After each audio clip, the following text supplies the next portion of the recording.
All right, so I had to restart. I just realized one of my posts was taken down. It was the one of John Wayne Gacy. Um,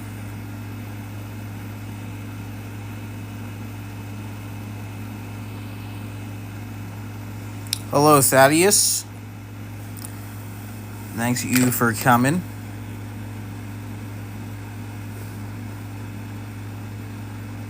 So I got a warning.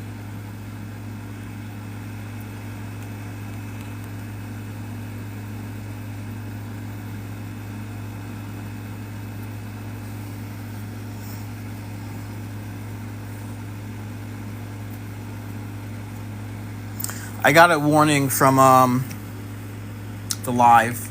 So yeah.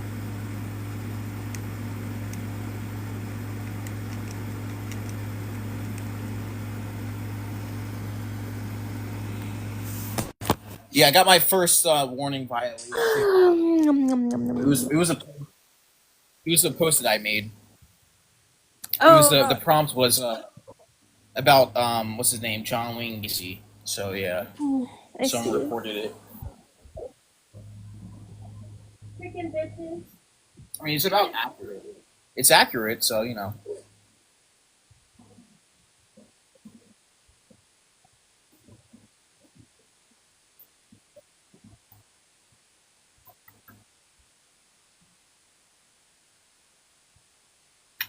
Sorry, 1 second. Yes, take your time.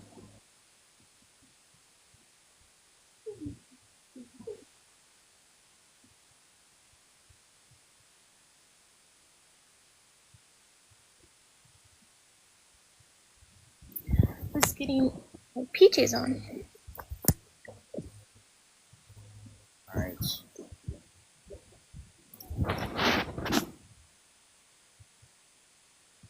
I'm so tired. Yeah, I can imagine. I did like 3 lives today. I tried to do them. Goodness, that's a bad cough. I know. I really feel like I have like asthma or like. Hello, Candy. Hello. I worked 11 hours today. Hello, everyone. Which prompts? Since this is the one that got taken down, I might as well just put it back up. Well, it's because you have KIL. Get it off there. Oh yeah, that's right. Let me change it. Bro, my old psychology teacher had a run-in with him. Really, that's Had a crazy. run. Yeah, he almost got abducted by him. That is crazy. KK, I don't like honey and I refuse to take it. What even?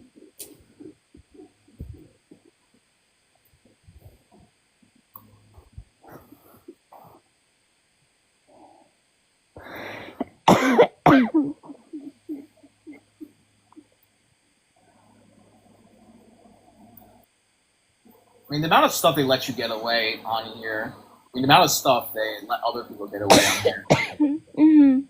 Mind-boggling. My body, my choice. It's cannibalism. I'm not sure you can say those words either. I mean, you should have been there, Bunny. You should have been there, Bunny. There was somebody, because I used Reductio. What if somebody, right, before unaliving, they wrote a contract saying that you can have sex with my body, right? Do you think this is permissible? She said, well, I think it's disgusting, but it's their choice if they made it. And she literally proved my point that this is what it leads to. Well, yeah, because obviously my body, my choice means that you think you can do whatever you want with your body. Right. Oh, it doesn't. It's wrong then. Why don't you request up and prove us wrong then?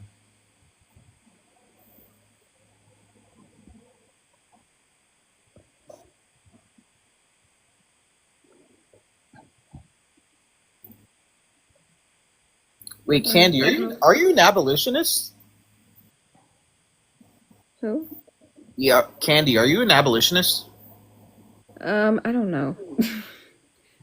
I usually just say anti-abortion because people have like different definitions of like pro-life and Yeah. abolitionist. So in general, Yeah, I I'd be just say careful. anti-abortion because people have like all different definitions of like, well, if you're this, you have to be that, and Yeah, I'd whatever. be But careful because you got like Alex the abolitionist. You don't want him to like be on you for using that title. All right. So, yeah, certain running people. with scissors. So, running with scissors. What is your age? What is your stance?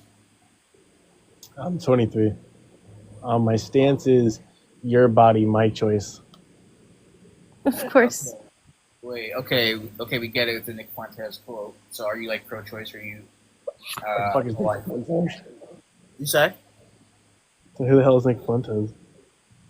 Yeah, he's the guy who said that quote. But anyways, um, um. So, are you Is he pro-life or pro? gay? No. Are you pro-life or pro-choice? You're kind of lagging right Pro-life. now. Pro-life. I'm Any pro-life, brother. any exceptions?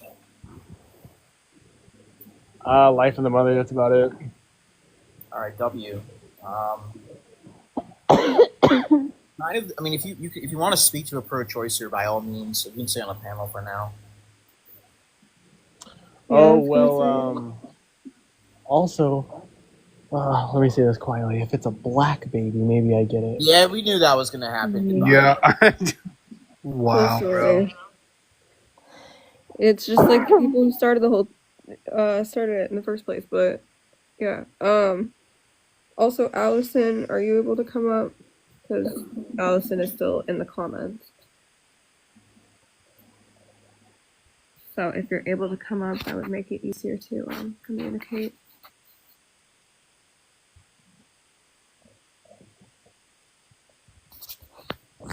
Or we could just do it like comment warrior style.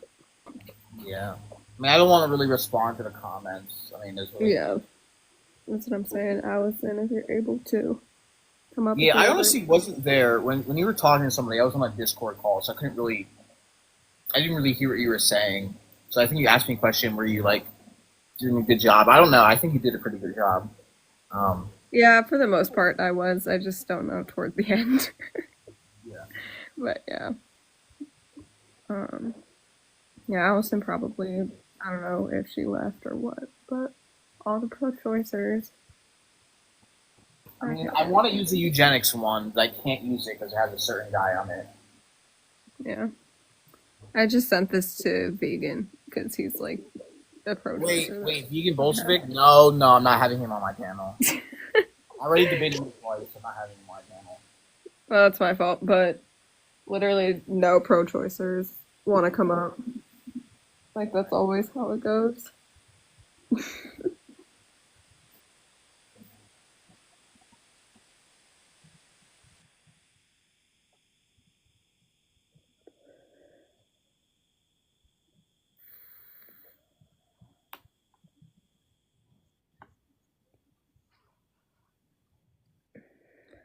Otherwise. Wait, what? Let me see my settings.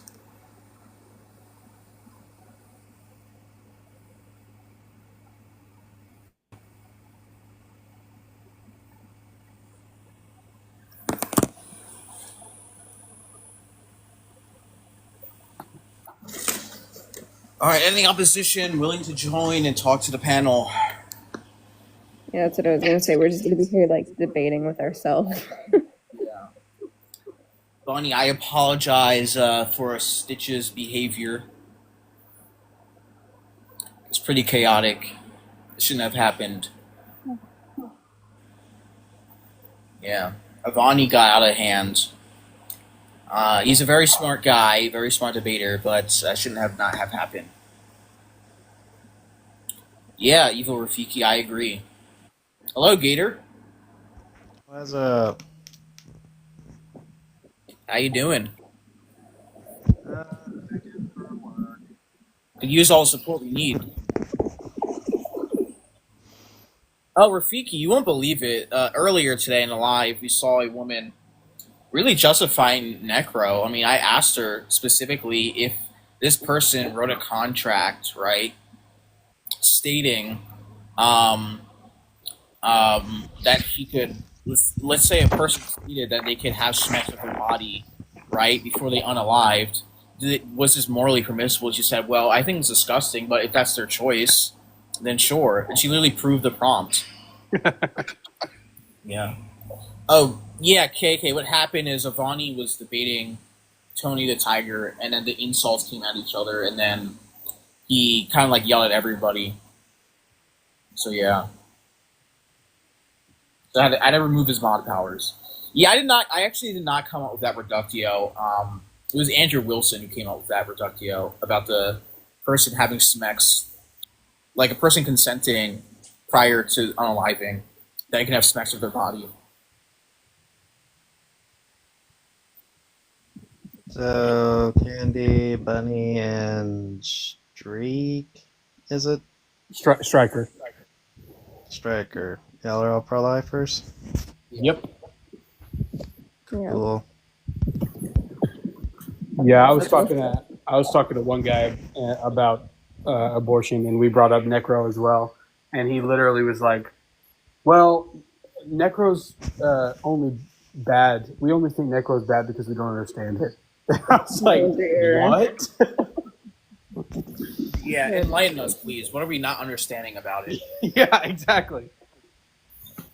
Oh my gosh. He also- when he I also- first saw Necro, I thought of Necromancer. Yeah.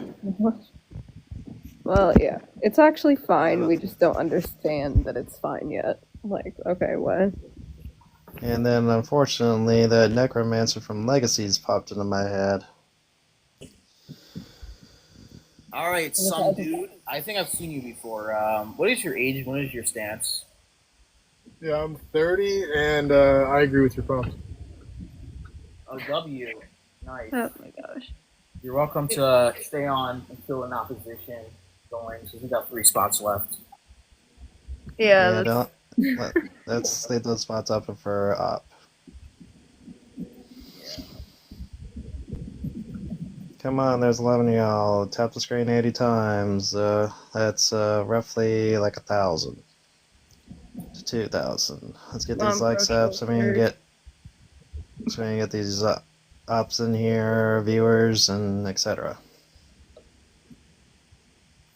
yeah, there's just no ops. There's nothing really to debate unless we got into like acceptance. Well, I think we got one. They load in. Yeah. Yeah, so Nicola, what is your age? What is your stance? My name, I'm 50, and I think everything on there is ridiculous. All right, anyone want to take this? Explain how this. I do. Yeah. Oh. Alright, I'm gonna go with Ash, it's easier. Why do you feel like women should have the special privilege to off their unborn offspring? Oh, well, I thought we were going to talk to what it leads to. I mean, I could elaborate why and give your argument for why you think it's permissible if you pick our choice. But I'll explain why this prompt, because I had it live earlier, right? So depending on what choice you ask, they think some of them think bodily autonomy is absolute, so you can make decisions whatever you want with your body, right? And we discussed this earlier about a woman. We stated, I gave her a scenario. Let's say a person writes a contract stating that you are allowed to have sex with my corpse before after I unalive. And on the scenario, she said, while it is disgusting, it is permissible because it is choice, and there's nothing I can really do to stop it. And this is where the bodily autonomy leads to all these things, right? You have no contention against self-deletion, right, or child porn. The person wants to watch child AI, like AI of child porn. I don't see any contention about that. If you believe in bodily autonomy, if 2 brothers want to have smex, if they consent, what is the contention against that? Same thing with cannibalism. If a person wants to cut their stomach and feed it to another person, what is the contention about that? So that's the point. Okay. So, I'd love to just throw a scenario out there. If I paid someone to unalive me, and it's all documented, should they go to prison for murder? Yes. Well, murder. You can't say that word, but yes. Yeah. Sorry. Yeah. Should they go to prison for unaliving someone? Yes.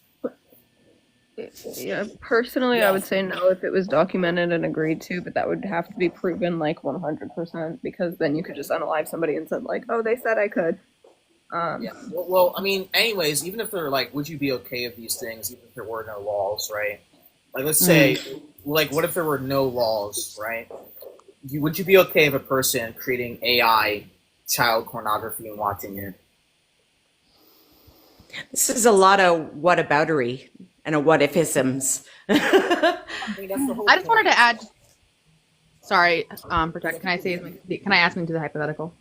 Yeah. Mm-hmm. I was gonna say, so if somebody is going to unalive themselves or they're willing to pay somebody to do that, I would say that they're not in the correct mental state in order to give consent to this. So yes, they would have to go to jail for this. In a pragmatic stance. Yeah. So So pretty much all the contracts that she signed is null and void because she's not in the correct mental state to give consent. So would you agree that the list of what my body, my choice leads to, and the list underneath that is also subject to what you had just said? No, because they're not really analogous, right? What do you mean? Like, see, and this is where I'm coming from too. Yeah. So like they're kind of like disanalogous. So I mean, like the person that's going to be getting schmurdered in this situation would be the fetus, not the mother. So like that's what I'm saying. They're just not analogous to each other. Well, yeah, that's what I was going to say is what's the relevance to the question that you asked, Nicola? Well, I just don't understand the connections the list underneath leads to.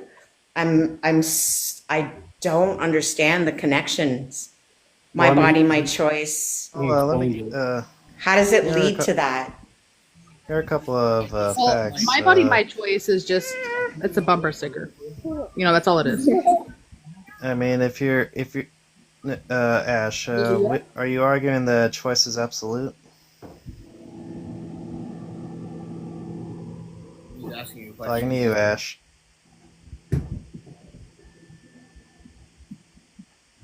Hello. Yeah, there's Nicola, whatever. Nicola, yeah. Okay. So Ash is, well, yeah, like my body, my choice. We already see evidence of this leading to all of it. I mean, we see stories all the time about cannibals, necros. 2% of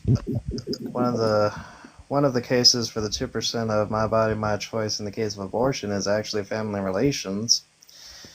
My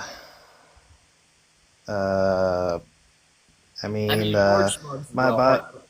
Hard drugs as well is like you have no contentions about a person doing schmeroin or smetanol and all those stuff. The founder of Planned Parenthood, who encourages my body, my choice, was specifically after the low income. So there's your racial slurs. I'm not sure on bestiality. I never thought of that. I think it's just because you get to choose what you do with your own body.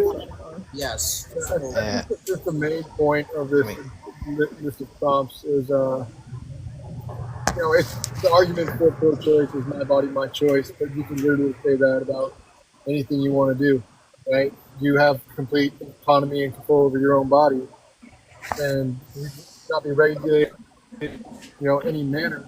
Therefore, you should be able to do whatever it is you want in relation to cannibalism, necro, incest, all that crazy stuff, right? There is no real obstructor there that should prevent you doing whatever it is you want to do if it is your body, your choice. Let me ask you this: should a man or a woman have child porn tattooed on their body? I think these are They say it's obvious covered. statements. Say, I might have gotten here a little Yeah. late. So did she say that bodily autonomy is absolute? Well, Who, me? Well, No, she never answered that. No, I didn't say that. Wait, hold Yeah, on. Wait, hold on. She had a She never response. answered that. She had a response to the prompts, right? And she's supposed to talk to Gator about why she's pro-choice. I was just Okay. answering her response. Yeah, that's what I was gonna. So yeah. Yeah, sorry. I was. So really, Go so Ash, really, it just comes down to is choice absolute? Meaning you can choose to do whatever you want with your body.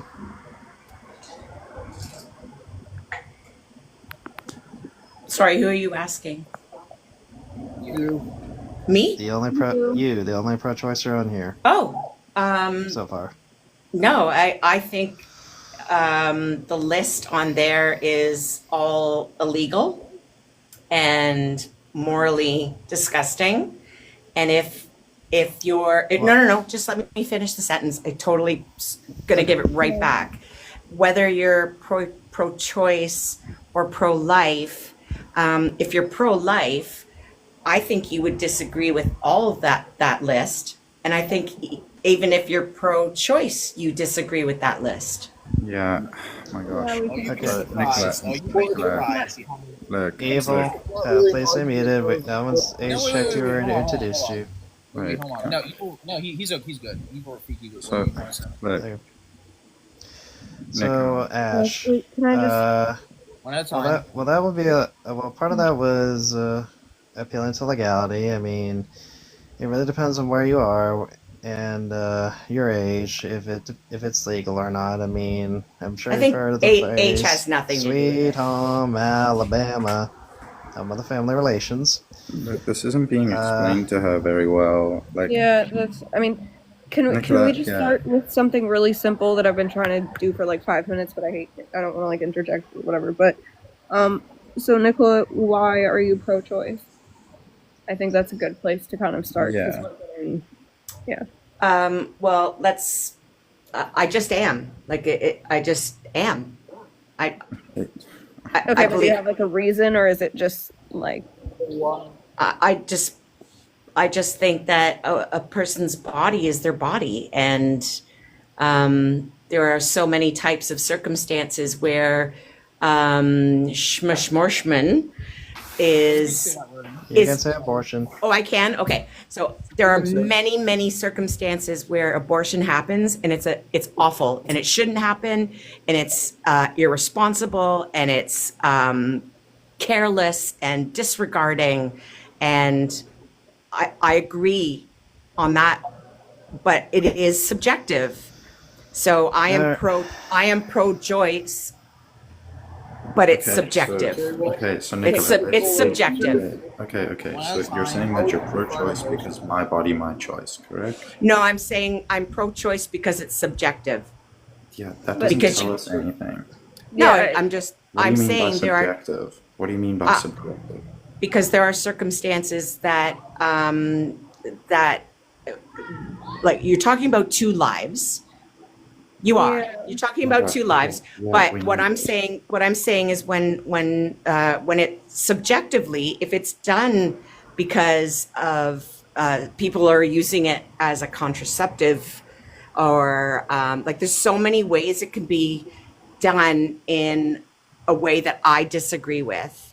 But then there are circumstances and subjectivity where. Let me finish my sentence. Kind of yapping though, like you're yapping a bit. I'm yapping. Yeah, you're just saying a whole lot of nothing. So I'm just no, that's not fair. Do you agree I'm just with the saying vast majority of abortions? Yes or no? Yes. Okay, so why is it the case that you agree that women should have access to the vast majority of abortions? Because it's healthcare. Yeah, that's just an assertion, okay? Like, do you have a justification for this belief? Like, lobotomies used to be healthcare. What? Why is it legal in so many places? Yeah, Why is I don't it- know, slavery why- used to be legal. You wouldn't say that's good. No, of course not. Yeah, okay, so we're not going to focus on what the law states. We're not going to focus on just assertions about healthcare. Do you So have we're a talking justification? Do you have a mo- justification for the belief? on a moral standpoint? Yeah, it's a normative discussion. This discussion is predicated on ethics. Yeah. Then yes, I think that women should be able to choose Why? in certain circumstances, though, and I'm allowed to say that. Yeah, no one's saying you're not allowed to say that. I'm Yeah, just because asking why you there's believe I this have to a be the question. case. For the, I I think, know yeah, for the no, abortions you do agree with. for the ones I agree with. For the ones you Why do agree with, what do you think the justification is? I think that's kind of what you're asking, right? Oh, yeah, you're right. That is the perfect question to answer. If it's medically justified, I think it is appropriate. And it's something that happens to a woman's body. It happens to her. Happens to her. Okay, this is just an emotional appeal. You said that twice, okay? We all know that pregnancy happens to a woman's body, okay? We don't need to get emotional about it. I asked you a question. Do you agree with the vast majority of abortions? The reasons given for the vast majority of abortions are finances, it's going to affect my career, or it's going to affect my education. Do you agree with those reasons? No. No. No, I don't. Okay, so then you don't agree with the vast majority of abortions.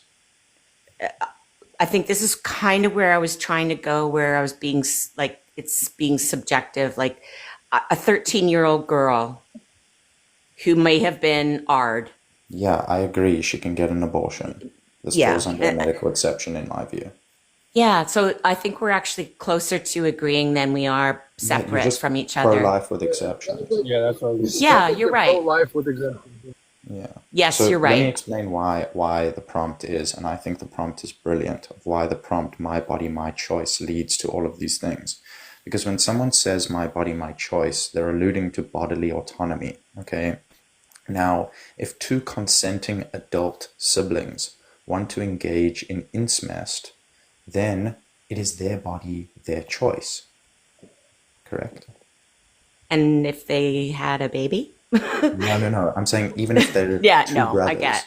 Sorry, I was being tongue-in-cheek. Yeah, but you understand, like, if someone says "my body, my choice," then it would lead to having to say that consenting incest is okay, because who's being harmed?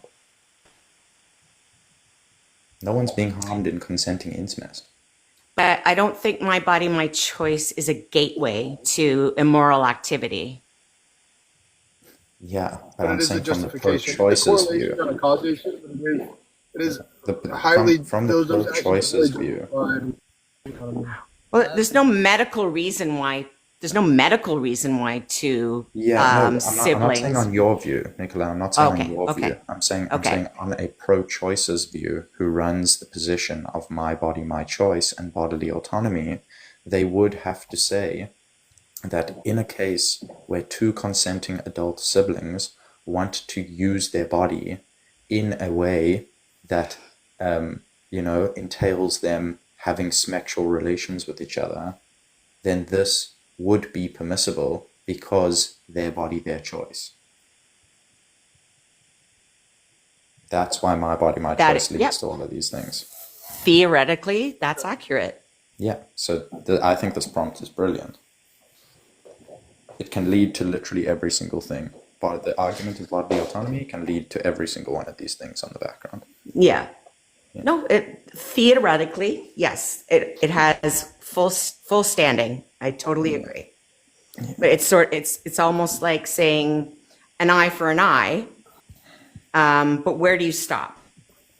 What do you mean an eye for an eye? When the punishment fits the crime, where do you stop? Wait, which crime? Sorry, I must have been zoning out or something. No, I'm just sort of saying, like, if you believe in capital punishment or the unaliving penalty, where do you stop? Where do you draw the line? I mean, where do you?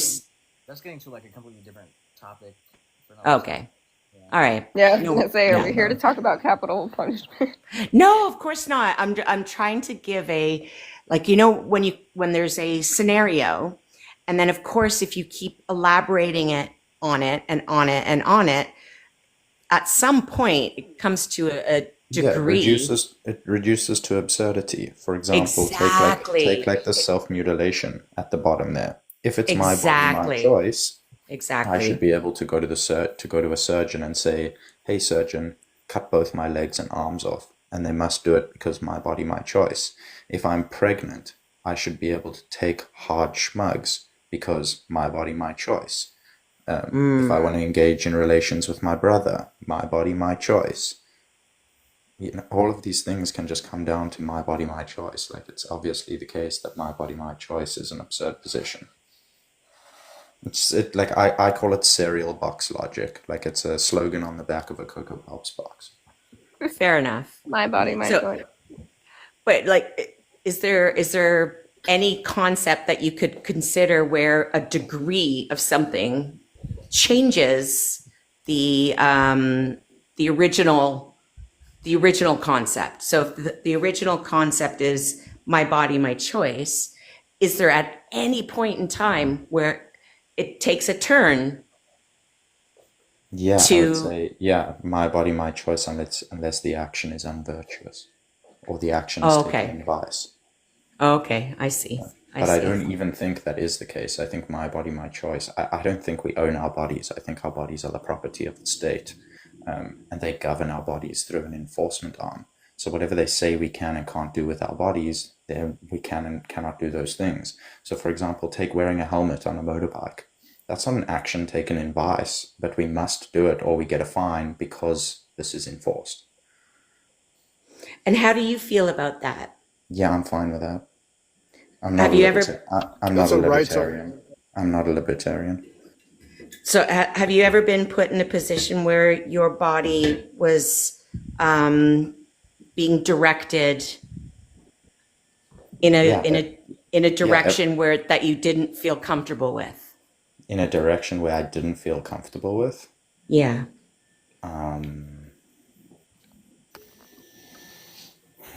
Not off the top of my head. Yeah. Yeah, maybe about like the pandemic. Oh, yeah, that's fair. Yeah, like with the jabby jab. Yeah. You've really that's- never been pregnant, Rafiki. No, although Damn. although I am a black woman, I've never. Yeah, I know. Yeah. I knew you identified that way. So Yeah.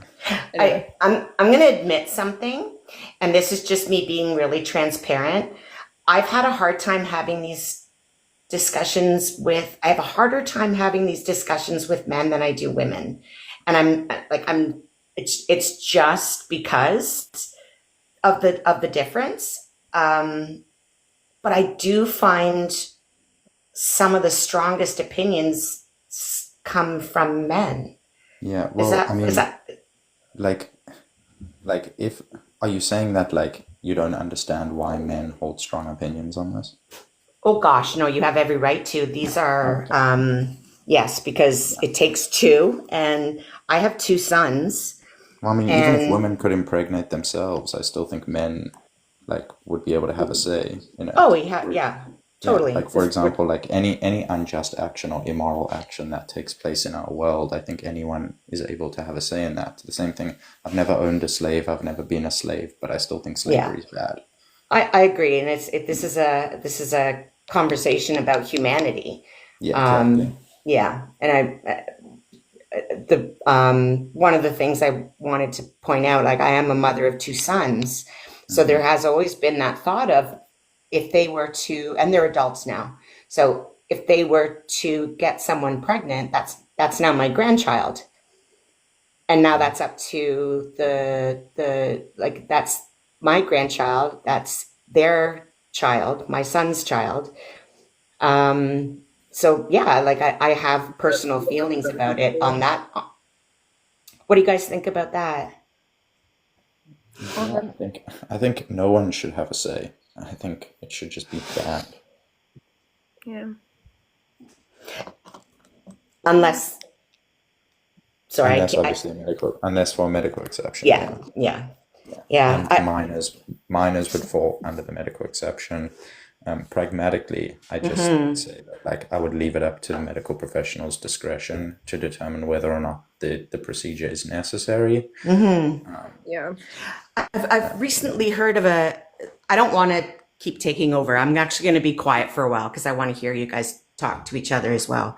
But I recently heard about an incident of a young girl. I think she's about 16, and she's in a coma, and she has no future. Like, she will not survive. So they're waiting The brain dead girl in Georgia.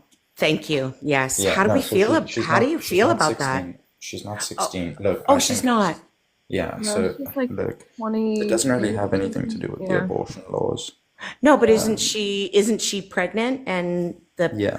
they want to keep her alive until she has the baby? Yeah, well, they're keeping her body alive. Like, Yeah. she's Yeah. biologically being kept alive, but she's brain So- dead, so she's medically dead. But like, I'm aren't agnostic on it, but I lean towards like not having a problem with it because like she's not being harmed in any way. No, but aren't the parents trying to fight to? Like, I thought the legal thing that the was. parents have named the child. The child's name is Chance. Oh, okay. So it's all happening. Okay, Yeah. I didn't know that. Yeah, Yeah, no, I didn't know that. Her mother did like an interview. Oh, okay. I thought the parents were saying, "Let her go and let the baby go too." Yeah, no. Oh, okay. That's Yeah, my they mistake. named the child. They said like they're I believe they're Christian. Like Yeah. they want child. They just say that it's very difficult because they're not able to start the grieving process. I see. Of course. Yeah. Yeah. I'm from Canada, by the way. So our The 51st state. I'm impressed. oh, don't you dare! Wait, what? don't you dare! Well, you know what? Apparently, California wants to become our 11th province of Canada right now. I can't take California, please. Yeah. Oh, we can. Okay. Sorry, I don't mean to get political. Actually, I'd just like to listen to you guys talk for a bit, if that's okay. Yeah, I I mean, have you're the only Crazy pro-choicer. hypothetical. I had a Sorry? question for the panel. Sure. Yeah. If California, is Mexican land, does that mean that like Ukraine is Russian land? Ooh, that's big, man. Yeah, no, it's just off topic. No, you don't have to answer that. Well, I mean, you can bring that all the way back to the Roman days or the Mongol days, even. You can say down in the comments. You need to save spots for opposition. Yeah, I can drop as well. I think I'm gonna go to bed. I was actually about to I say. have a hypothetical for Rafiki and Nicola if they want to entertain it. Wait, you have a do you- hypothetical? Do you want me Yeah. to dip? You guys want me to dip? No. I got a question for you. Okay. Yeah. Yeah. What's the hypothetical? So, say a young girl was raped, became impregnated, and her whole community came together and told her that she'd need nothing, she'd want nothing, she'd be taken care of, attended to with everything that she could ever need, want throughout the term of the pregnancy, as long as she carried it through all the way. What would be your contention with that? Yeah, well, wait, how old? Underage. Yeah, I would say this falls under the medical exception. Wait, how? I'm There's even- also, but you're also saying that there's a full support network for her. The whole community comes together and supports her in every way. I think if there's a full support network, that baby's already got a family. If there's Yeah, already but- a support network.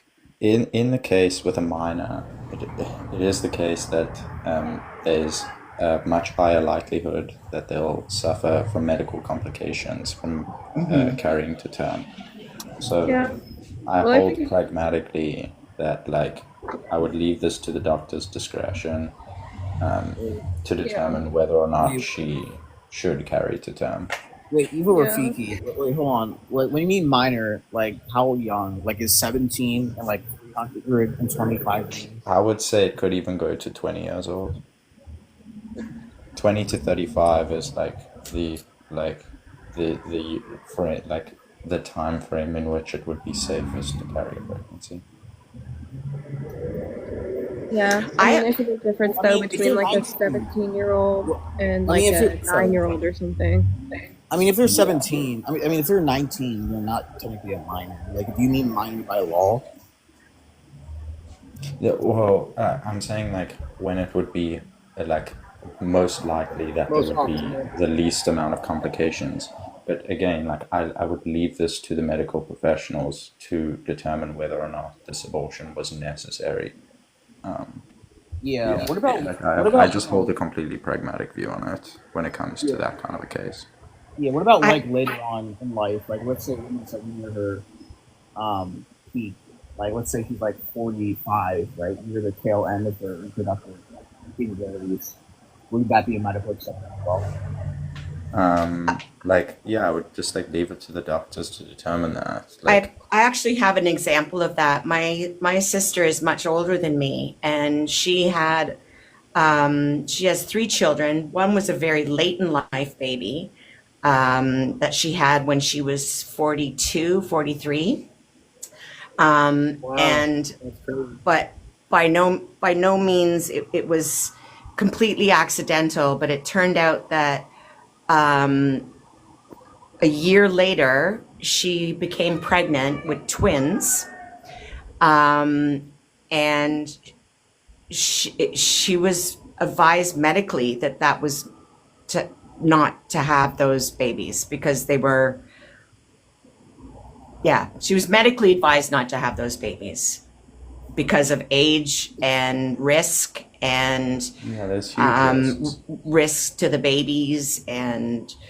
Well, I mean, the risk to the babies. The thing is, you're unaliving them anyway, so like Yeah. that's the risk itself. Yeah, like I wouldn't say That's that the like worst my medical exception is concerned with risks to the babies. I'm more concerned with risks to the mother when it comes to that. I think like any kind of risks to the babies, I'd say that's like just engaging in eugenics. I'm just confused though. Yeah, you're right. You're right. Wait, So guys. yeah. I'm Go a ahead. little confused because 46% of those procedures are done for financial reasons.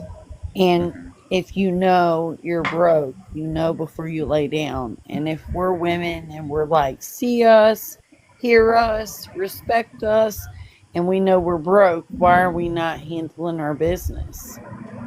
That don't make sense to me. I don't know what you mean by handling the business. Are you If you're pro-life? broke, you know Yeah. that before you lay down with a man. If you need to have that procedure because you financially are not able to take care of said child, you knew you were broke before you lay down.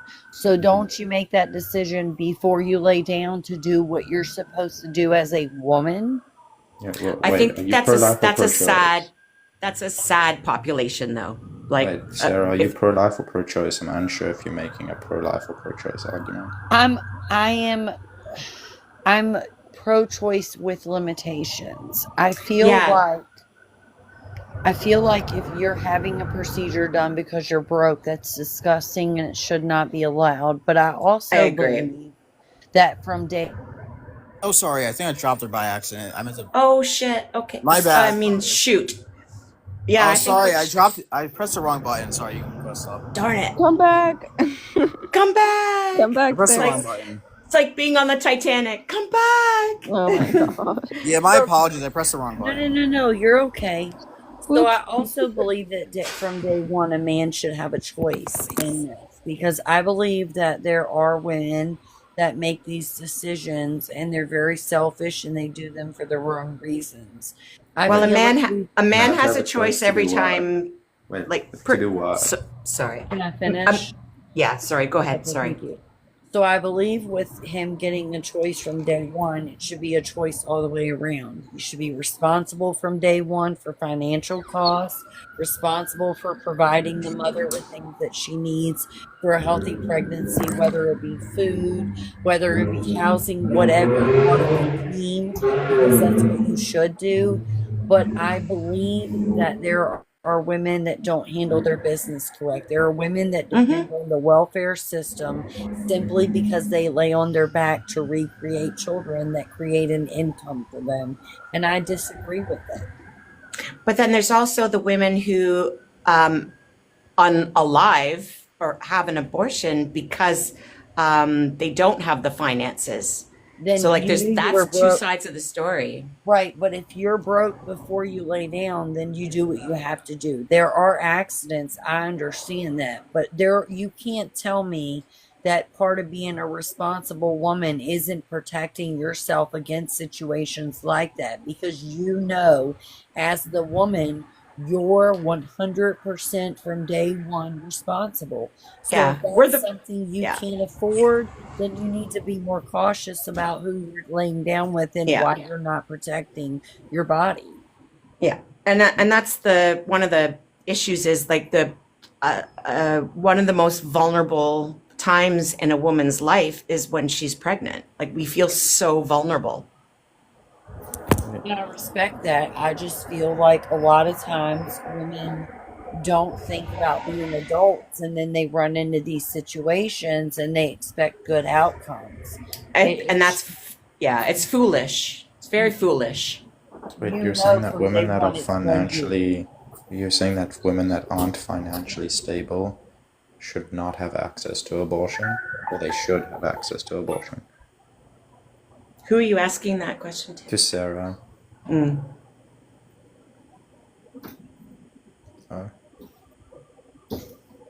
Oh, hi, Sarah.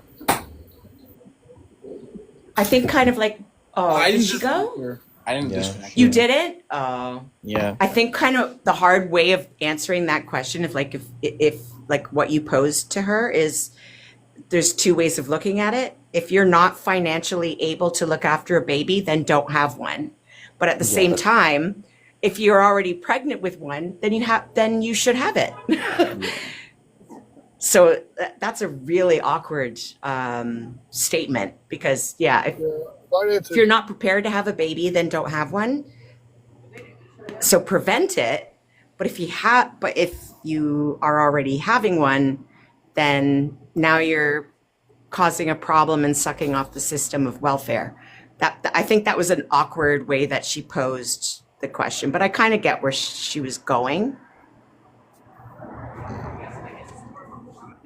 Yeah, finances should not be a reason to have an abortion. There's so many other options. There's so much that we have to protect mothers. I mean, we have crisis pregnancy centers who will provide groceries and financial support, and there are churches and organizations that are literally, that's one of their biggest things, is supporting low income people or low income mothers, or those type of things. So, and you can always just also, if you can't support the child, you can give it up for adoption, because it will 100% get aborted, or not aborted. It will 100% get adopted. Yeah, we don't want them aborted.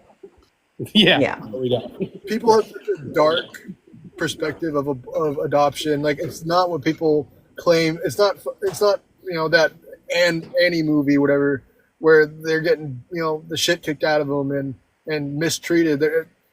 The adoption programs nationally have improved dramatically, actually, with the pro-life movement in their organizations.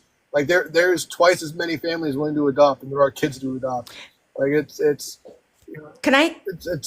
just not what people think it is. Can I ask the men in the group? When a woman when your partner becomes pregnant, what do you think the responsibilities are of the father?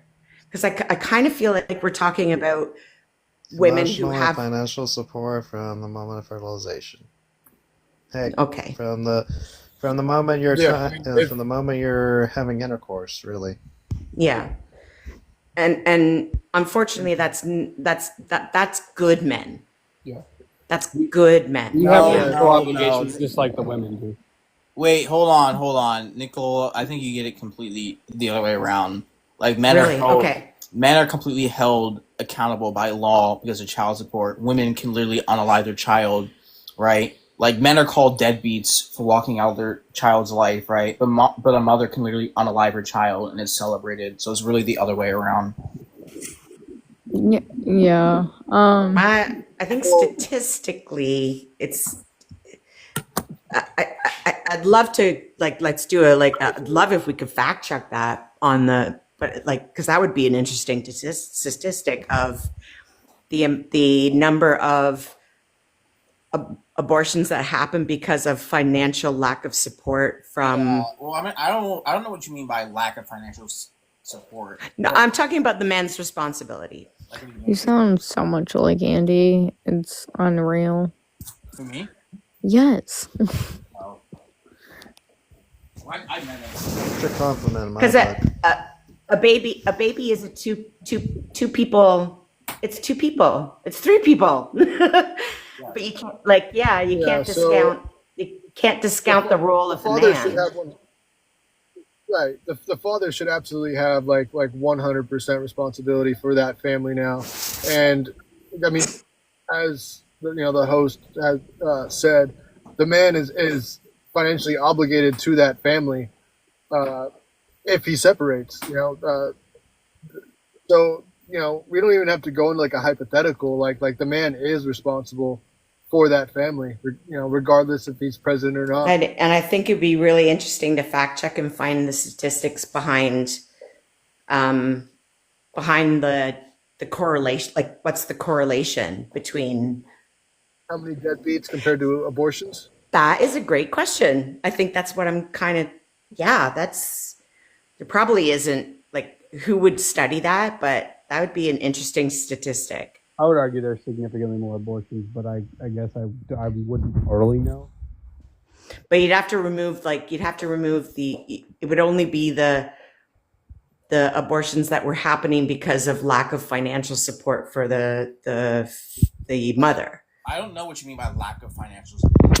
Do you mean specifically that the father's not providing?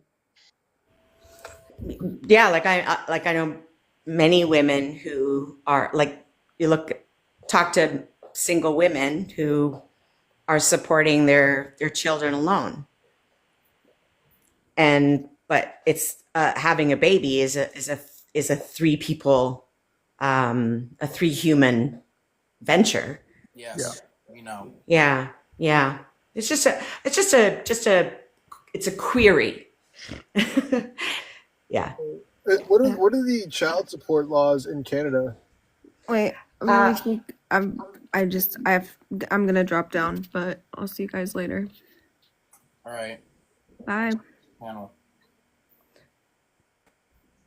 I don't think the child support laws are much different in Canada than to the US, but if the father has means to support, then he has to.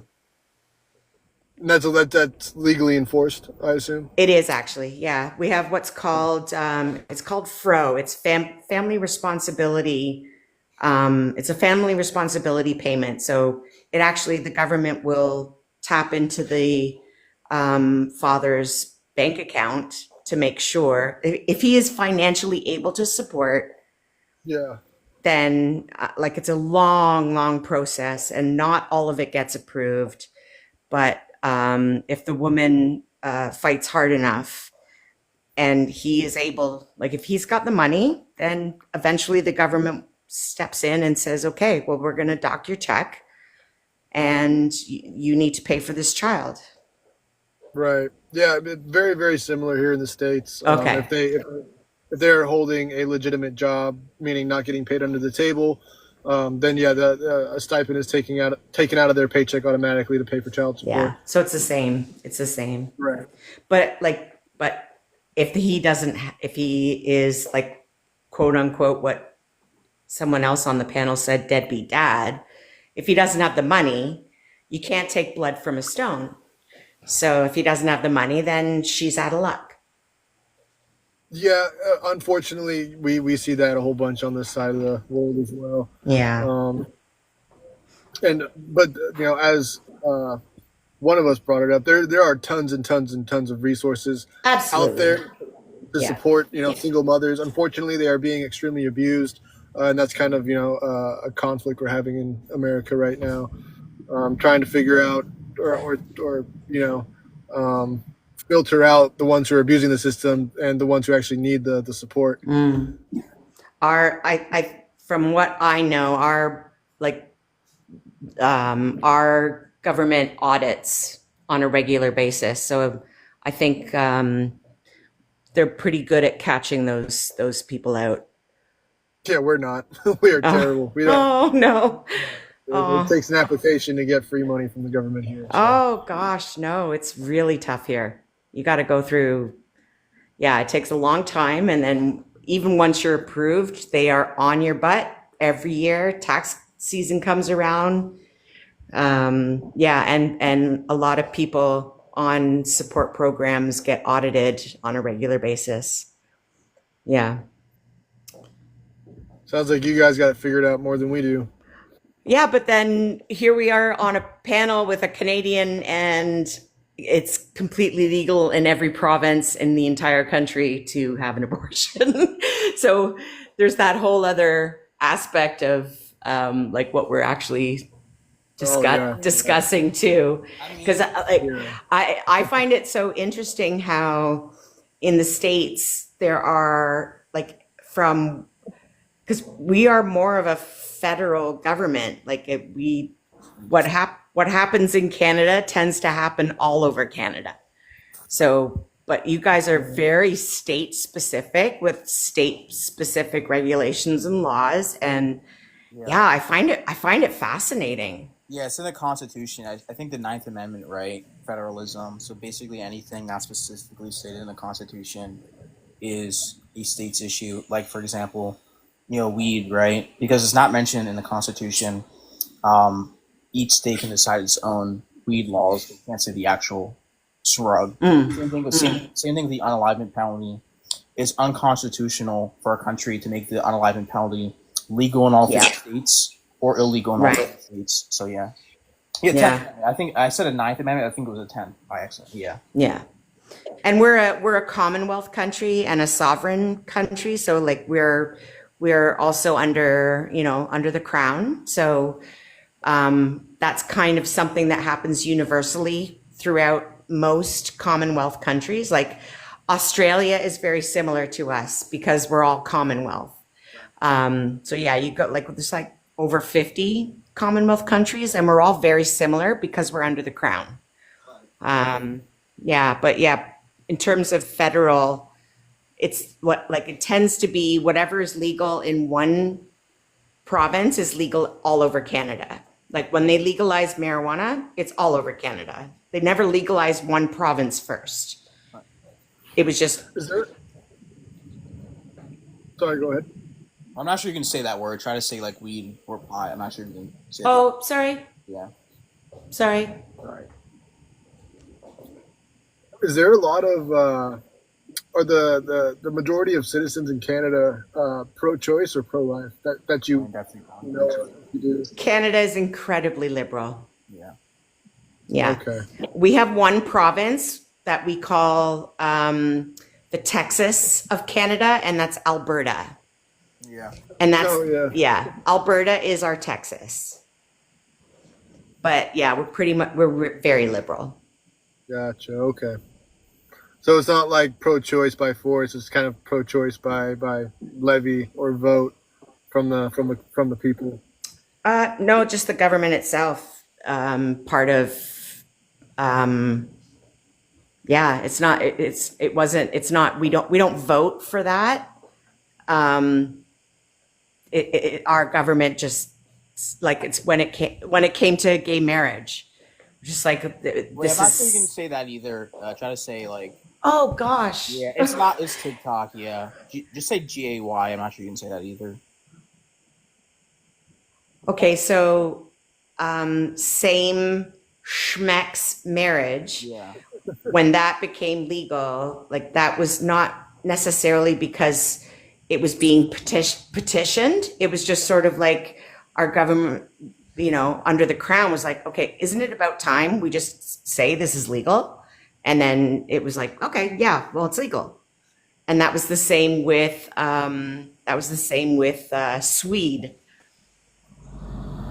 Oh, gotcha. Okay. Yeah. Don't We're you kind of guys like elect your? I assume you elect your representatives. we do. But it's also so I think one of the differences is like our government isn't elected within government, so it is all the people. Whereas I think in the States, like people get pushed forward into seats through internal electoral scenarios, whereas it's up to the people to put forward who they want. Right. Yeah. So you guys have a lot of say in who sits in the chair, but not a lot of say in what they put down legally, or? No, I would say we have say in both, but but we are under the crown, so it's there are like okay, here's the best way to say it. So you have the Constitution and we have the crown. Right. Okay. Yeah. If that makes sense. Yeah. Gotcha. Yeah. I'm just trying to see how much Yeah. No, and I differences am definitely not your best person to talk about Canadian politics in terms of historical and structure. I'm just being like a layman. But that, like, I was actually born in England, so I have like kind of that dual citizenship and a little bit of knowledge on both ends. So I know a little bit about UK politics and Canadian politics. And I do my best. Like, I can't help but be involved in American politics because it's like the best show I've ever watched in my life. Real quick, I hate to jump in and interrupt. Protect, did you invite me simply because people were talking about alphabet people? No. I feel like I was being targeted out. No, like she mentioned it because like why it was legalized, right? So that's why. I mean, it wasn't really related to the comp. Got you. All right, my bad. I thought I misinterpreted it. I mean, you can still say my favorite rainbow person. Well, as a member, I guess as a non-card holding member of the Alphabet Mafia, people tend to call me in when necessary. So you're kind of like the, what do they call that card? Damn, like the ace. Yeah, I'm the ace up the sleeve. When people are like, you don't like GAY people, right? And then they're like, oh, contraire, mon frere. Like, here is Rainbow Guy. And then I come in, I'm like, what's up, fuckers? Yeah. Nice. I'll keep that in mind. I might have to use her for that purpose. Yeah. I mean, do you have anything else to say, Nicola? Hello? Got really quiet. Yeah, I'm not gonna invite that person. Sorry, I was muted. Oh. Yeah. So yeah, actually, I'm gonna dip, but I just have to tell you that was the most respectful conversation I've had on people that have been on an opposite standpoint, and I really appreciate that you guys were respectful of my comments and feelings and thoughts, and you didn't interrupt me, and you gave me a platform for a moment, and disagree, agree. I just want to say that was a really respectful conversation. So thank you very much. Yeah, I think the way I do things, at least, we try to like spread the message and educate. Muting people is not really going to get anybody anywhere. They're not really, by doing that, you're not really convince people to join your side. So that's why we do things. That's why I do things the way we do. You know, that's why I don't really do pro-choice. I don't go on pro-choice lives, at least not at this point, because they're going to mute you the second you say something True. That's why I have it like this. Yeah. So yeah, I'm gonna dip, and I thank you all. And yeah, have a great rest of your night. I hope I see you again on live. Right. Okay. Take care. Right. Now Gadfly has returned from earlier. I'm confused. Somebody fill me in. What? Gadfly, you No, was there? we were talking. We were talking about him, and we were talking, and then I had to like abruptly end the live. Got you. Yeah, like it's like hours ago. It's like the afternoon. So yeah. Got you. So yeah, I mean, my position is that women should have the legal right to abortion. At least, I guess I'll just summarize my position as I am in favor of Roe v. Wade and the framework that we had before Dobbs came along. So Roe v. Wade just gave it to what, the government, the federal government, right? They took it out of the states. That's what that was. Yes. Yeah, Roe v. Wade. Roe v. Wade said that Roe v. Wade is a Supreme Court case, which said that this what? I said I'm familiar, just the details. Sometimes I just want to clarify so we're on the same page. But I'm familiar with it. But yeah, go ahead, dive into it. Yeah, basically Roe v. Wade said that the states cannot impose unreasonable burdens on women seeking abortion. Unreasonable burdens. Right. I mean, what's an unreasonable burden? Because I can't think of any reason why any woman or man or like any combination of the whatever should be able to like unalive a child. Like I don't. What would be like? Can somebody give me a where like it works? You mean you want me to give you an example of what you can't do? No, I think he's asking the question: what is unreasonable, and how do you measure that? Like, it seems very subjective. Well, so Roe v. Wade said that there is a general right to have an abortion, at least before I forgot the actual trimester that they chose. I mean, obviously. Well, they said it was viability, and then Planned Parenthood versus Casey in the '90s upheld that, but they said the trimester system. So. Yes, so there is I forgot which trimester it is, but I think it's definitely legal in the first trimester. I'm pretty sure it's not legal towards the end, the last trimester. Well, no, didn't they change that like 2018? Didn't they change it to last term?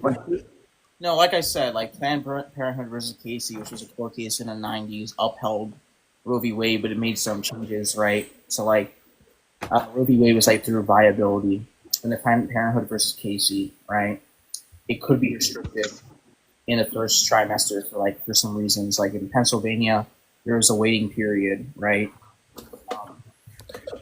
I mean, yes. So there are some restrictions that states can put. Again, the issue is whether or not it's unreasonably burdened. She's got more that she's cooking up because we got to get rid of it. I got you. You're my hero. But he said, because people are like, yeah, I don't like catfish. Who said they don't like catfish? Oh, a whole bunch of people. Did you kick them out? And he's like, no. Hello? I mean, I don't really think we should really be pleading to legality anyways. Like, I mean... Well, yeah, let's use this as context, right? Why was Roe v. Wade so controversial? Are you asking me, or are you going to tell us? Yeah, Gad, can you tell us why Roe v. Wade was so controversial? I mean, some people believe that issue should be. So some people believe that there is no constitutional right to an abortion. There isn't. Well, that's what some people believe.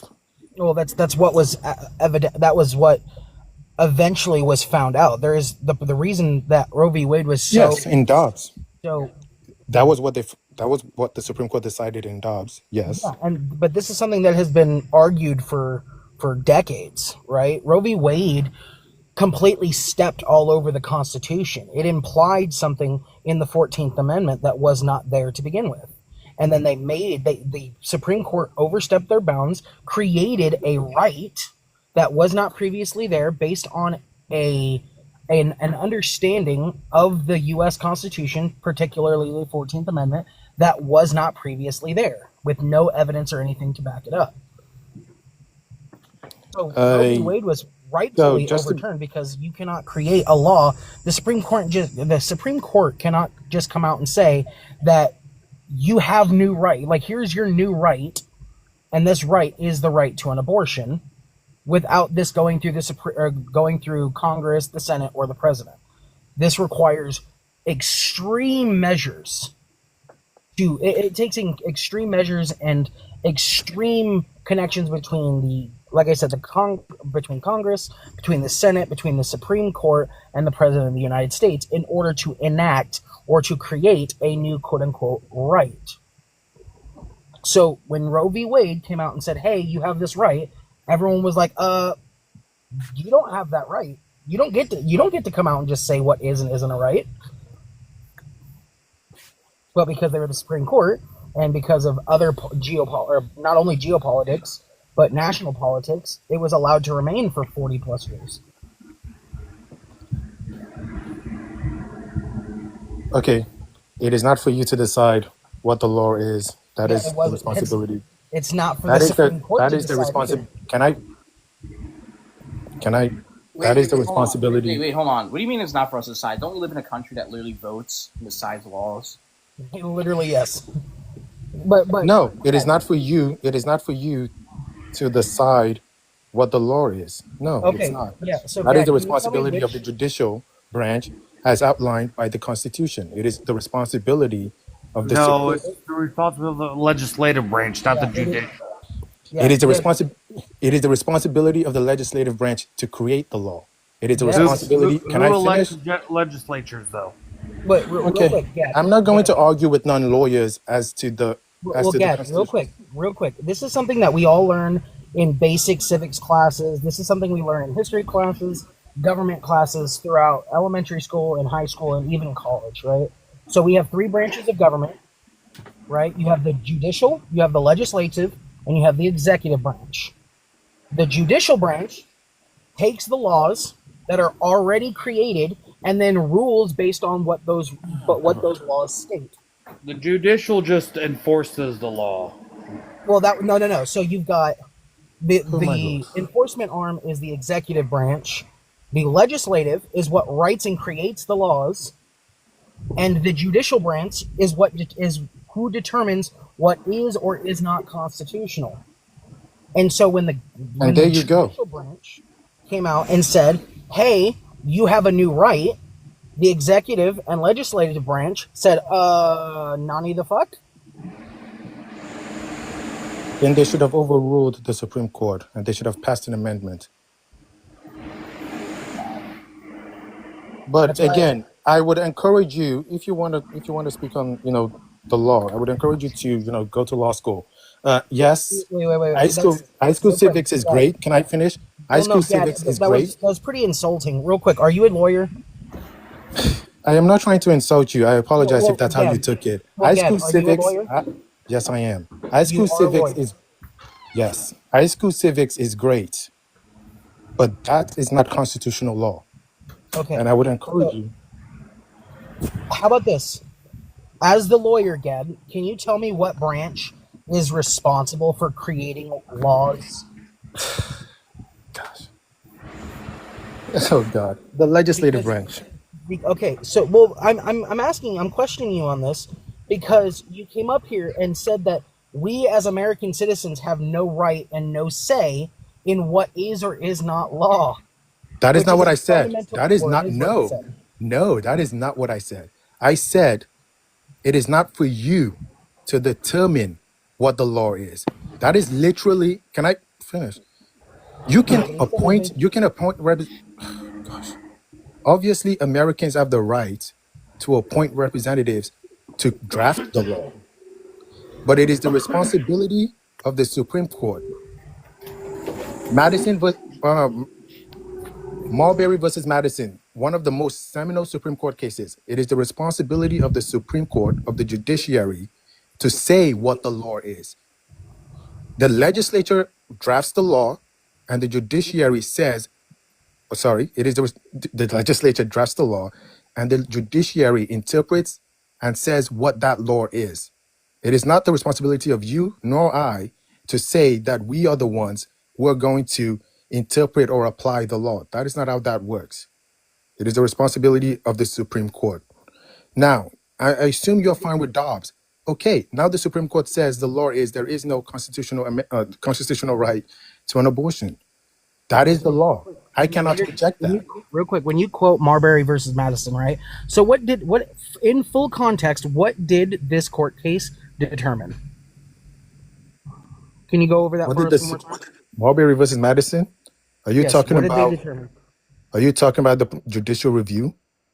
What did Marbury versus Madison at the end, after everything was said and done, what had it determined? I'm not. Are you asking about the principle of This is a judicial very review? They said that yeah. it is their job to review the executive branch's actions. Yes, to Okay. determine what Constitutionality. Why? constitutionality. Yes. Again, Do you not what is the? believe? Real quick, in the 14th Amendment, right? Where does it say that a woman has the right to unalive her children inside of the womb? Oh my God. Oh Well, my as a God. lawyer, this should Do be you very simple wait? Do for you you. think that every right that you Real have quick, is? real quick, Wait, can real I quick. finish? Where does it say you have No, the no, no. right Real quick. to marriage? Where does it say you have the right to marriage? Okay. Do you want to answer my question instead of No, pivoting? you tell me where in the Constitution it says you have the right Yeah, to marriage. I'm going to take this as you're unable to answer my question. Not As a every lawyer, right. I'm answering your question. no, Not no, every you're not. right that you have is literally spelled out in the Constitution. That is not Yeah. how the Real Constitution quick. works. Wait a minute. Then if you argue that, then the child would also have a right to life then. So this would literally go against your point. If it's not everything is specifically The Constitution does not recognize an unborn child as a person, at least not yet. Maybe the Supreme Court will take that case and they're going to say that an unborn child is in fact a person. That well, they have not done that. They didn't answer. They didn't say it was or wasn't. That's the thing. That's the problem. They didn't specifically say it wasn't either.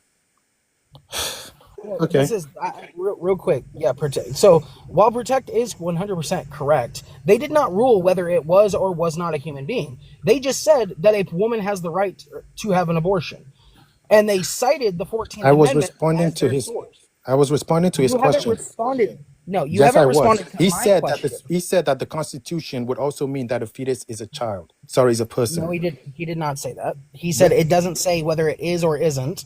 He never meant. He never specified That is not. one way or another. That was not how he started.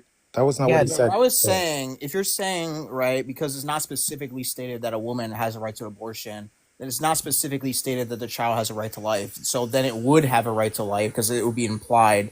And then I stated, right, that the Supreme Court, when Roe v. Wade was decided, they didn't say it was or wasn't, right? They were like indifferent to that question. It's like they said, okay, the woman has a right to abortion anyways. They're not going to answer the question.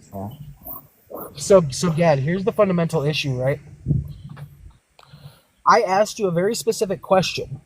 The Roe v. Wade used the 14th Amendment as their justification for women having the right to an abortion.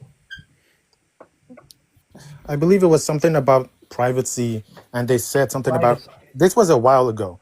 They said something about how the right to privacy is implied, and somehow that led them to Yeah, the right to privacy involving the unaliving of another human being. Why are we talking about this? Why are we talking about the legality? Sorry, I don't understand. Well, you brought it up. First off, What? You were the one that brought it up. You were the No, one somebody that brought up the legality. No, somebody And then said when I was something talking about. to you, no, Gad, real quick. You brought up legality. I was starting to push back on you on your version of legal stances. I was And explaining my position, and I said I would Dad, prefer Roe v. Wade, and Dad, then yes, you did. No. You proposed your claim by saying that Roe v. Wade should have been left intact. This was your claim, and it is a claim based off of legality, not morality, not anything else other than the legal stance. I was that Roe actually v. making a claim based on morality. I was trying to explain should have been my moral maintained. position. Yeah, But Gad, you made Oh the my claim God. previously. Do you Yes, agree? I was trying to describe my moral position, and I was trying to say that I preferred what we have under Roe v. Wade. And then you brought up the Constitution.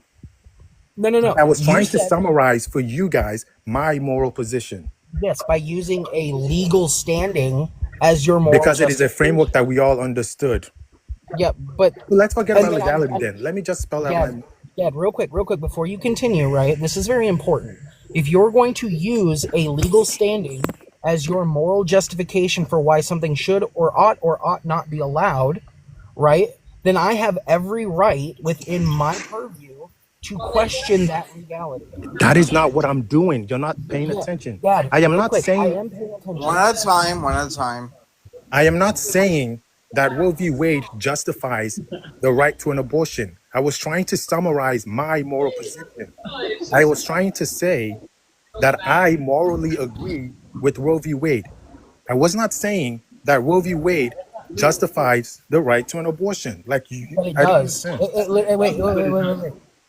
Okay, so this is where I'm really, really confused, right? You're saying that Roe v. Wade does not justify a woman's right to have an abortion, but Roe v. Wade clearly states that based on an interpretation of the 14th Amendment, a woman Oh has my the right God. to an abortion. I said the Roe v. point of Wade does not viability. provide a moral justification. Obviously, Roe v. Okay. Wade does not provide a moral justification. I understand this. Now, real quick. Again, if you did not want us to go down a line of questioning involving the merits of your claim to legality, which is what that was, when you say that your justification or that you align with what Roe v. Wade says and that we should have kept Roe v. Wade intact, I have every right as a counter to question Roe v. Wade's existence. You can, but that has Which nothing is to what do I with. was doing. Which But is that what I has was nothing to doing. do. And then you Again, claimed you that seem because I am not confused a as to why I lawyer. brought up Roe v. Wade. No. Yeah, can you let me finish real quick? Go ahead.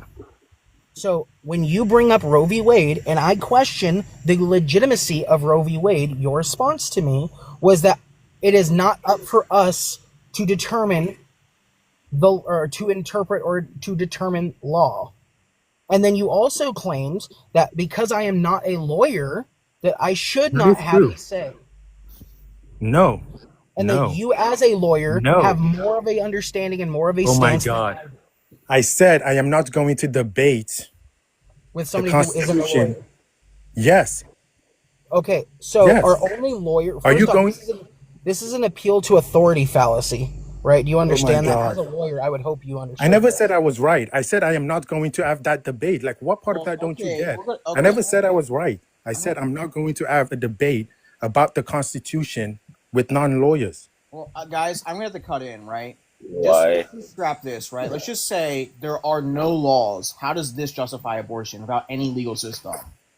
Legality does not justify, morally speaking, Yes, does not okay, justify so, anything. okay, so no, don't mention the law again. So why is this action permissible under your framework?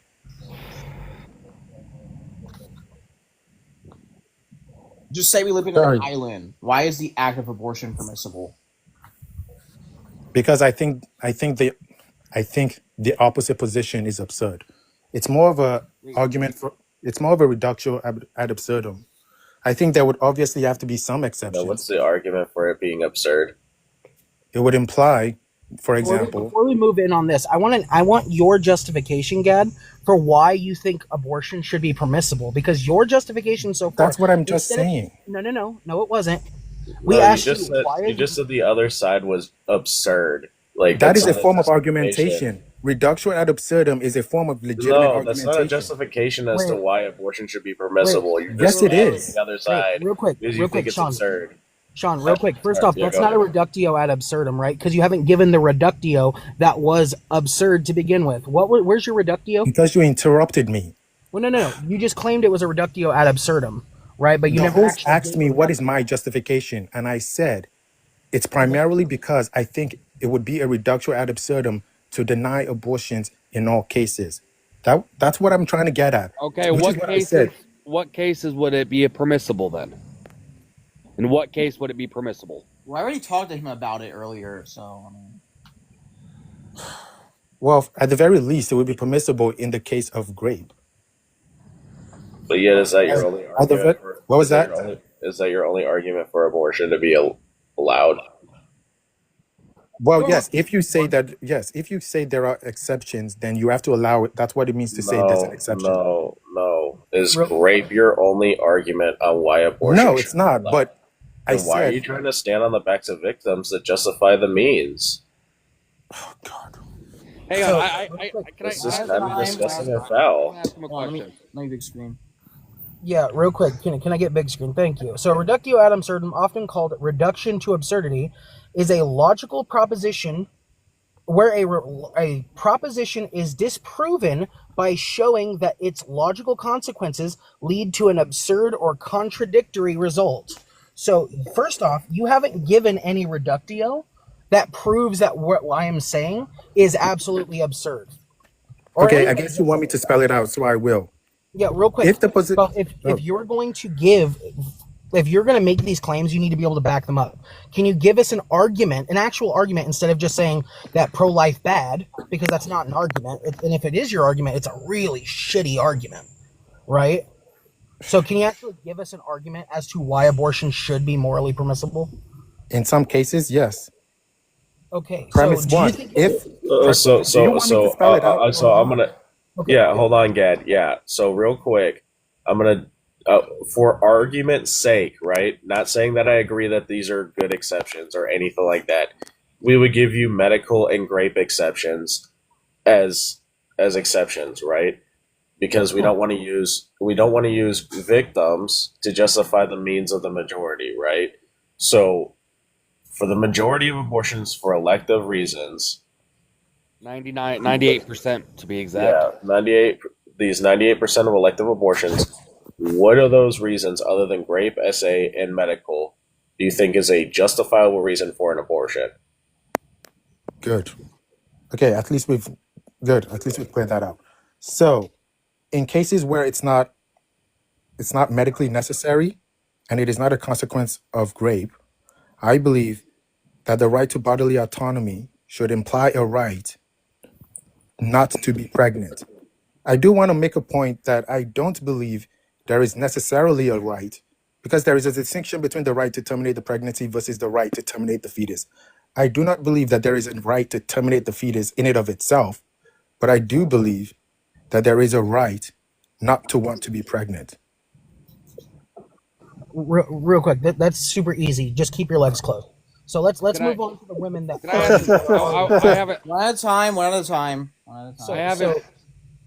well, conservative, go for it, real quick. I just want to ask real quick to see, do you believe that abortion should be used as birth control? As what? Should abortions be able to be used as birth control? If a woman does not want to be pregnant, if she does not want to endure pregnancy, she should have the right to terminate a pregnancy. If you are considered that to be birth control, then yeah, I get you. If that's what you're considering to be birth control. Okay, but so you're not just for the exceptions then. You're for termination no matter what, right? Is that what you're saying? I'm not for anything. I'm for the right to do that. Yes. Yeah, that So means you you're- support it. What? It means you support it. Wait, That means wait, you- sorry. So if I believe that people have a right to drink alcohol, then I am supporting them drinking alcohol. That's your position? Yes. If No, you're- it's not. I actually don't think people should be Wait, drinking if- alcohol. wait. But that is their legal, or that is their So right. you would protect their right to drink it, correct? Which means that even though you find it Because they are immoral, free it individuals, should be yes. allowed. Because they are free individuals, and Okay. it is not for. Okay. So real quick, so you mentioned bodily autonomy, right? Bodily autonomy is your moral justification for why a woman who went out, got pregnant because she wasn't paying attention or she just wasn't being safe or anything like that. Your moral justification is that no matter at what point during the pregnancy, because if you're going to argue I bodily never said no matter at what point But- during the pregnancy. okay, No, well I then did how- not. Dad, how about this? No, I did not. So, do you think there should be a cutoff point to when a woman is no longer allowed to have an abortion? Yes. What is that point? I am not a doctor. I actually don't know. I This- think this we would is- have. But that makes Wait, zero I sense. mean, I think You don't have to be we a can. doctor. I think we can reason that there is whether you're asking me to give you a definitive point, and you're trying to say that it's Did I say arbitrary. it has to be a yes, any point definitive? would be arbitrary, but I Well, think we can. You're implying a whole bunch of shit that I never said, right? Okay, fine. I just I asked you think what it's your cutoff obvious. I think it's obvious that at the beginning stages, a fetus is not sentient and it is not a person. I think it's obvious at the beginning stages. At what point it becomes sentient and it becomes a person, I don't know, but I think it's pretty obvious that at the beginning stages it is not. Wait, hold on. Why don't you have a precautionary stance if you don't know? What do you mean? Well, no. Well, You're asking me that you're protect. saying that I have to give you the exact point at which a Yes. fetus becomes. Actually, yes, because you don't okay. know. You don't know, and you're arguing sentience. That meaning you could unalive a being. Protect, real quick. This is really important, right? There's a reason why I was asking what his cutoff point was, or what the reasoning for his cutoff point is, right? So he's given that women should no longer be allowed to have abortions once sentience or the capacity for sentience has arisen. Well, personhood, right? actually, but go on. Okay, well, nobody even can give a true definition of personhood, right? So I can give But you. do we think it's valuable? Do we think it's definition. valuable? Okay, this is irrelevant. I'm going to ask you a question. Why is it irrelevant? Well, first off, I'm going to debunk your entire bodily autonomy stance, right? So if you have a cutoff point, right, when a woman is no longer allowed to have an abortion, so then where does her right to bodily autonomy go? Are you just willing to strip a woman of her bodily autonomy simply because the baby is sentient? Is this what you actually support? Because you can't hold a bodily autonomy stance and a sentient stance at the same time. They contradict one another. No, I mean, you can terminate a pregnancy. Perhaps I wasn't clear about. Oh, sorry, Well, somebody's talking. Yeah, I am talking because I hadn't stopped talking yet. You interrupted me. So Oh, my apologies. if you are going to hold a bodily autonomy stance, which is her body, her choice, she can do what she wants with her body. If she says she doesn't want to be pregnant, then therefore she doesn't have to be pregnant, and she can lethally terminate the pregnancy. Yes, I made a mistake. Perhaps I should have said this explicitly. I believe that yes, you should be able to terminate pregnancy at any time. But as I believe I mentioned initially, that does not imply the right to terminate the fetus. If the fetus, Wait. can I finish? You're playing a semantics Well, game. no, it's a solid No, position. I'm not playing semantics. It's Can a I fine finish? position to say. Can I? Yeah, I understand what you're saying, Gadfly. It's a fine position to say that, like, you don't think that, she should be able to terminate the life on purpose. You're just saying that, like, at the moment, the fetus can survive outside of the womb. You would advocate for the gentlest means.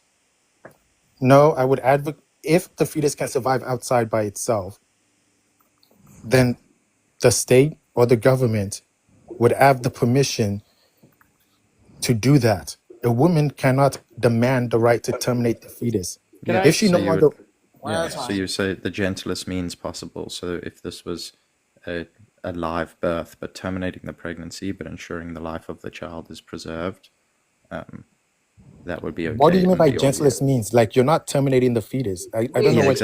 exactly. So that's what I mean by gentlest means, like Okay. a C-section or induction, where the child is born alive. Wait.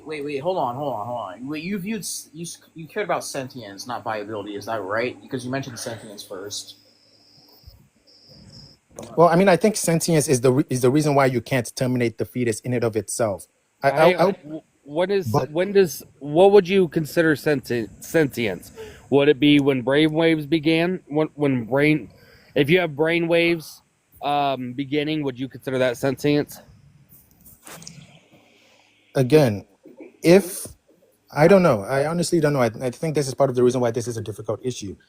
I don't believe in the right to terminate the fetus in and of itself if the fetus can survive, or if the fetus is somehow, as Ivo Rafiki was suggesting, if the fetus can be taken out of the mother and the pregnancy terminated and the fetus can be developed outside, then the state has every right to do that. What I don't believe is saying that no matter what, the mother cannot terminate the pregnancy, that she has to be pregnant. Wait, that's not our position. I want to cut you off, but that's not my position. I never stated that it has to go to full term in every single scenario. So if there are medical reasons a pregnancy can be ended, but intentionally unaliving a child, I have a problem. And the thing about your point is, right, viability, right, at 24 weeks, if you just end the pregnancy, there's a high likelihood that's going to unalive. There are serious complications just ending a pregnancy, right? That is only done as Yes, and that is an unfortunate outcome, right? But and I think this is the point I've been trying to make. Because the fetus cannot survive on its own, yes, if you terminate a pregnancy, effectively the fetus will unalive or terminate. That is unfortunate, right? Like, but that is not the same as saying that the mother has the right to terminate the fetus. Yeah, you're just advocating for right of removal. If the state wants to do that, they can. Yeah, well, I'm saying like your position is just right of removal. So you're saying at any stage of the pregnancy, the mother has the right of removal. At a stage where the fetus is viable and can live outside the womb, it should be birthed alive. But it can, but it doesn't need to be taken to term. So whether this is through induction or C-section, like that seems to be what the position is here. I mean, I'm not sure what you mean by it has to be birth. My position, I think I agree with most of what you said. Yeah, My when position, I'm saying you're saying terminate the pregnancy. I'm saying that if the child can live outside of the womb, then the termination of the pregnancy should be done with the child being born alive, whether this is through induction or via C-section, even if this is early. yes, if you can, yes, Yeah. the mother does If it can not. live There is with- no yeah. right to terminate the fetus. Yes. Yeah. Okay. So it's just right of removal. I mean, I've never heard that term So- before, but okay. Well, hold on, Godfly. What you're arguing is the evictionist stance. We've heard this many times. Yeah. Well, it would either be bodily integrity or it would be evictionist. Depends if you hold property rights. Well, I don't believe that people have property rights in themselves, but Yeah, like we don't have property rights of our bodies. Like no, I don't think it would so. be more. Yeah, so it would be more along the lines of a bodily integrity, like the right to keep one's body whole and intact, and remove any and all beings or objects from our body.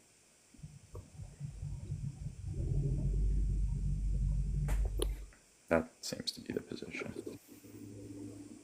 I mean, I don't disagree with that. I don't think so. Yeah. Okay. So then I guess the question is, because the way that you phrased it, like I think you were going to give a formal argument, but then you were cut off. Like, do you have a formal argument for it, or I mean, informally even, like for the position? I mean, I don't think that anyone has. If you want a formal argument, I don't believe that anyone has a right to somebody else's body, even if it's necessary for their survival, right? So I'm thinking of if somebody needed my, I don't know, my kidney to survive, even if I originally agreed to give them my kidney and then I changed my mind later on, I originally agreed. Now I'm on the operation table. The doctor is ready to put me under, and I say I changed my mind. As a legal matter, I think I ought to be able to do that, right? I don't think anybody has a right to use somebody else's body, even if it's necessary for them to survive. So, analogous. I agree. What? Well, I mean, hold on. What if you I sign agree a with that. contract, right, that specifically says you cannot go back? You think it's okay to violate this contract that you agreed to? Generally, as a matter of contract law, yeah. I think what you mean by okay? Are you asking if I think it's morally permissible, or are you asking if I think the state should prevent me from reneging on the contract? Yeah, either or. I don't really care which answer, how you answer. Well, I think it would be morally wrong. I think breaking a promise is morally wrong, but I don't think the state should have the right to prevent me from reneging. So, like, I agree with you with the kidney thing, but like, I think when it comes to actions that are deemed like, do you think that the action of abortion is an immoral action that we should allow to take place, or do you think that it's not immoral? I think that generally speaking, abortion under most circumstances is immoral. But I don't believe. Again, let me put it to you this way: I think that good people, even if no one, you said you agree, even if you don't, even if someone does not have a right to use your body, I think if you are a good person, generally speaking, if someone told you, this person is going to die if they don't, have access to your body for 9 months, I think generally speaking that a moral good person would feel some sort of compulsion to do that. Morally speaking, I think, yeah, it would be, in a sense, morally wrong to say no. But that is not the issue. The issue is whether or not the state should be able to compel you to do that. And that's where I disagree. Okay, so you're saying that the state should not enforce this this pregnancy. Like, the state should not force this pregnancy, and a woman should have this right to like bodily autonomy or bodily integrity. Yes, So that sounds like what I'm saying. okay, so it's you're using rights language. Who? Like, what do you? You're Who's the using language? You're using rights language. Oh, okay. Yeah. So, like, what do you take a right to be?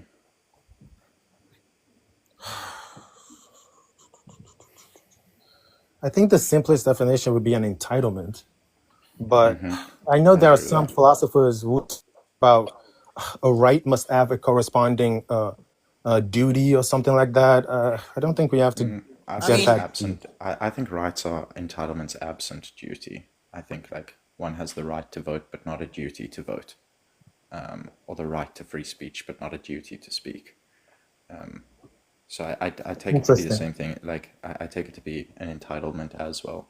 So when you're saying that a woman should have this entitlement, I think that's kind of begging the question, because that's like you're asserting the very thing that's being called into question here.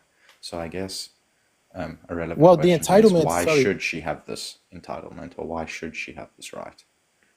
I think the entitlement comes from the value of autonomy and the value to bodily integrity, as you mentioned, right? That because we value these things, we value bodily autonomy, we value bodily I integrity, don't think we we do. ought. You don't think we do? I don't think we do. I think there's Oh, instances in which we okay. don't. I think there's instances in which we don't. For example, if two consenting adult brothers wanted to engage in sexual relations, I don't think that we would value their bodily autonomy enough to allow them to take this action. Would you agree? Interestingly, I would have to disagree, actually. I think that there Okay. are the issue of are we not allowed to say the no, INCEST word? you can Yeah, I say think you can say like incest. incest. Yeah. Sorry, what was that? You can say incest. You can't say the actual word. Yeah. Gosh. Yes, Instmess. yeah. Yeah. There has been among philosophers, this has been an issue of discussion among philosophers actually, as to how can we justify making it illegal, sorry. And I don't think there's any good argument. So I would have to disagree with you. I think that I would have to disagree with you on the issue of whether or not incest should be illegal. I think I would have to disagree. I have not heard a good argument for why it should be, but maybe you have one. Yeah, well, I would just make Oh, like a just to be moral clear. Oh, argument. sorry. I forgot to I forgot to mention one last thing.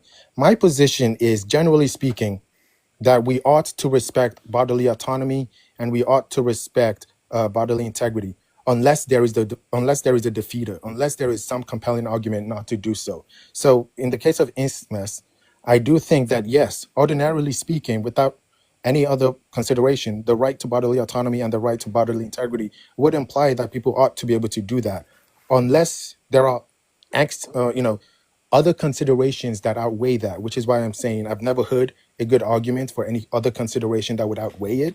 But Well, I mean, maybe like we you do. could, like you can take like even like there's a few ways that you can go about it. You can go about it with regards to like the utility of it. Like, I think this would be like bring negative utility to society to allow this kind of action. You can also come at it from like a virtue ethics Can we do it one kind by of one? Can framework. we? I don't. I tend to forget Yeah, things. no So worries. one, I mean, unless you're going to forget the other things that you're about to say, I don't. No. The other one is like the main argument I would give. Okay, so Like utility. I'm not a utilitarian. Neither So am like, I.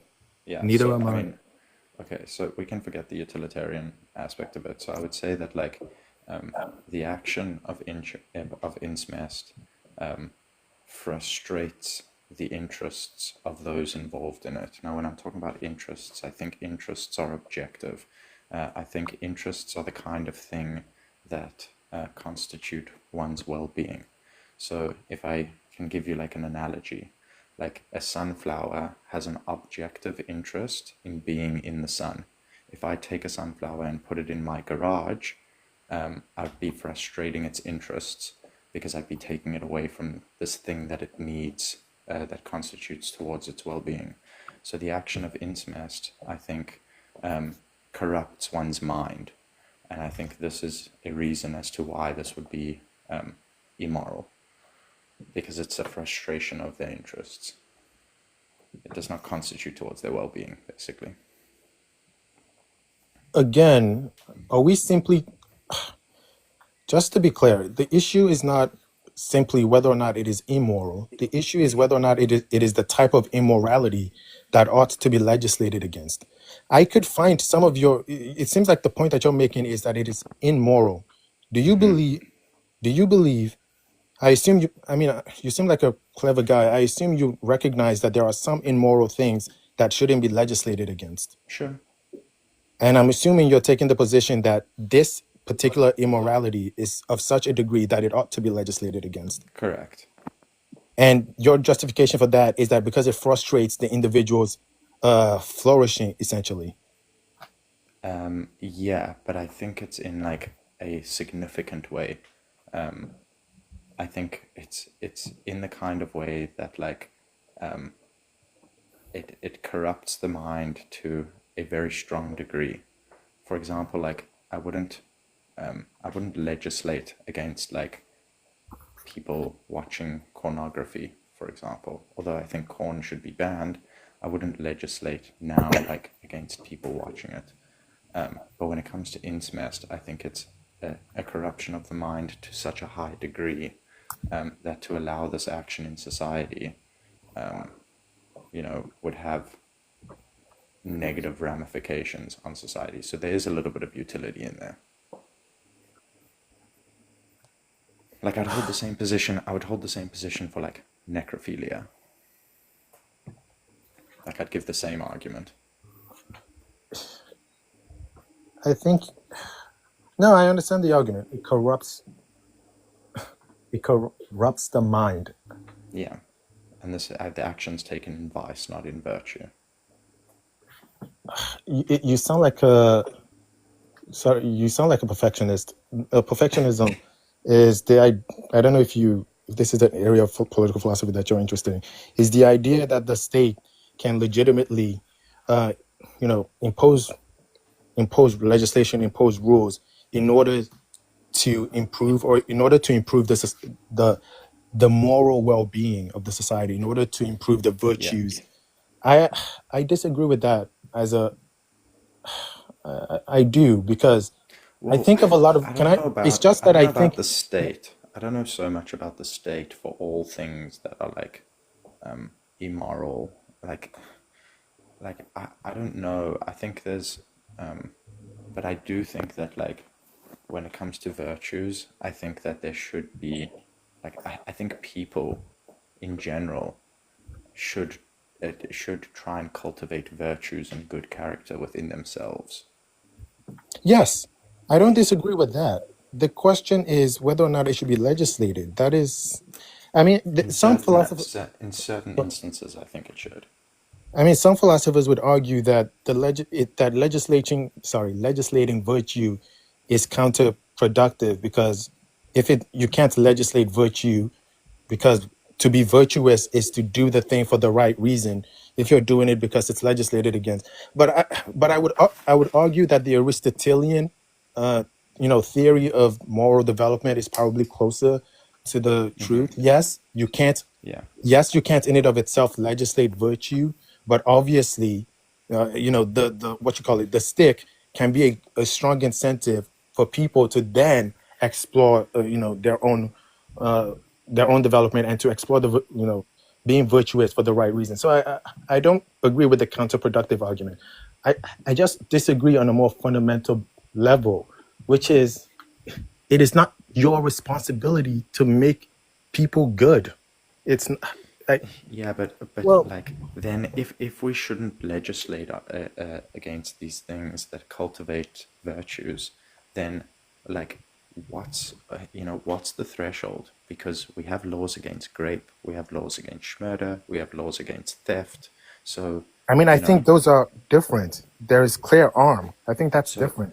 yeah. So like when if we take it back to abortion, like I would add abortion into that different category. I would add incest into that different category, necrophilia into that different category. But you have to. Rafiki, real quick, I wanted to ask a question because, Gad, you gave an argument as to why, like, you disagree with Rafiki on the things involving incest, right? You say that no, that's not something I would legislate against, right? Would you also not legislate against like necro? Generally, I mean, this is actually an interesting point. I'll start by saying I don't consider a corpse to be a person. I agree.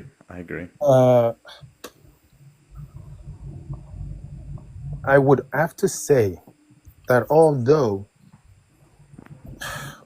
people do not have although people do not have property rights in themselves while they are alive, I would have to say something along the lines that people have a right to dispose of their own corpse however they wish, right?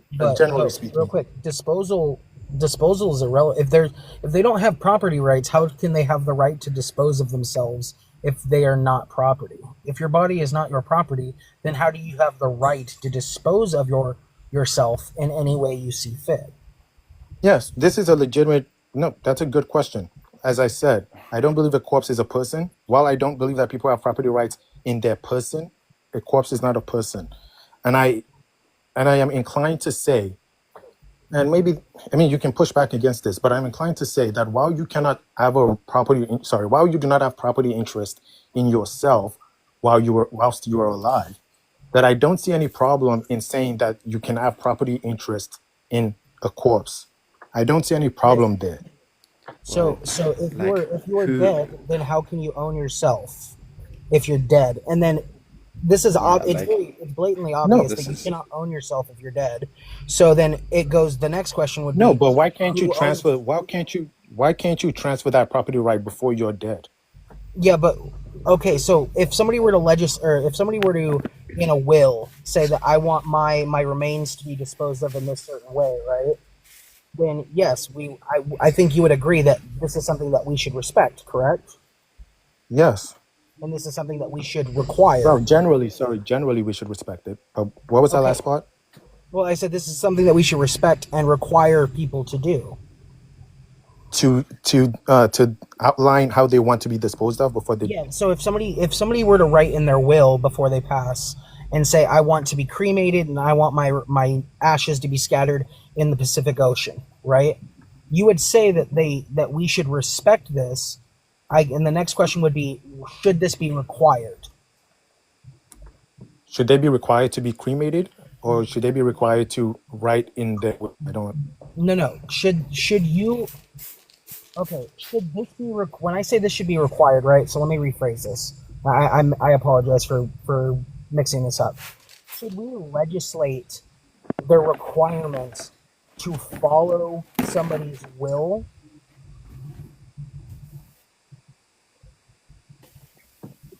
That is.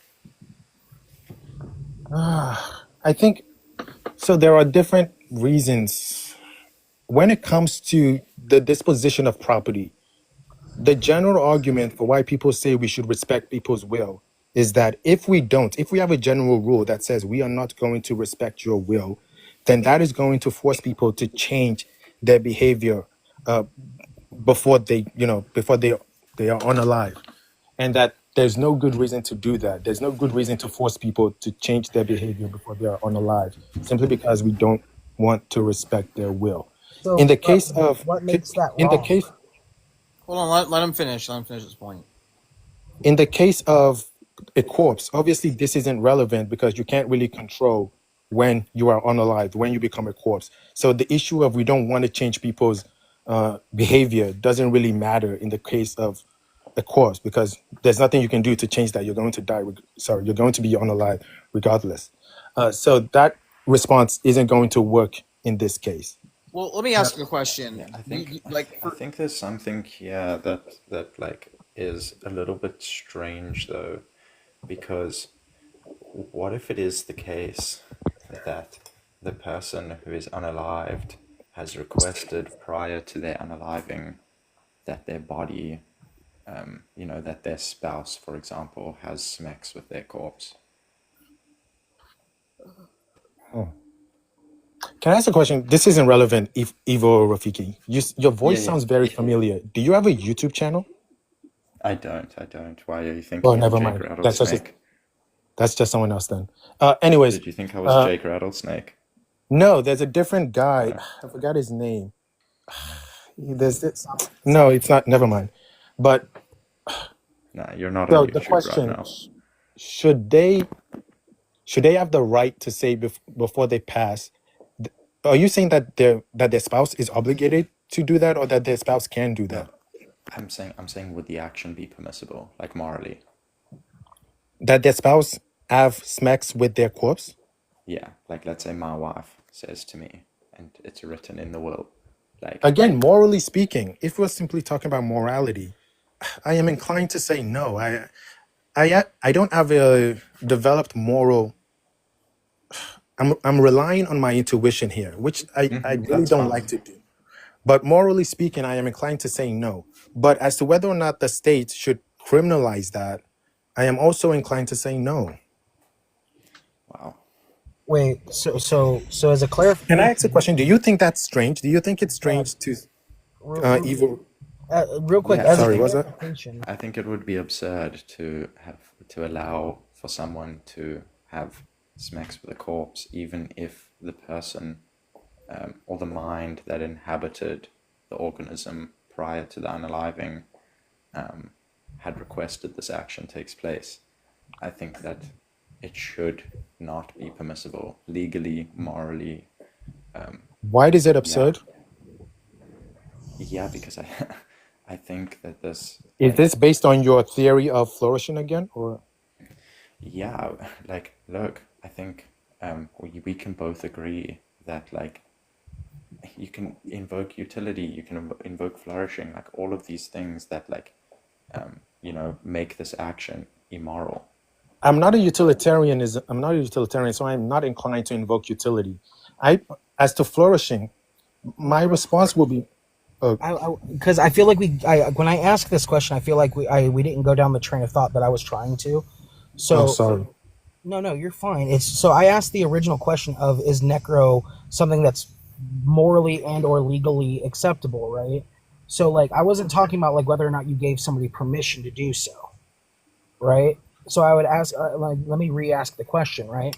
Would you find it morally acceptable for somebody to go into a graveyard, dig up a corpse, and then do things to that corpse? I don't have a well-developed moral theory, but I am inclined to say that I would not find it morally permissible. Okay, what about legally permissible? Is this something that you would criminalize if somebody did? Assuming that it is desecration, and assuming that let's say what I mean by desecration, there are no laws on the books, right? No, what I mean by desecration. Let's say there's no laws on the books. No, I'm not suggesting that there's any laws on the book.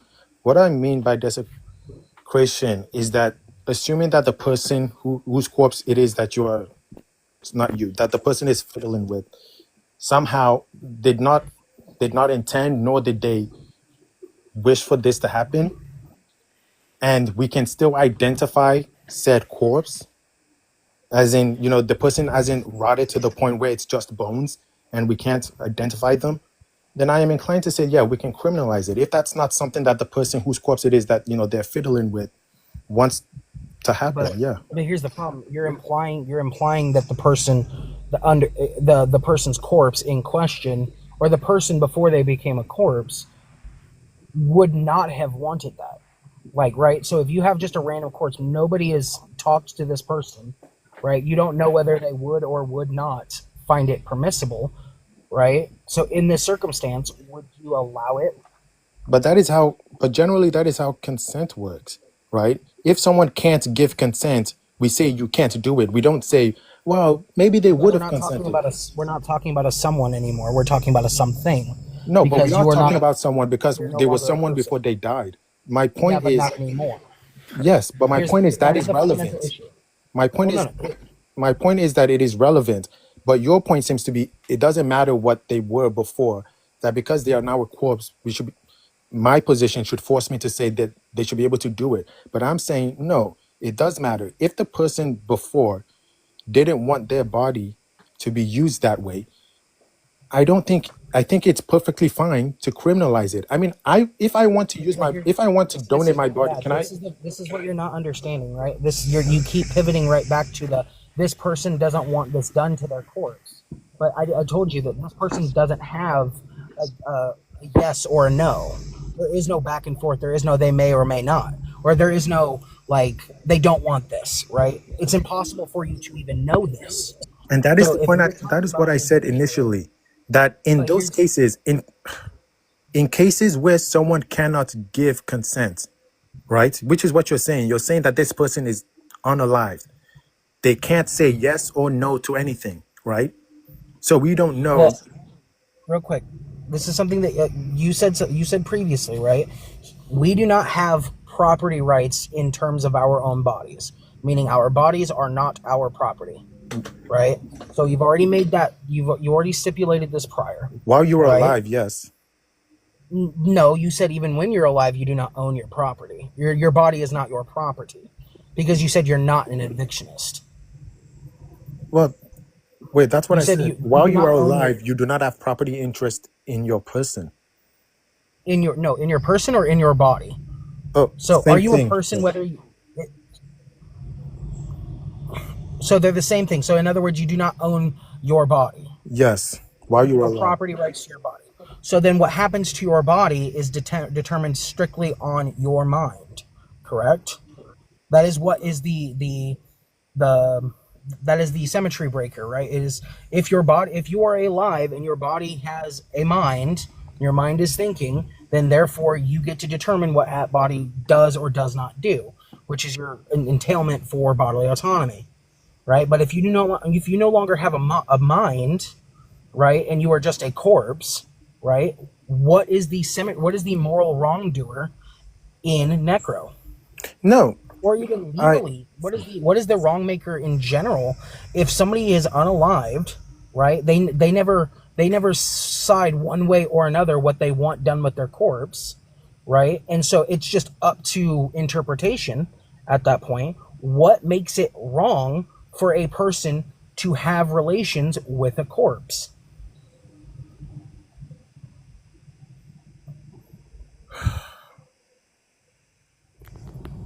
legally, as to whether or not I think the state should be able to criminalize it, I think you're probably right. I may have to bite the bullet there and say that the state shouldn't be able to criminalize it.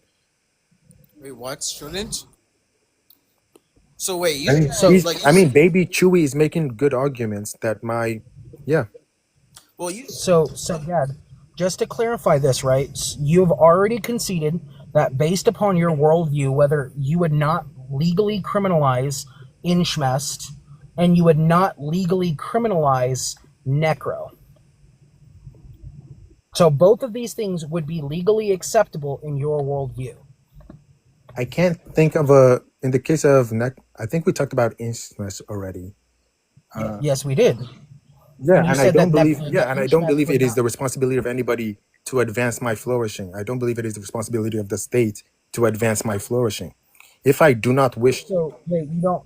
So that would also entail that you don't support, like, or when you say flourishing, that the state doesn't have a right or it doesn't have a responsibility to make sure that you are able to flourish. Correct. So essentially, no, that all is not what I. rights. No, those are two different things. Actually, no, those are two different Okay. things. So what I said was, and I would like for you to restate your original claim that you just made.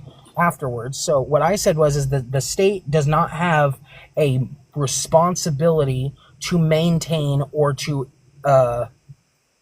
either maintain or to I'm trying to think of the word that I want to use to describe this. Are you thinking of promote? I don't know. Not promote. Let's just use the term promote. So it's not only are they responsible, what I'm saying is you do not believe that the state has a responsibility to promote or to protect your flourishing. No, that's not what I said. I'm saying that the state cannot compel me to do X because the state believes that it would promote my flourishing. The state does have an obligation not to get in the way of my flourishing, right? The state has an obligation not to, for example, I don't know, unalive for no good reason and get in the way of my flourishing, but they are not allowed to compel me to do something because they think it will advance my flourishing. Okay, so the state does not have the right to impede your flourishing or what you perceive to be your flourishing. Would you agree with this? Yeah, I think so. Okay, so if somebody, like, I could literally look at the list on the side of the prompt, right? If the state does not have a response or does not have the right to impede upon your description of flourishing, then does the state have the right to stop any of these things on the list? We've already gone through Necro, we've already gone through Inchmest, and you said that the state shouldn't be able to step in and stop those. So let's go down the list again. So cannibalism, right? So if you have somebody who is unalived, right? The same way we're talking about, for the same logic that would involve Necro, right? Can you stop somebody? Do you think the state should be able to stop somebody from eating a corpse? No. Okay, so you support the state not legalizing, or that you support the state legalizing cannibalism. You support the state legalizing cannibalism, Necro, and Inchmest, right? Would you support, or do you support the state legalizing racial slurs? Well, that's different because I'm assuming there is a recipient of the racial slurs, right? Okay. And that would, if the state is surviving family of cannibalism or necro. If the state is saying that people can be racially abusive towards others, then the state is basically saying that you have legal authority to impede the flourishing of somebody else. I think the situation is different. Well, I'm gonna argue if you're talking from a legal standpoint, you're gonna have a hell of an issue with the First Amendment. Well, on that one. But we're not talking about the legal standpoint. We're talking about political. We kind of are. You're saying whether or not the state has the authority to legalize or criminalize activity, which is absolutely As a matter of no, I think maybe we're misunderstanding each other, and I just want to clarify that. I am talking about. I assume that what we're doing here is political philosophy, not legal theory. We are not talking about what rights the state has under the Constitution. We are talking about what rights the state should have as a matter of justice. I assume we're doing political philosophy. So, do you think the state has the right to impede upon your free speech? In circumstances, yes. What circumstances would those be?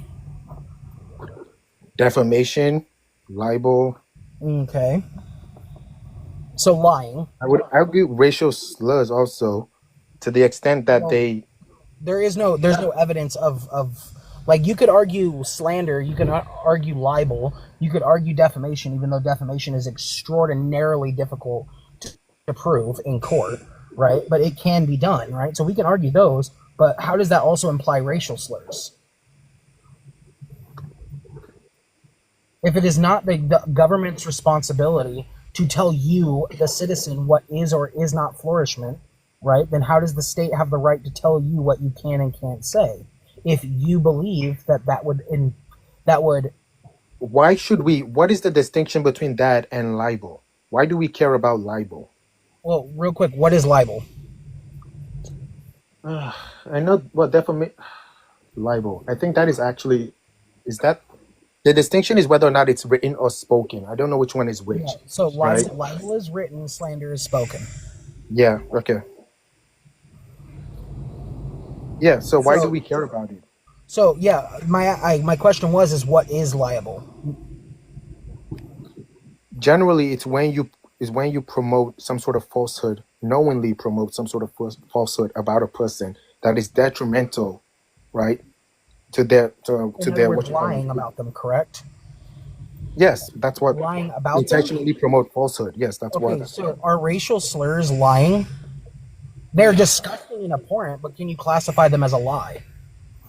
I was trying to ask, why do we care whether or not people lie about others? And the point I'm trying to make. Hold on, I'll give you an example of this, right? Wait, I'm not wait, sure wait, you can wait, see wait. this one. Protect. He just kind of like defeated his own argument.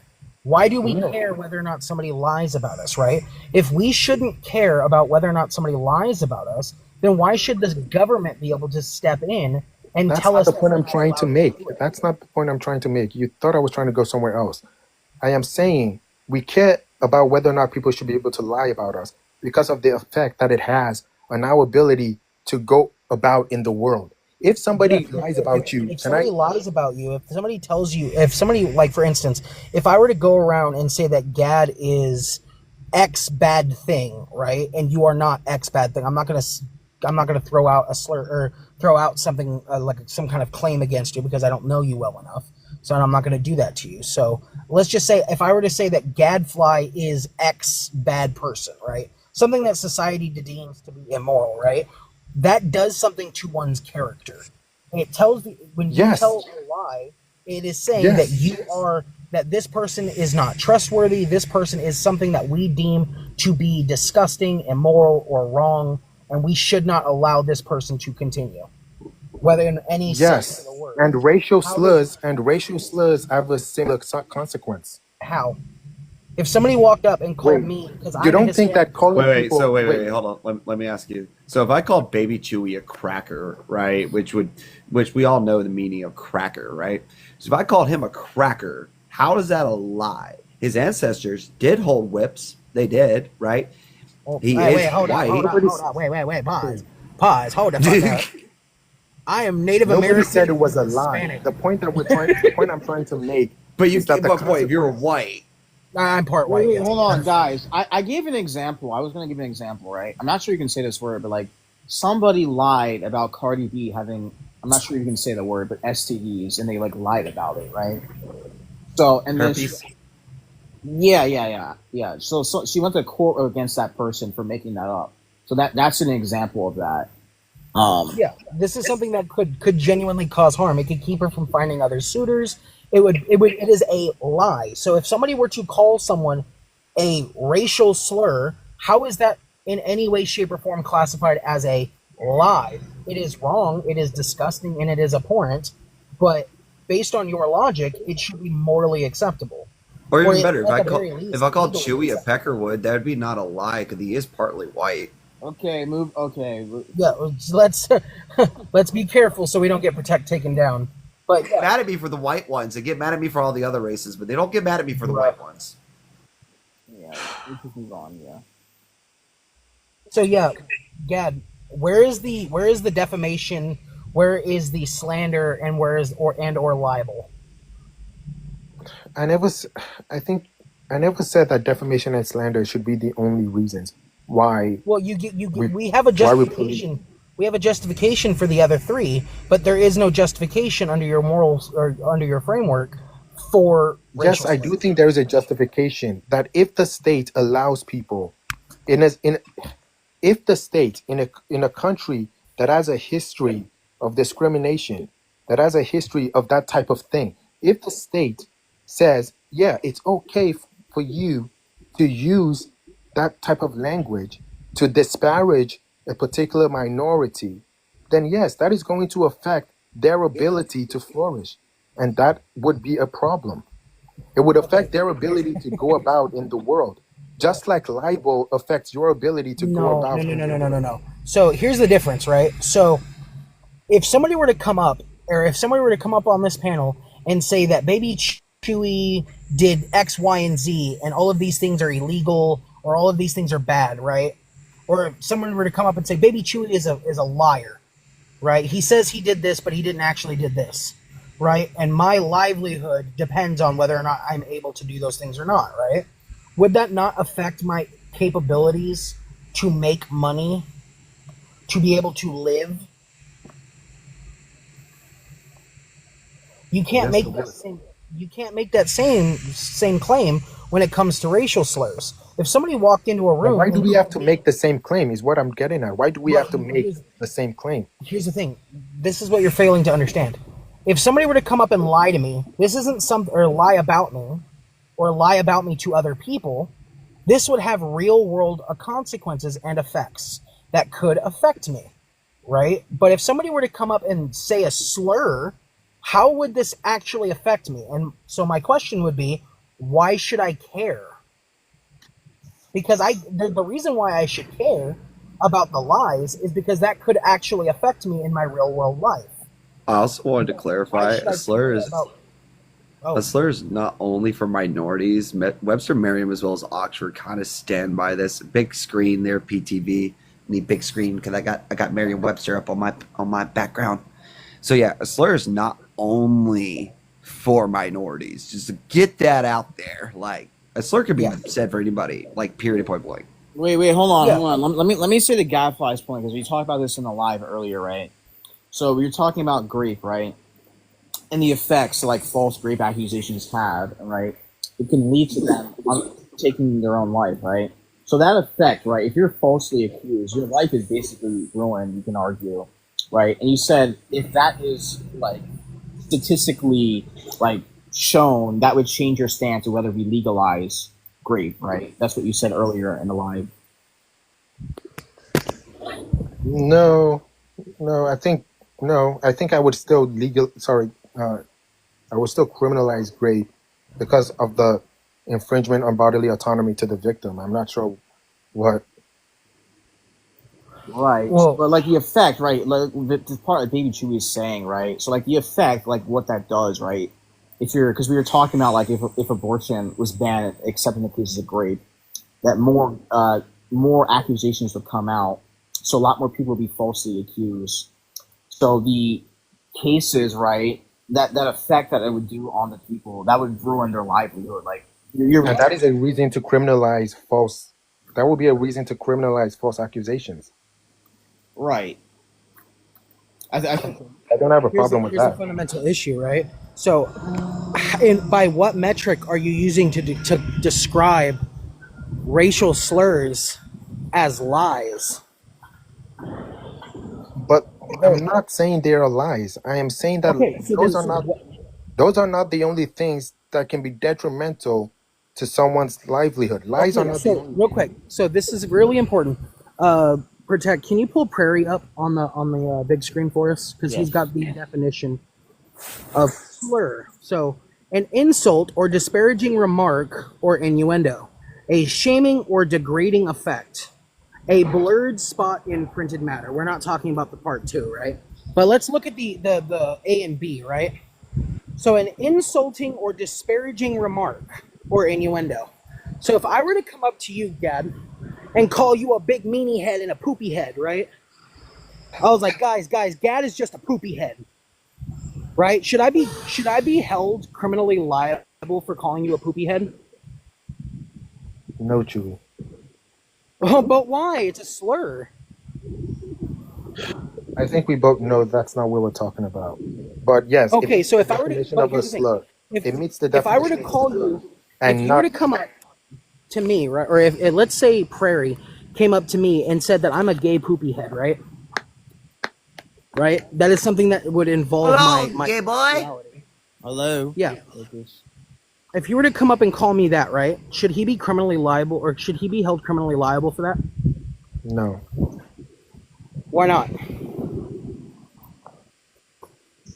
Are gay people not experiencing like trauma? I cannot prove that Chewy is homosexual, but I am calling him gay. So why is that not a dishonest statement or a false accusation underneath your framework?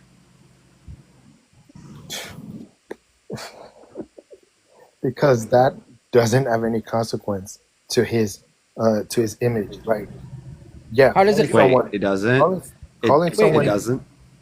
Yeah, no, it really doesn't. quick, Gad, how does it not? Calling someone gay does not.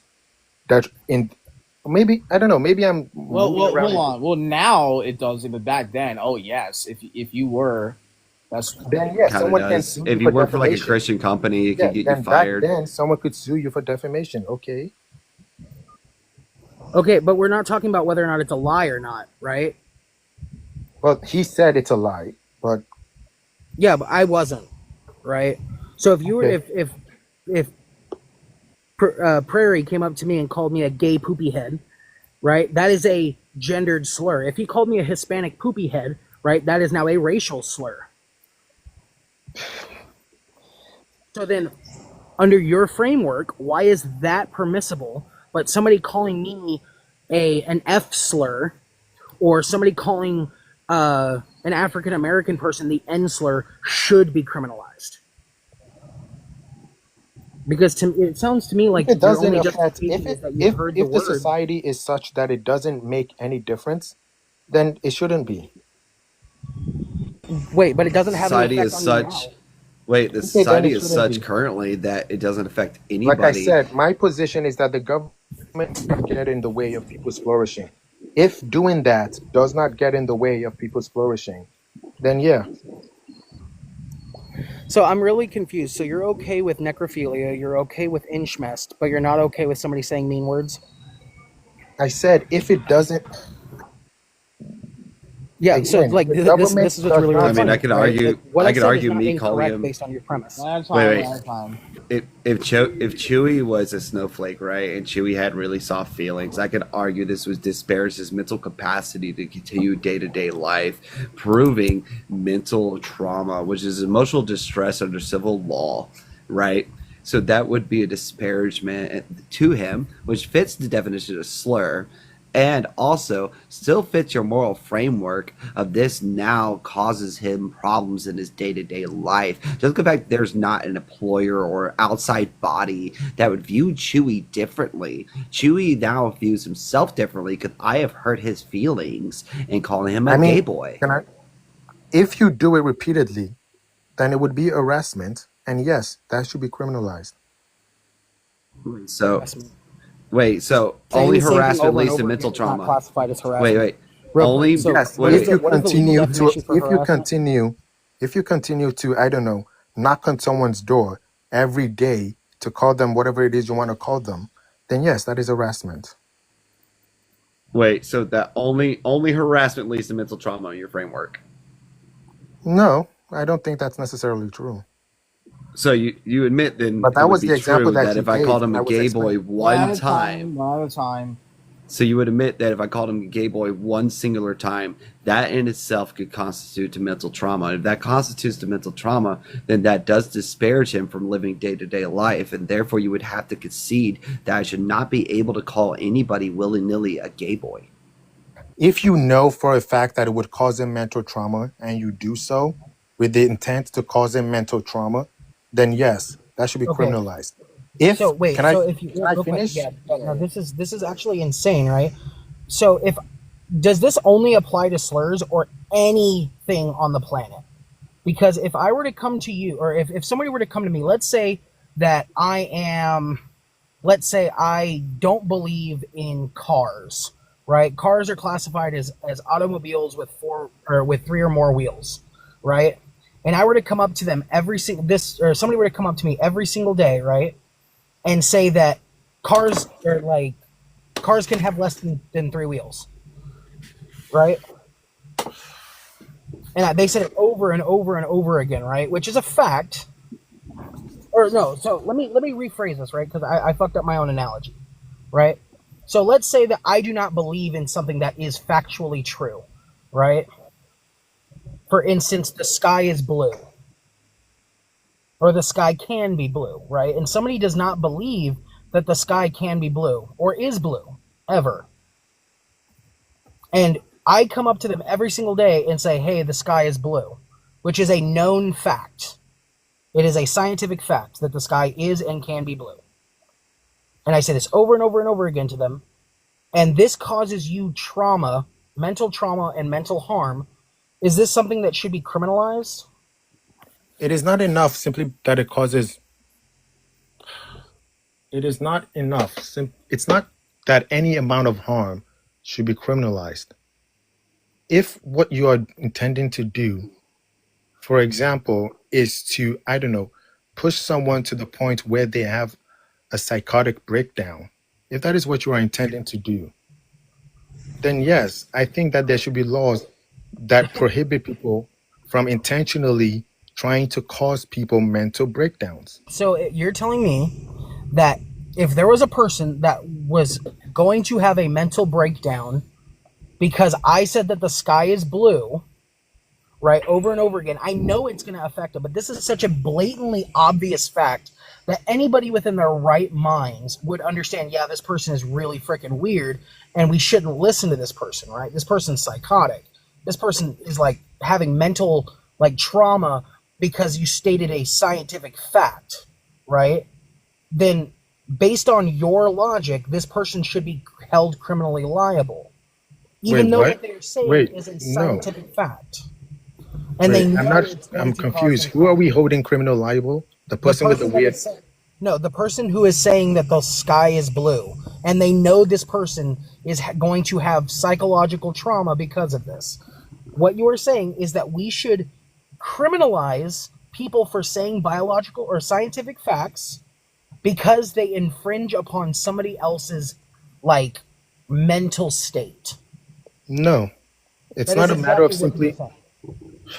I mean, we kind of already do this with the tea topic, or at least we're close to it. So It's not enough to simply cause mental harm. If you intentionally wish to drive someone to, I don't know, self-deletion, if your goal is like, I am going to intentionally drive you to self-deletion by harassing you, then yes, why shouldn't that be illegal?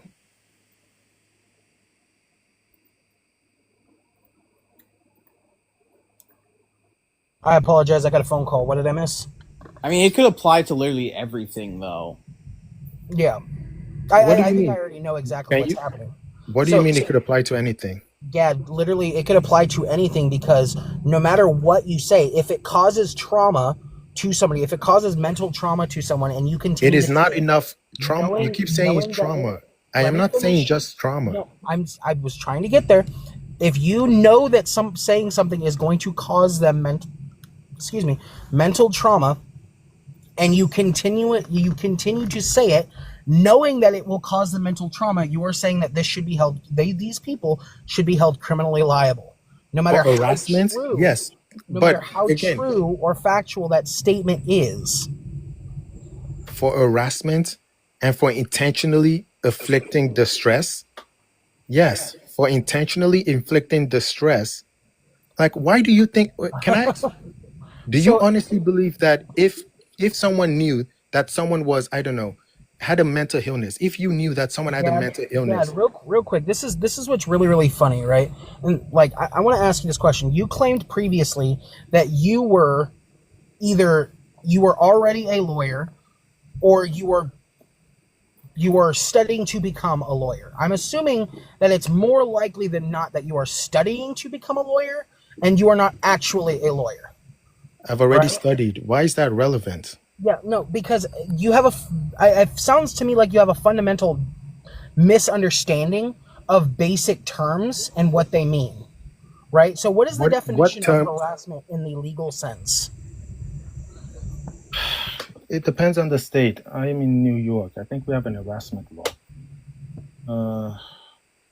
First of all, I will say this. Do you think that every lawyer knows every area of every part of the, like every? No, Okay. obviously not. Yeah, I'm a tax lawyer, by the way. So if Oh, your wait, wait, wait, wait, expectation, wait. if your expectation is that I would know every other area of the law, I can dispel that Okay. expectation now Well, and say that I wanna- don't. Okay, so then first off, before we continue, I would like an apology from your previous statement that you made to me because I've been waiting for this, right? Which So I statement would- was that? Yeah, I would like an apology for the statement saying that because I am not a lawyer, I shouldn't speak on these things. But that is not what I. No, but the thing we brought out Roe v. Wade and all the legal systems. You're a No, tax no, lawyer. no. What I said, because I'll everybody's just need to- required to study that in law school. Yeah, or if you want to follow me, or I'll follow you. We're just gonna ignore what he's saying. But Yeah, sorry about that. One sec. Yeah, as he was saying, it's like only lawyers should talk about it and these things. Like, wait, but No, that's not what I said. You guys can have this debate among yourselves. What I said was that I do not want to have that discussion.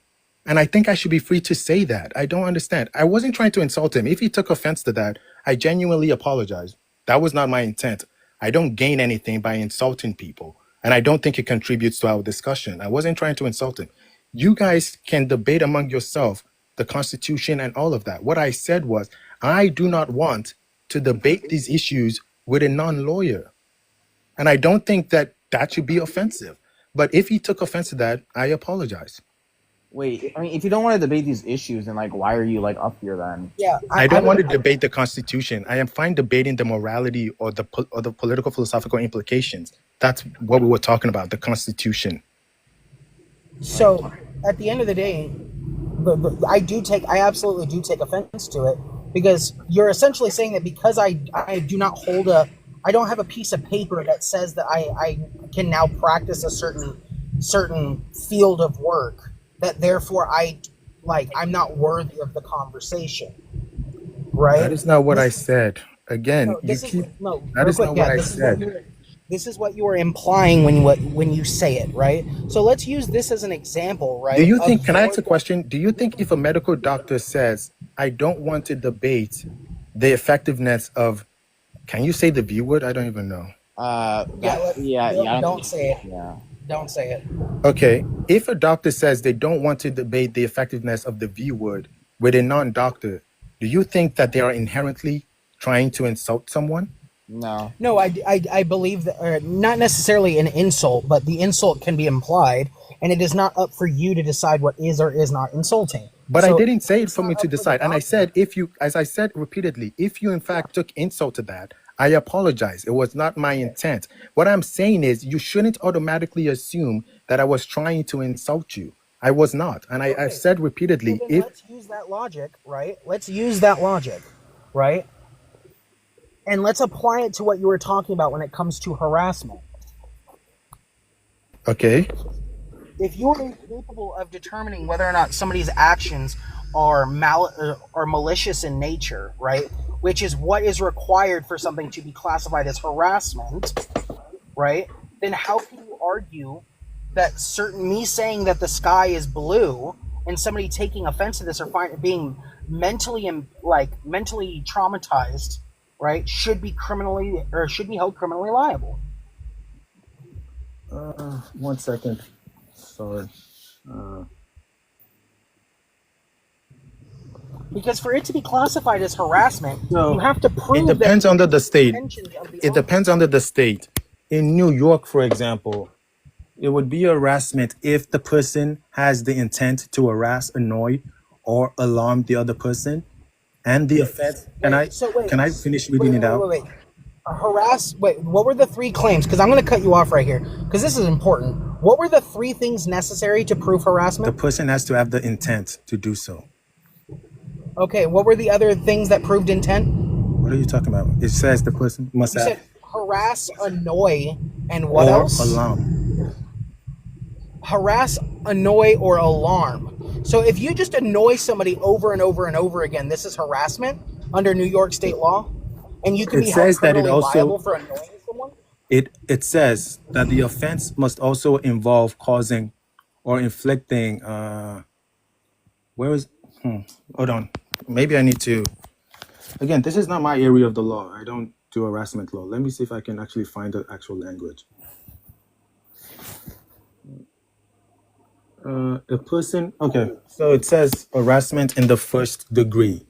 A person is guilty of harassment in the first degree when he or she intentionally and repeatedly harasses another person by following such person in or about a public space or places, by engaging in a course of conduct, by repeatedly committing acts which place such person in reasonable fear of physical injury. So there has to be a reasonable fear of physical injury. Okay, so the way we have been misused, you can already clarify that at least one of us has been misusing the definition of harassment. Yes, if there is no fear of physical injury, then it shouldn't be harassment. Yeah. Okay, so then now that we've clarified that, I don't understand how this could be, like, I don't even see how this is necessary at this point, but at least we've got this clarified, right? But you're still, do you still hold to the belief that somebody who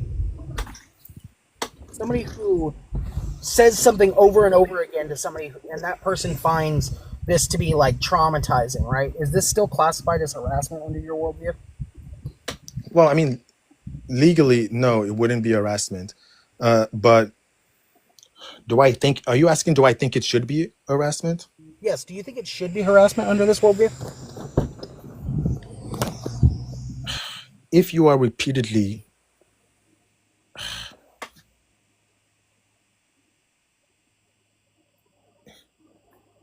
if somebody says to you, please, I don't want to talk to you, and you repeatedly come to them to say something to them, I think it's morally wrong, but maybe it shouldn't be legally punishable. I think to me, that's just very obnoxiously wrong. But okay, maybe it shouldn't be punishable by law.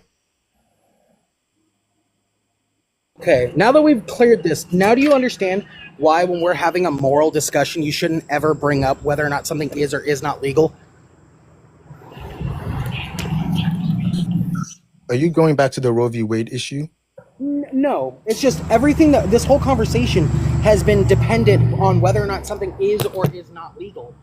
And we are No, using I am not suggesting that the legality of the act should in any way well, maybe you can take it as informing, but it does not determine whether or not it should be legal. The fact that something is legal should not determine whether or not it ought to be legal. Okay, so I'm glad that we've confirmed that, because, like, I want to say, like, 80% of this conversation has been, it is, therefore it ought to be.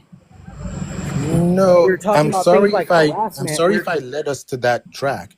But if you were referring to the Roe v. Wade, again, I was trying to use Roe v. Wade as a benchmark because I assumed we all knew what the circumstance was under Roe v. Wade.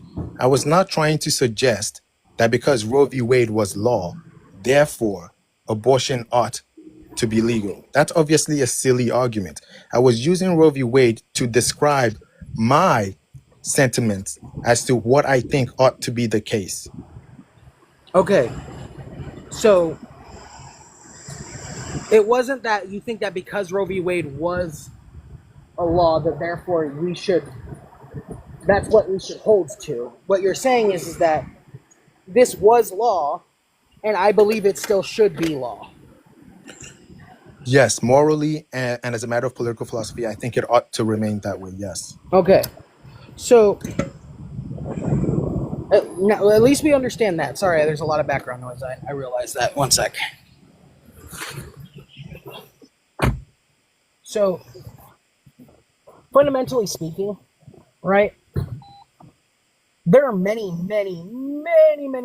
issues involving Roe v. Wade. But we're not talking about, we're not going to talk about whether or not its legality was justified under the Constitution or not.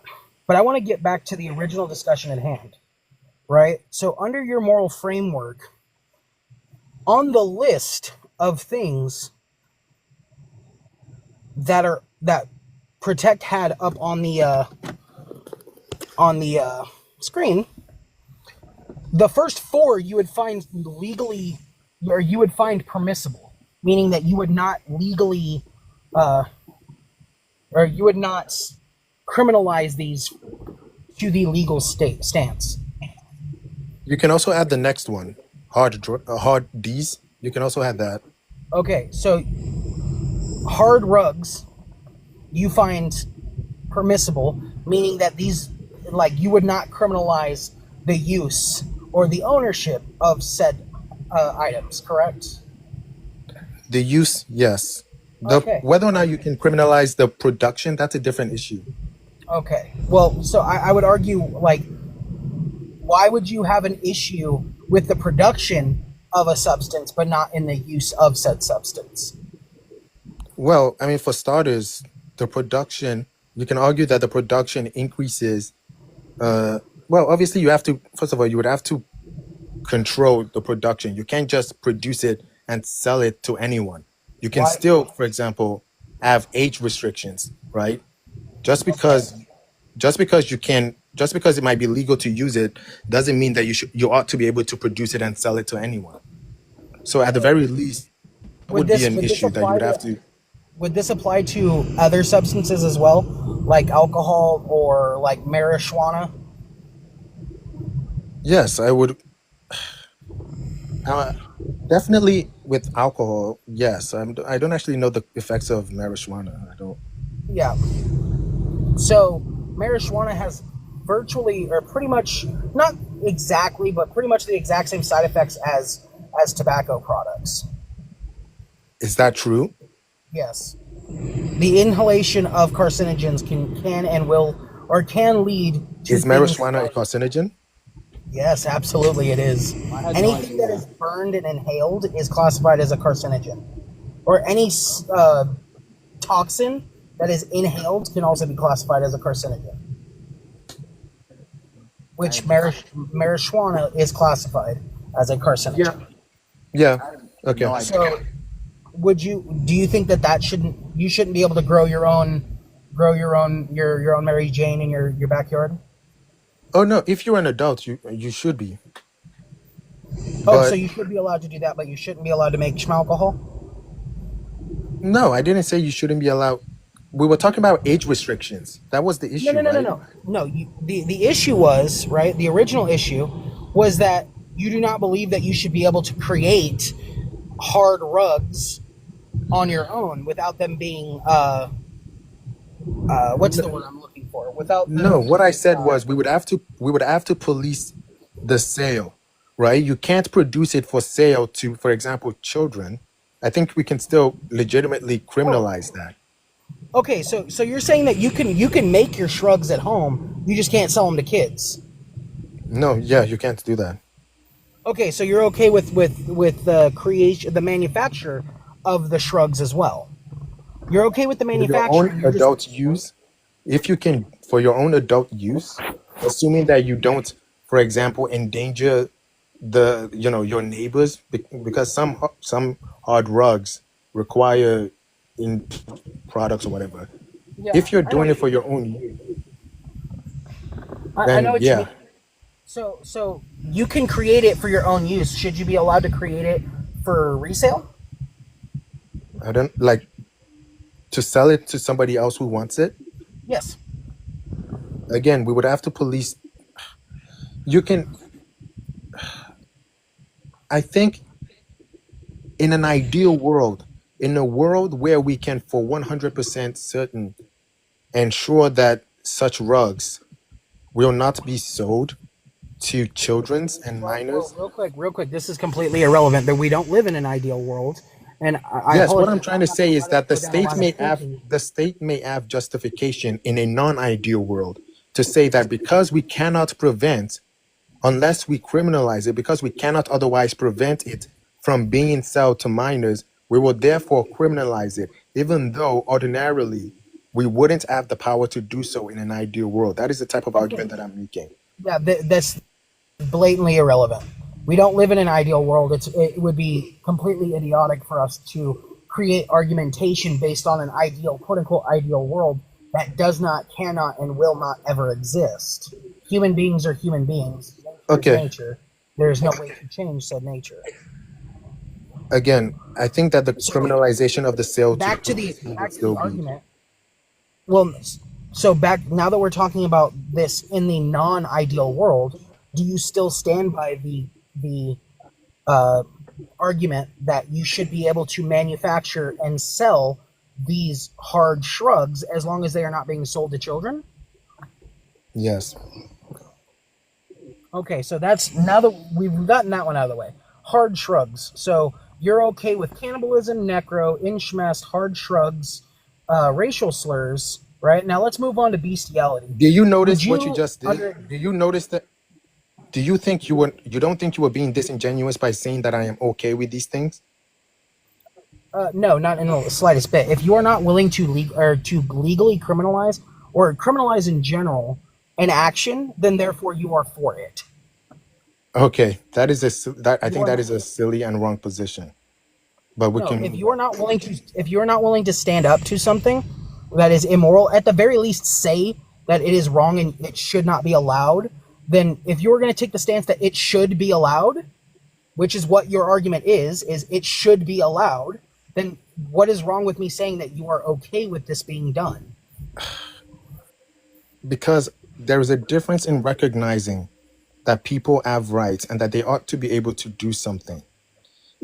Okay. Even if they are making mistakes for their own lives. Everybody must live their own lives. Even if you think that what they are doing is wrong and you are right that what they are doing is wrong or detrimental to their own life, it is their right to do so.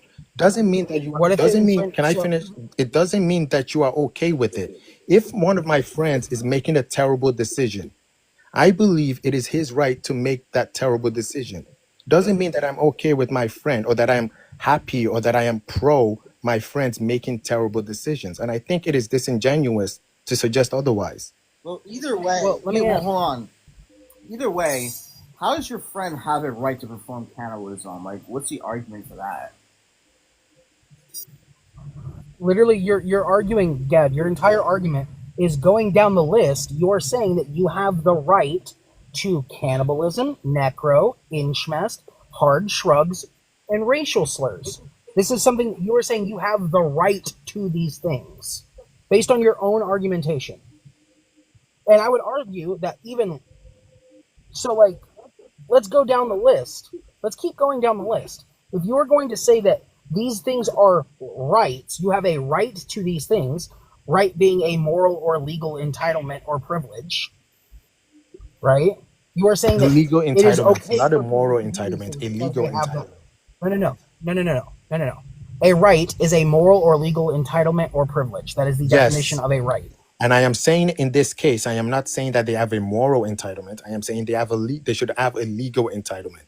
That is what I'm saying. Okay, so I'm not disagreeing with your if you're definition of okay a with right. something, okay, so then if we have the entitlement to something, if you are telling somebody that they have the entitlement to something, then therefore you are saying it is okay for them to do it, whether it be No, moral it is or legal. not. You are No, it is okay with not. them doing it. No, it is Yes, you not. are. Real quick. Okay, If you are saying somebody, no. if you are saying I think somebody people has have a a right. Can legal I finish? entitlement, I think people have a right to choose who they marry. For example, if they choose to marry someone for racial reasons, that is their legal and it should be their legal right.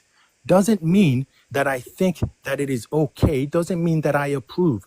And you are wrong. You are wrong in saying that if somebody is willing to fight for someone's legal entitlement to do something, they must therefore approve of it. That's not true. okay, so you do not approve of it morally, but you approve of it legally, which means that you approve of it. Oh Like, my you God. said nothing. You literally said nothing. You approve of it, just not on a moral stance. You approve of it on a legal stance. I'm going to go. This is pointless because if you can't understand Wait, no, that Dad. people, if you can't understand Dad. that people have rights, that you, Wait. Where do your rights come from?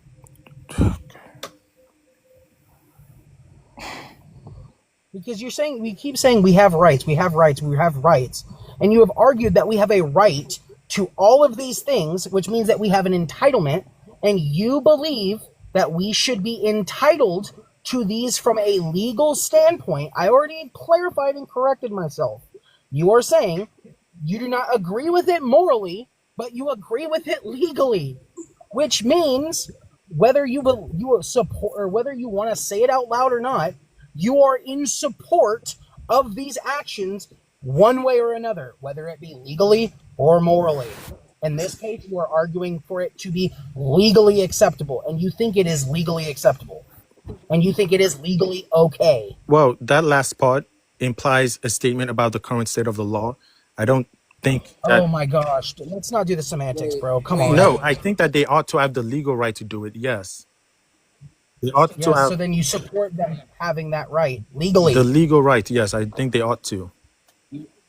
You're repeating the same thing I said. You do not support it morally, but you support it legally. Wait, do you think they can at least be taboo by society? You think they should be extremely shamed for these behaviors? I think lots of those things should be shamed. Yes.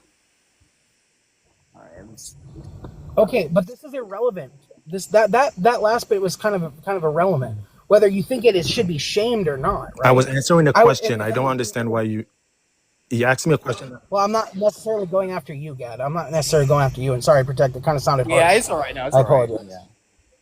Yeah, but Gad, if now that we've got that clarified, right, that you do support these actions from a legal standpoint. I'm not saying that you have a moral standpoint on this because we haven't talked about that. Because for some reason we keep talking about whether or not something should or should not be legally. Because But that's let's go the down issue, the list. right? It's not, because morals define legality. I don't think that's There's true. not a single. Wait. So if I could show you evidence that our founding fathers wrote the Constitution based upon a moral framework, right? Would you change your mind on that? Oh, sorry. I thought you were saying a conceptual. Oh, sorry. I thought you were making a conceptual statement that legality is somehow conceptually dependent on morality, which I don't. No, not entirely. No, but if you're it saying was- that the founding father, that's a different issue. Then sure. No, I'm saying that not just because I'm saying that they should be based on morality, and that is how our founding fathers intended for laws to be created, right?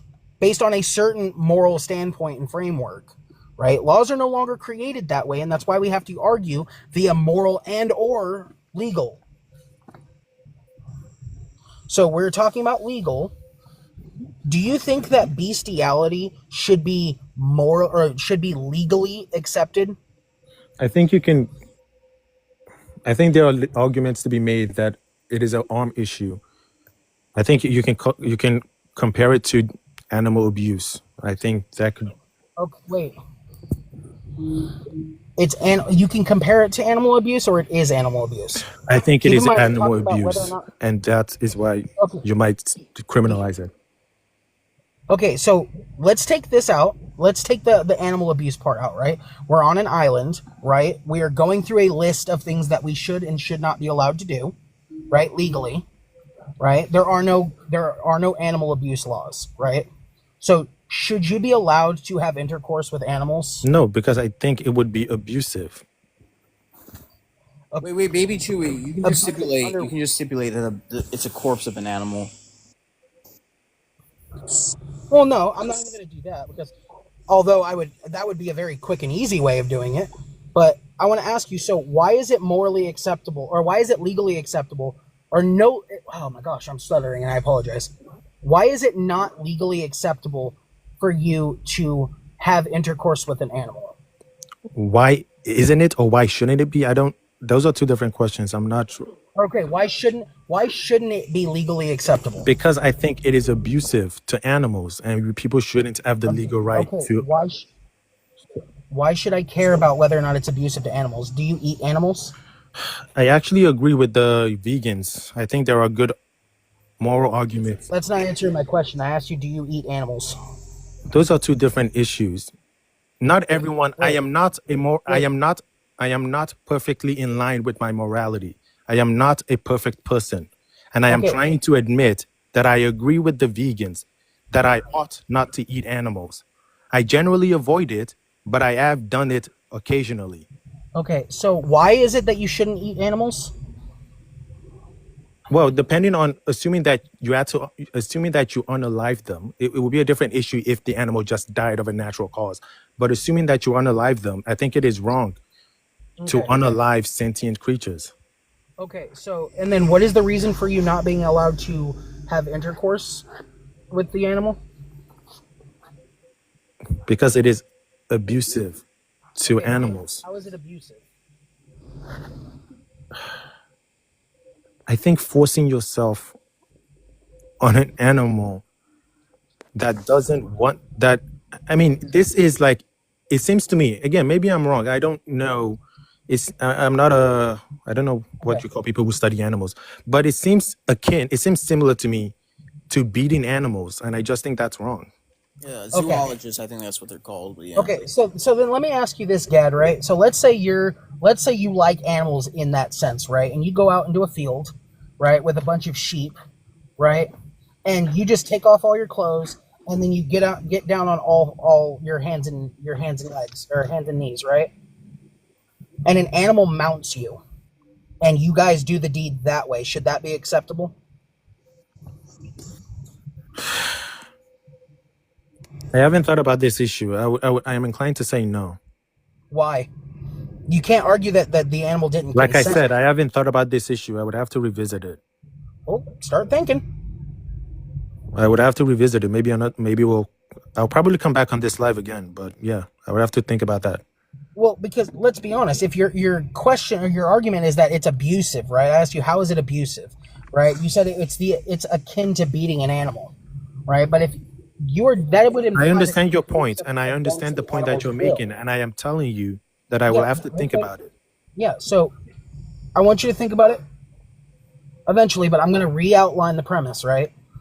So if the reason why it's abusive is that it's akin to beating an animal, you are implying that what you are talking about is that the animal cannot consent to the action, right? So if the animal cannot What I'm consent, implying is that it is harmful to the animal. I'm applying that because harmful the to the human. animal because it is akin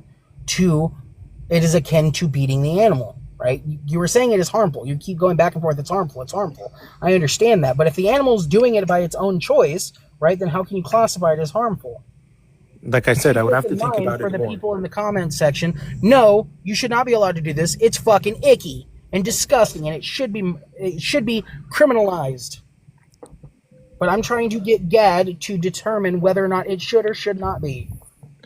I am not going to endorse a political philosophy that is based on the morality of disgust. The idea that something feels disgusting and therefore should be criminalized is not a I didn't position say that. No, well, you said it's icky, it's nasty, and it shouldn't be allowed. I assume that's the point that you're making, but okay. No, that was just off topic. That was just me talking to the comment section. They understand what I'm saying. It's fucking gross and disgusting, right? But I'm not saying that that's your argumentation, and I'm not telling you that you need to accept this argumentation, right? But Gad, if the animal is the one that mounts you, then what about it is abusive? I would have to think about it more. Again, I said I don't generally think about bestiality. Well, now you're just trying to imply that I'm the one thinking about it. No, oh my God.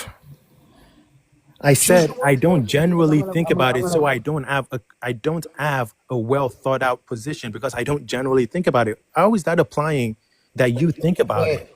Wait, you had the argument about you were able to create an argument for cannibalism, necro, inchmest. Because I've thought about it. I've actually thought about it. I've thought about cannibalism, and inchmest before. I studied philosophy in college. I've actually thought about those issues. I have never thought about. They don't talk about the moral or legal implications for bestiality. No, that has never come up in any of my classes. No. But they talk about necro and cannibalism. I don't think they talk about necro, but I think we've talked about. These are all, wait, if they don't talk about necro, but you had an argument for necro, so your argument, your whole I took philosophy in college and we talked about these things flies out the window when it comes to necro.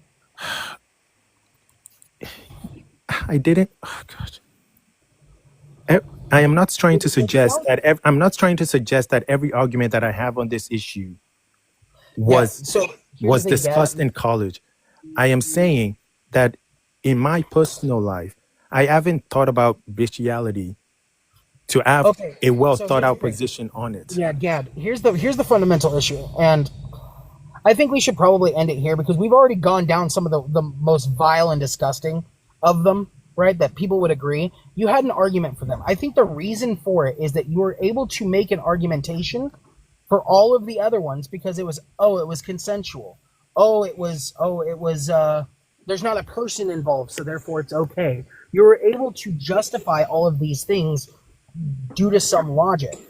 But I gave you an example of something under your framework that should be morally or should be legally acceptable at the very least. And you say, I don't have anything, I'll have to get back to you on it. You should be able to apply the same logic. No, I can't because an animal is not a person, so I can't apply the logic. Neither is an unalived person either, but you were able to apply that logic as well. Yes, because the person was once a person, which was the logic that I applied. An animal was never a person. No. You said they are no longer a person. That was how we got to your conclusion of that it is legally acceptable, right? So Yes. You said it was legally acceptable for necro and cannibalism because You they are no let longer yes.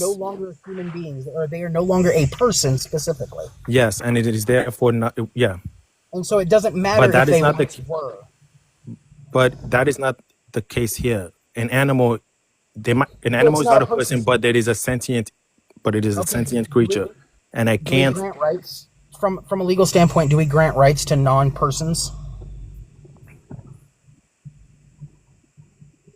with the except I guess it depends on whether or not you think a baby that is immediately born is a person. We do grant rights, obviously, to newborns, but some We philosophers. grant rights to children inside of the womb as well.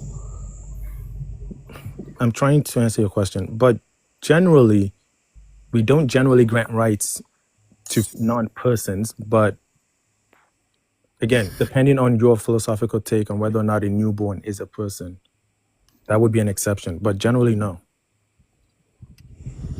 So generally, no, we do not grant rights to non-persons.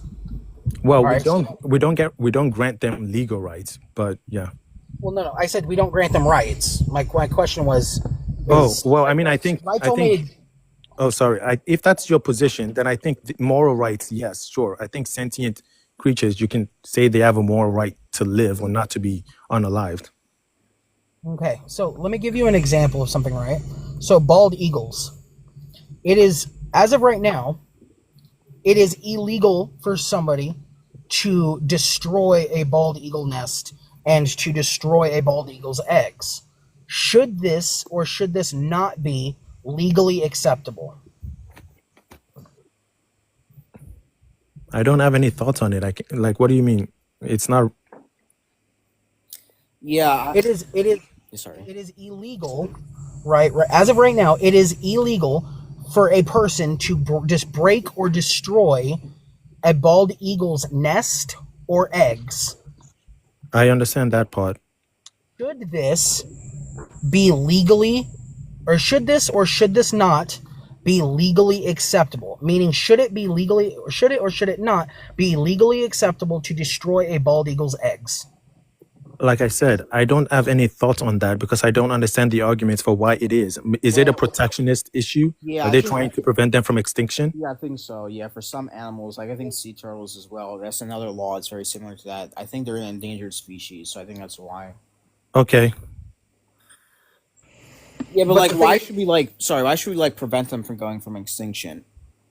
I think I don't know. People think it's valuable to have a diversity of life forms.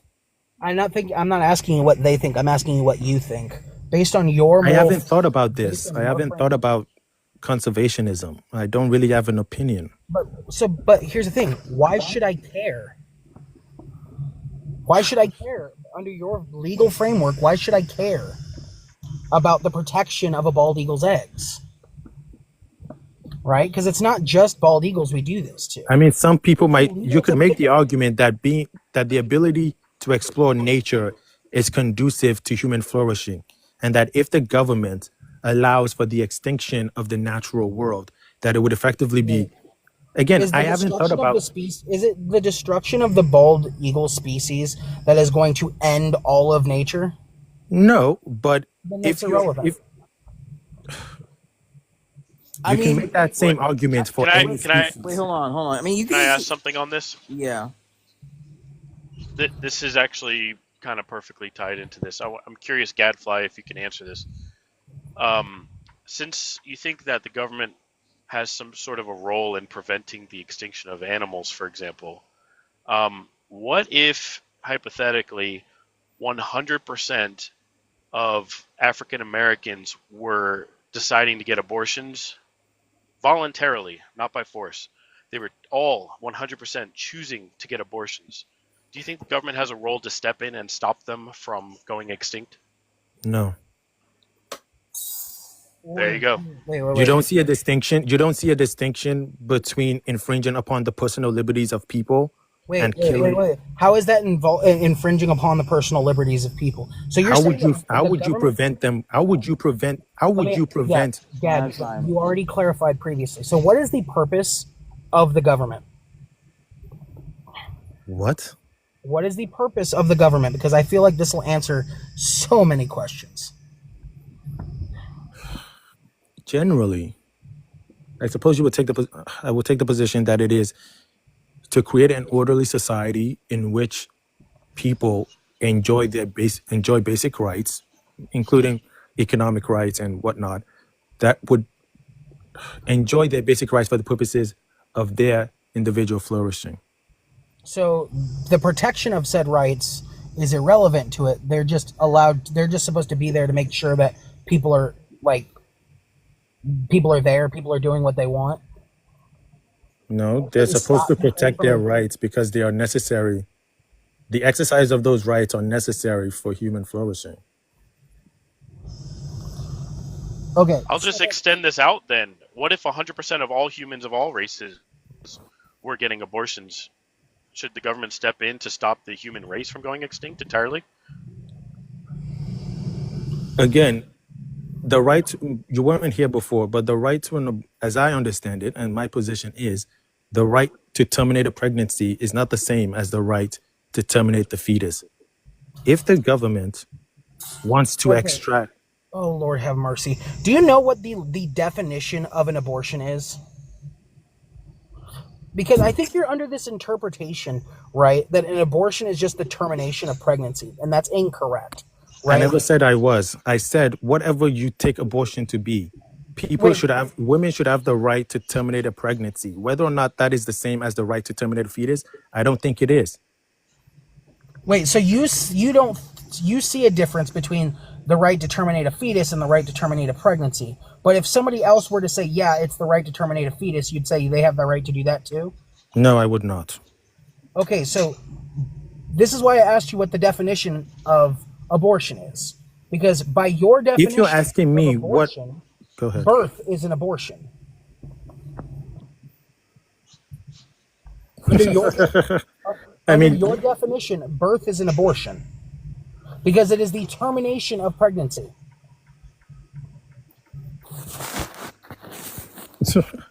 Again, what is of interest to me is the right to terminate a pregnancy. If okay. you Wait, hold on, Gadfly. Right, you do realize by definition, depending on how you define terminate, the pregnancy is going to terminate one way or another. So, like, the pregnancy ending at 9 months is going to terminate because it's going to end. Yeah. So we're not telling women that they have to stay pregnant for the rest of their lives. We're saying but you are telling them that they have to stay pregnant for the 9 months. Yes, because it and I'm saying that no, they should have the right to terminate a pregnancy. So this is why I asked you what the definition, not your definition, what the definition of abortion is. And I told you I don't care what it is because my position is on the right to terminate a pregnancy. If you want, I'll Google it and tell you what it is. So wait, I real don't quick. see why it's relevant. So you're saying you don't care what the definition is, you're just going off the definition of the right to terminate a pregnancy. So if I were to tell you that there was a woman who said that she wanted the right to terminate her pregnancy, and by what she meant by terminating a pregnancy was unaliving a 3-year-old toddler, would you find that morally acceptable, or legally acceptable, not morally? No. Okay, so then fucking definitions matter, don't they? Definitions abso-fucking-lutely matter. So when I ask you what is the definition of an abortion, I expect a fucking answer. I mean, since you say I think you should be careful of your tone. We should speak respectfully to each other. Yeah, well, hold on. I think because you said you're in New York, you can even Google the definition of abortion in your own state. We'll accept that. Because in New York, it does define it in a very specific way as well.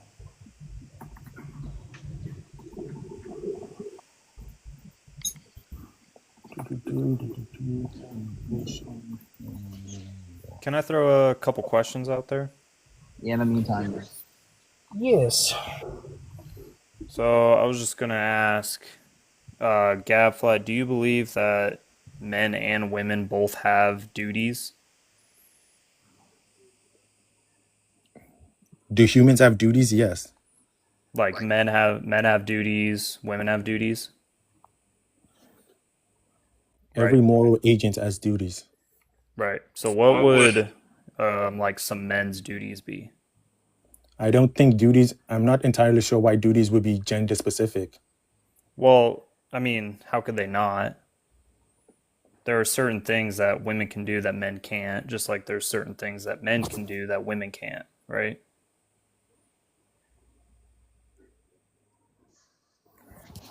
A biological man cannot be pregnant, sure. I'm not sure what else. Yeah. So I'm just asking, like, what would a man's duty, for example, be? Again, I don't understand why duties will be gender specific with the exception of the difference that men can't, a biological man can't biologically get pregnant. Okay, so we can take What? like protection, for example. Do you think women could, say, protect the country as well as men do? I am not interested in this debate. I don't know. I don't see why a woman can't serve on a ship or in a submarine. We are no longer in the age where we are literally where every war is fought literally man to man on the ground. Yeah, Like, I no, don't. I'm not saying women can't. I'm not saying they can't do it. But would like an all-woman military be more efficient than an all-man military? I don't have any knowledge. I don't have any opinion on that. I don't have any reason Oh, to come think. on, dude. Oh Lord, That's a cop Lord out, have bro. mercy, brother. This, yeah, absolute fucking cop out. Men and women are not the same fucking thing. It is so simple. Bro, This is basic dude, biology. that's like Basic saying you need to biology 101. study to say the sky is blue, brother. Come on. No, I can see that the sky is well. The sky appears blue, but Come on, man. you realize how. Yeah, Sorry, I mean we don't have to go into the nature of like perception, but it is the sky appears blue to us, right? It's not like the sky is objectively blue. If Yeah, you but you're missing the point entirely. I'm saying how is it like at some point you have to resort to a shred of common sense here. An all female if you military is you can't make a discernment whether an all female military is going to be as or more efficient than an all male military. Seriously? okay, let's go with your position and say it wouldn't be. What is your point? Well, now Devin can continue. It Well, wouldn't be well, I what? am waiting for the source. We still need a definition of abortion. I mean, if you have the definition of abortion on the New York law, go ahead. I actually did try to look for it, but I can't. It just tells me that you have like legal protection to it, but it doesn't. So okay. How about this? Can we I'm just finish gonna, with the Devin's point? I think he wants to well, make a no, point. real quick, Gad, because granted, mine was first. Sorry, Yeah, Devin. I intruded. Finish No, up. you're good. You're good. So, Gad, since you are incapable of pulling up a definition under New York statute for abortion, I'm going to pull up the CDC definition of abortion. All right. And I would argue that the CDC definition stands and holds precedent over New York's. So, Protect, could you give me lay big screen, por favor? Yes. Gracias. Alrighty. Induced termination of pregnancy is defined as purposeful interruption of an intrauterine pregnancy with the intention other than to produce a live-born infant and which does not result in a live birth. This definition excludes management of prolonged retention of products of conception following fetal death. Right? So by definition, an abortion is the lethal termination of a fetus inside of the womb. And voluntary. Yes, it is the voluntary lethal termination of a pregnancy or of a fetus inside of the womb. This is an abortion. It's not just women have the right to give birth. It is you are telling them that they have the right, and you are saying that they should have the right to lethally terminate their child. And it does have a component of intentionally not resulting in a live birth. Yes. The entire goal of an abortion is to unalive the child and then remove it from the uterus. So back to the whole conversation about abortion. We understand that you find all of the other things legally, all of those other things on protects prompt to be, or not all, but the majority of them to be legally acceptable, right? You haven't really given any arguments for morality from a stance of morality. So I guess if we're going to get back to abortion as a whole, right? Should women have the moral right to unalive their children? I mean, I think I've repeatedly said that under normal circumstances, I think it would be morally wrong. So, and you say under normal circumstances, it would be morally wrong, right? So legally speaking, do you think, now that you say that it is morally wrong under normal circumstances, which the vast majority of abortions are, right? Do you think that they should be do you think it should be legally acceptable for a mother to lethally terminate her child inside of the womb? There is no right. The right to terminate a fetus? No. So there is no, so you're saying there is no right to terminate the fetus, right? So in turn, there is no right to terminate a pregnancy. Because when you say that, oh, she has the legal right to terminate a pregnancy, what you're really saying is that she has the legal right to terminate her child. And since you do not What believe I'm that saying is, what I'm saying is, if she doesn't want to be pregnant, no, Gad, here's the problem. You're fiddling around with words, and you're purposefully denying definitions and refusing to work under certain definitions, under the definitions, I might add, because you know what it can you entails. put up the definition of abortion again? Yes, I can I believe absolutely. it says it is the ending of a pregnancy, right? No, that's too broad. No. Yeah, no, it does not. Can you give me big screen one more time? I'm gonna say this again. Abortion is defined as purposeful Interruption of of an pregnancy. intrauterine pregnancy with the intention other than to produce a live-born infant, and which does not result in a live birth. You ignored half the definition to suit your means. The definition of abortion, right? If we were to If it take is the with word, if the point let me is that ask you there is this a right to real quick. terminate the Okay, real quick. I'm tired of playing this. I'm tired of playing this semantics game with you, right? Do you think that a mother has the right to terminate her pregnancy by lethally unaliving the fetus within her womb?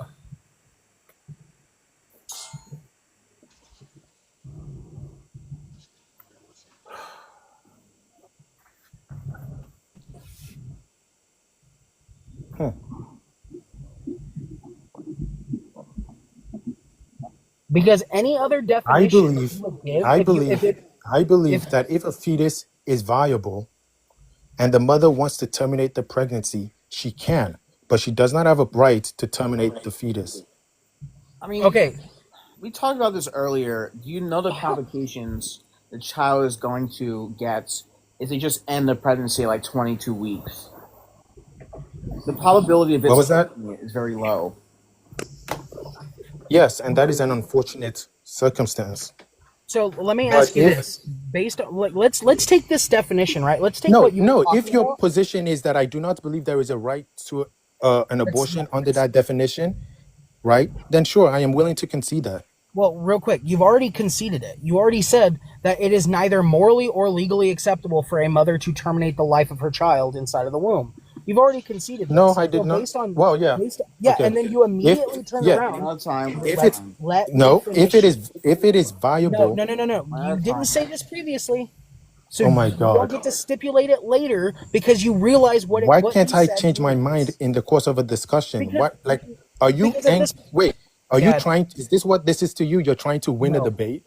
no, So why Gad, can't I you change are my mind? Gad, because you are intentionally shifting the goalpost in order for it to fit your narrative.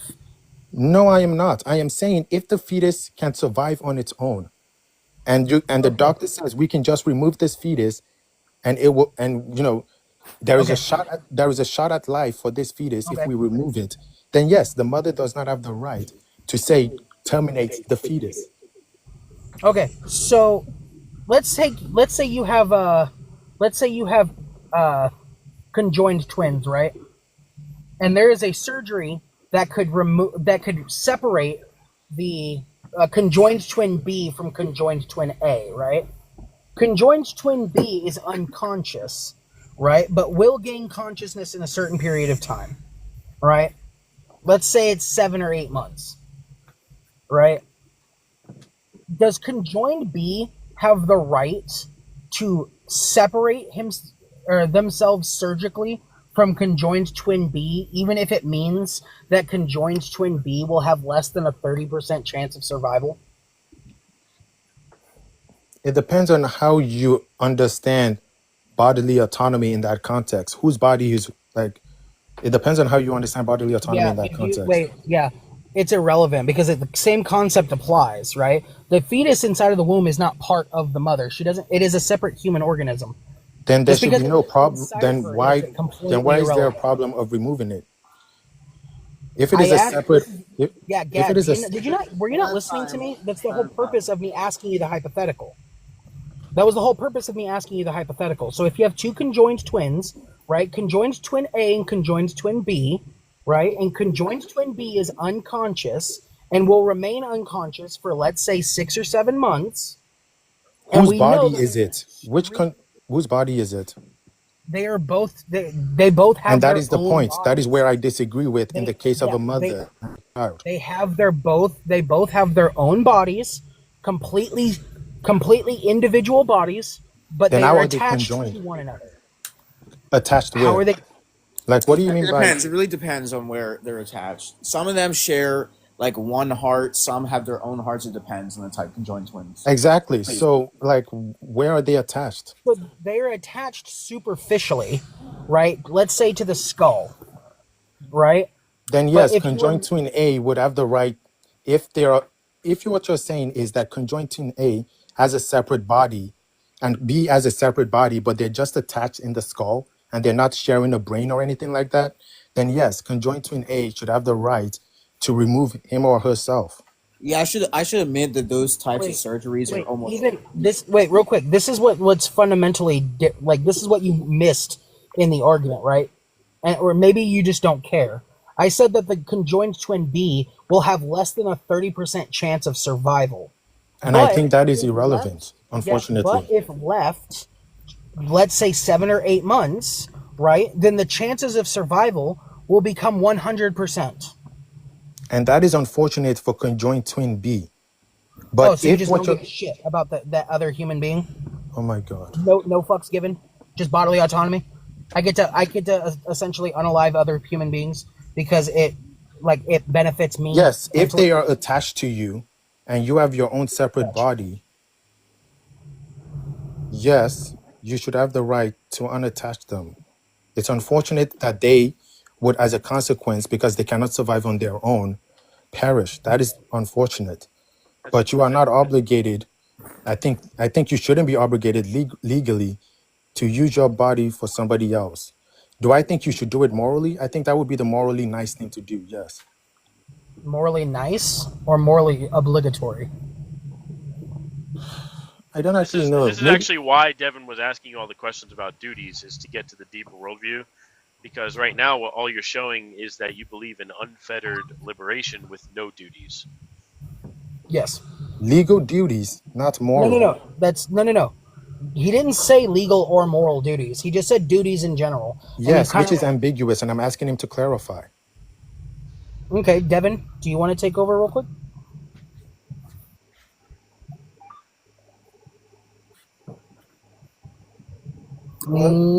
Devin. Devin, are you here? Oh, we'll just have to move on then. You can continue. I mean, we can just ask him because I think we know where he was going, right? Like, do you think, Gadfly? Let me ask you this: do you believe that there should be any sort of connection between the laws we make and the laws we decide to pass, and any sort of moral compass? Like, should we make laws based on morality at all? If not, what do we make them on? I think that ethics and political philosophy are two different subject areas. They are related in some way, right? But it is not enough. I think it is not enough it is not enough for you to say that something should be illegal because it is wrong. It has to be a special type of wrong. Not everything that is wrong should be illegal. I believe the host made a point about cheating or having an affair. Yes, I did. That is wrong. That is I wrong. agree. There's a But it shouldn't be threshold illegal. somewhere. Wait, I agree. There's a threshold. Yes, and I'll give you this threshold, right? Let's say, right, that if somebody cheats on their spouse, the amount of harm that causes to the person who got cheated on will make them unalive themselves. Does that reach your threshold then?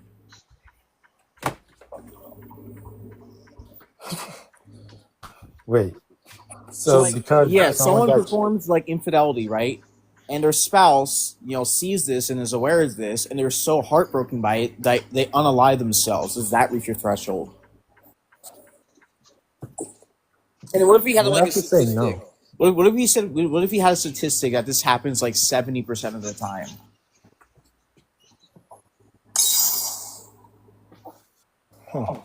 I would have to say no. I don't think so.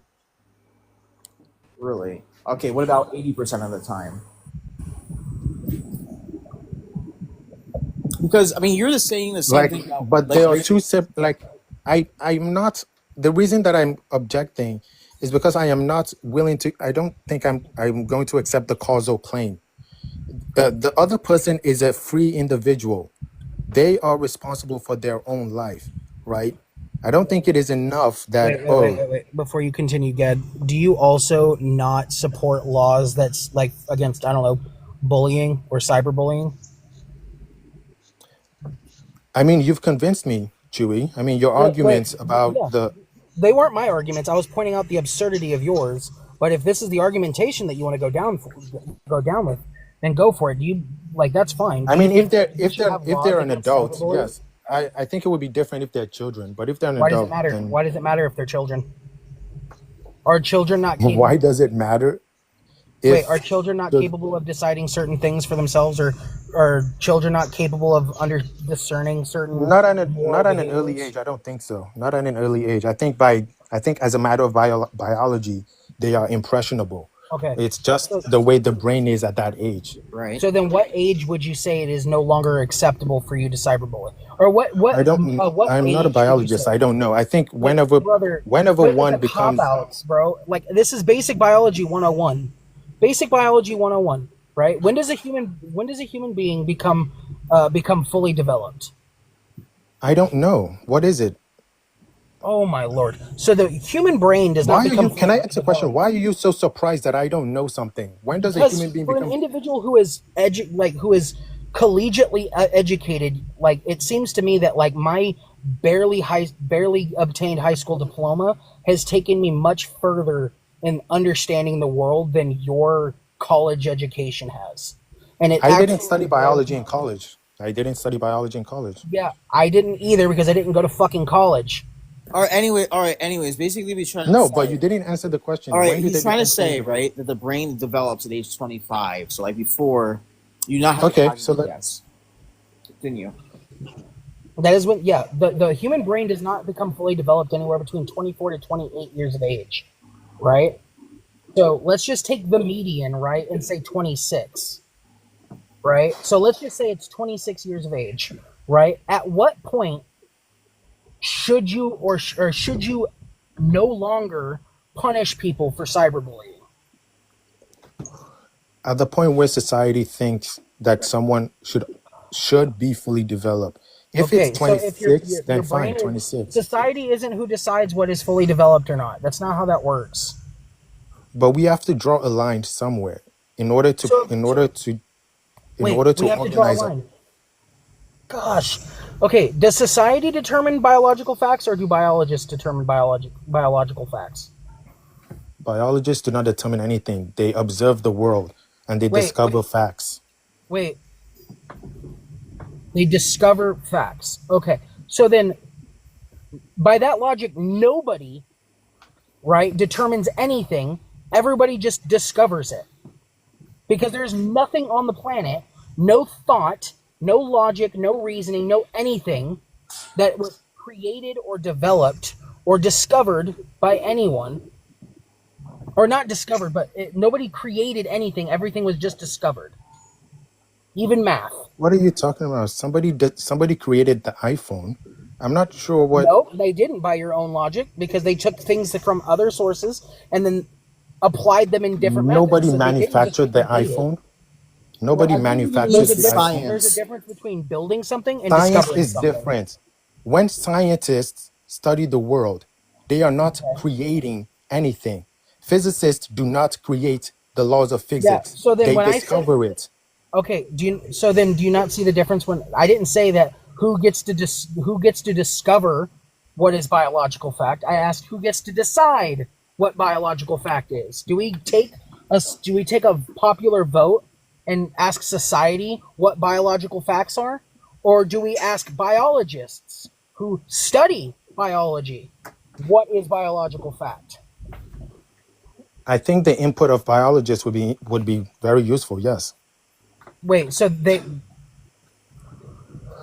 you're just beating around the bush. No, What I'm you're not. saying- What no, it depends on you're what you saying mean. is- No, yeah, no, no, it's I am fine. not. I Can understand what you're saying. There are I two understand different. what you're saying.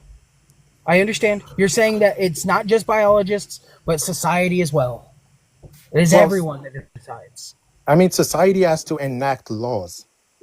You can Okay. enact a law. So, what does this have to do with the creation of laws? You said who gets to decide the legal system. You're saying who gets to decide when it should be I didn't illegal. ask who gets to decide the legal system. I asked you who gets to decide what is biological fact or not. Nobody decides biological facts. Biologists Okay, study so the then how world do we and they determine what discover is it. or is not about? So then how do we determine what is or excuse me? How do we determine what is or is not biological fact? Do we go to society and ask them, or do we go to biologists and ask them? Biologists. Okay, it was so fucking simple. It was literally that. That was the answer all along, but we had to beat around the bush in order to get there. You seem to get very heated. I'm not sure why. Like, we can have a discussion without anybody getting angry. Like, I understand that it is difficult for two people to understand each My other. apologies. But I have a fundamental issue with people that are either incapable or refuse to acknowledge basic facts. the way you asked the question was who gets to determine biological facts? And I don't think Yes. anybody determines it. I think it is discovered. I don't. Okay, so then how do you know whether or not they like have interpreted it? If it already exists, right? It's not determining, it's interpreting.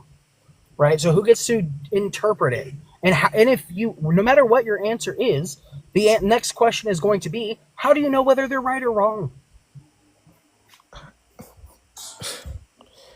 I mean, generally, the scientific method requires the scientific method generally requires that your research be reproducible, right? Okay. So I then mean, is again, that, I am not a scientist. I studied philosophy and was the economics in scientific college, but was the scientific method discovered or created? oh, it's a rule that we decided upon for doing science. Wait, was it that didn't answer my question. Was it It is an discovered? agreement that we came. The scientific method reflects our understanding of the best way to obtain knowledge. Yeah, they didn't answer my question. Was it discovered or created? What do you mean? Like, I don't know what you mean. What do I mean? I asked it very clearly. Was the scientific method discovered, meaning it already existed and that we just found it? Or was it created, meaning that it did not exist until the person who invented it created it?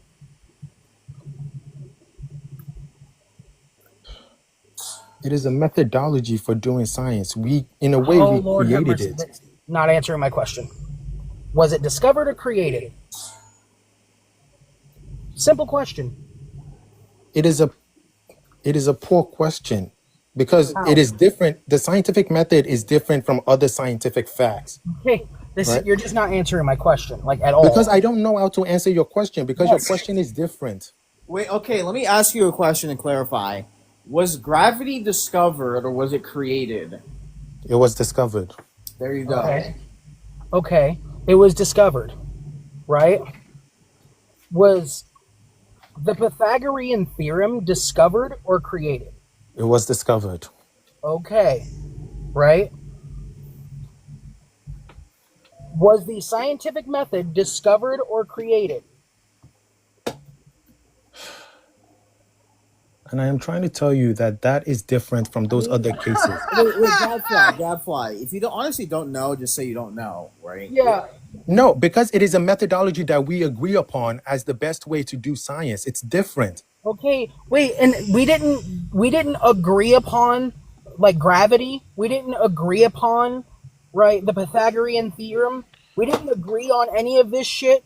It was just discovered, and we were like, "Oh, we found this," and it doesn't matter if we agree on it or not, right?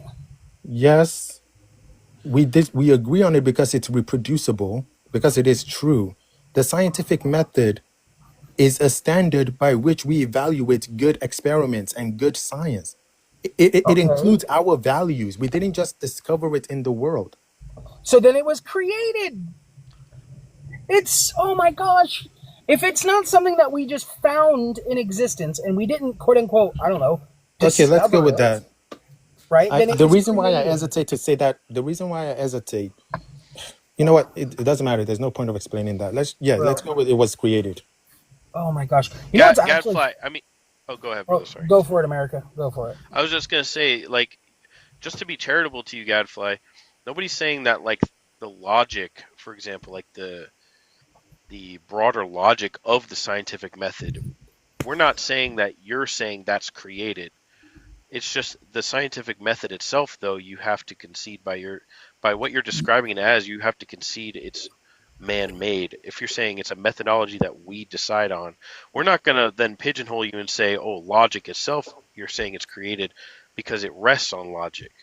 Like, just to be charitable to you, bro, like, we're not trying to catch you in a gotcha or anything crazy like that. But with your answers, the reason Baby Chew keeps getting frustrated with you is because it seems bad faith. It's not bad faith. Your question hang on, brother. Hang on. No, dude, I haven't said anything. Relax. Okay, go ahead. 2 seconds, man. All I'm saying is it comes off as bad faith when all of the words you're using to give an answer basically explain one of the options that you're rejecting, which was created, right? Everything you said pointed to it's man-made, and then finally when he was like, okay, that means it's created, you're like, all right, fine, I'll grant you that. Why didn't you just say that in the first place? That was your answer all along. Because, as you explain, I don't think that the underlying logic is something that we created. I think there is some logic to it that we discovered in the world. But yes, the methodology, as we listed out, the various steps of the scientific method, yeah, sure, we can say that we compiled that methodology, that we created it. But look, if you don't think that I'm trying to argue in good faith, then let's end this issue. I am arguing in good faith. And if I have to think about something and think about it out loud, I don't think you should see that as, oh, he's arguing in bad faith. Well, to be fair, I'm not actually even accusing you of arguing bad faith. I'm just saying it's coming off that way. And that's why Baby Chew is getting frustrated. So just bear with him too if he's get frustrated throughout the conversation, because it is coming off that way a little bit. And yes, I appreciate that, America. I really do. My issue in understanding where you're coming from, Gad, is that you are using logic and reasoning to reach certain conclusions, but it seems as though you are incapable of applying that same logic and reason to other situations. It seems as though you are either incapable or... Can you give an example? Well, for instance, right, we were talking about like cannibalism, necro, inchmest, like shrugs, racial slurs, right? You were able to use deduction, logic, and reasoning to come to your understanding of whether or not these things should be legally acceptable or not. But then when I asked you about bestiality, you said, well, I don't think about bestiality a lot. Right? You should be able to use your same deductive reasoning, your same logic and methodology to come up with an argumentation for whether or not bestiality should or should not be legally acceptable. I don't think that's true. The reason why I am able to come up with arguments about the other things is because I'm confident that there are no extraneous or other factors to consider. If in the case of bestiality, because I've never thought about it for a substantial amount of time. I don't know if there are other things that I'm missing, if there's other considerations that I am not aware of that would change my mind. And that is what I was trying to get at. In the other cases, I don't think there are other considerations, so I can directly answer your questions and just move on. But that's not true, because we had a whole argumentation around necro and inchmest. You said one thing originally, and then after having a conversation about it, you changed your mind. Yes, Right? because I am confident that there are no other considerations for me to consider. But the I thing was is, able to change my mind. No, here's the thing. If you were able to change your mind, then therefore you had the argumentation prior that you were not fully understanding of. Right? Because obviously, when, like, for instance, we were talking about racial slurs, you said this shouldn't be acceptable. And I said, okay, but what about all of these situations, right? Then we started talking about what the definition of a slur is, right? We went through all of this. You did not have this prior knowledge. We gave it to you, and then you changed your opinion afterwards, right? The same logic could also be used when talking about things like bestiality. You may not have all of the understanding, right? It just seems, at least from my perspective, that you do not want to justify something like bestiality under the legal framework. It's, from my perspective, it seems like you are more than capable of justifying cannibalism, necro, inchmest, racial slurs, shrug use, right? You were able to justify all of those things. But you, instead of using the same deductive reasoning, logic, and understanding, or lack thereof, right? And that's not an attack against you. It's just the truth. We don't all know everything, right? It seems to me like you were just willing to completely ignore this conversation and say, I don't want to talk about it because I don't know enough, even though you didn't know enough about the other topics, but were more than willing to talk about those. I think I know significantly more about the other topics, and you might not believe me, but that's fine. Again, I have thought about cannibalism philosophically. I have thought about incest philosophically. I have thought about schmugs philosophically, because these are common things that philosophers debate. Racial slurs as well. They debate the issue of freedom of speech. I have thought about those things. I have not thought about bestiality. But philosophers also have argued bestiality for centuries. They've argued whether or not it is or is not morally and legally permissible. Yes, but that is not an area of the scholarship that I am aware of. That's the point I'm trying to make. Okay, but then if we're going to have a conversation in good faith, we cannot just simply say, I don't want to talk about it because I don't know enough about it. If we do not know about something, then we must talk about it, therefore, to learn. No, you were asking me questions, and I told you that I can't give you an answer because I haven't thought about it enough. If you just want to talk about it without asking me what my position is, we can do that, right? I don't understand where you're getting frustrated. I don't want to give you an answer to a question that I haven't thought about. Here's the thing. Let me ask you this. From a moral standpoint, is bestiality immoral or moral? I am inclined to say it's immoral. Okay, you are inclined to say it is immoral, right? From a legal standpoint, is bestiality moral or immoral? I think you mean, should it be legally allowed? I am inclined to say that it shouldn't be. Okay, you're inclined to believe that it shouldn't be allowed. Okay. If you're inclined, right, it's just by some like you don't have a real justification other than I feel this way, because that would be what is an inclination is, right? Yes, I agree. Okay, so I'm going to go down a line of questioning to see if I can discern why you have this inclination, Sure, go which ahead. is what I was trying to do previously. You mentioned prior that animals are conscious and or sentient, They are and that this sentient, is yes. okay. So you are saying that it is wrong to do this action to animals because they are sentient. That was my first thought, yes. Yes, which would argue that if sentient, then therefore the action of which we are talking about doing to animals is immoral. You also agree that eating animals or unaliving animals is immoral as well, or should be illegal, right? Or no, from a moral standpoint, you say it is immoral, but from a legal standpoint, I would assume, and correct me if I'm wrong, that you believe that it should be legal to Yes. unalive and eat animals.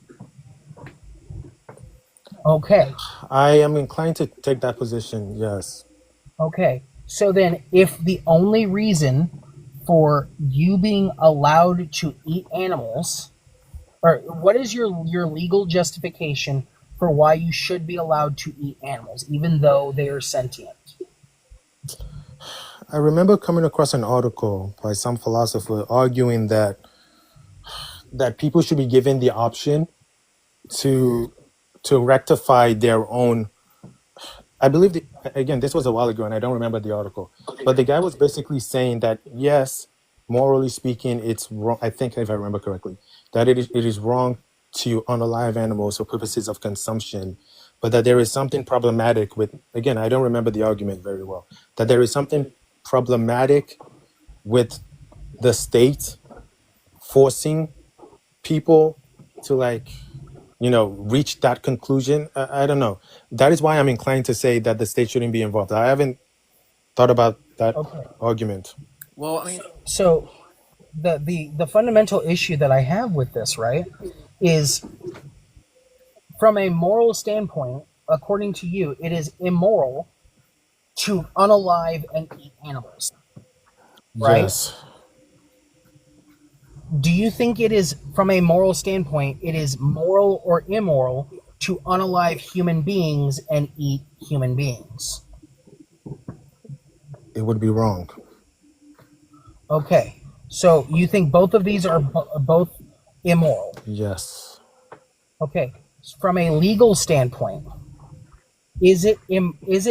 should it be illegal to unalive a person and eat them? Yes. Okay, if that should be illegal, right,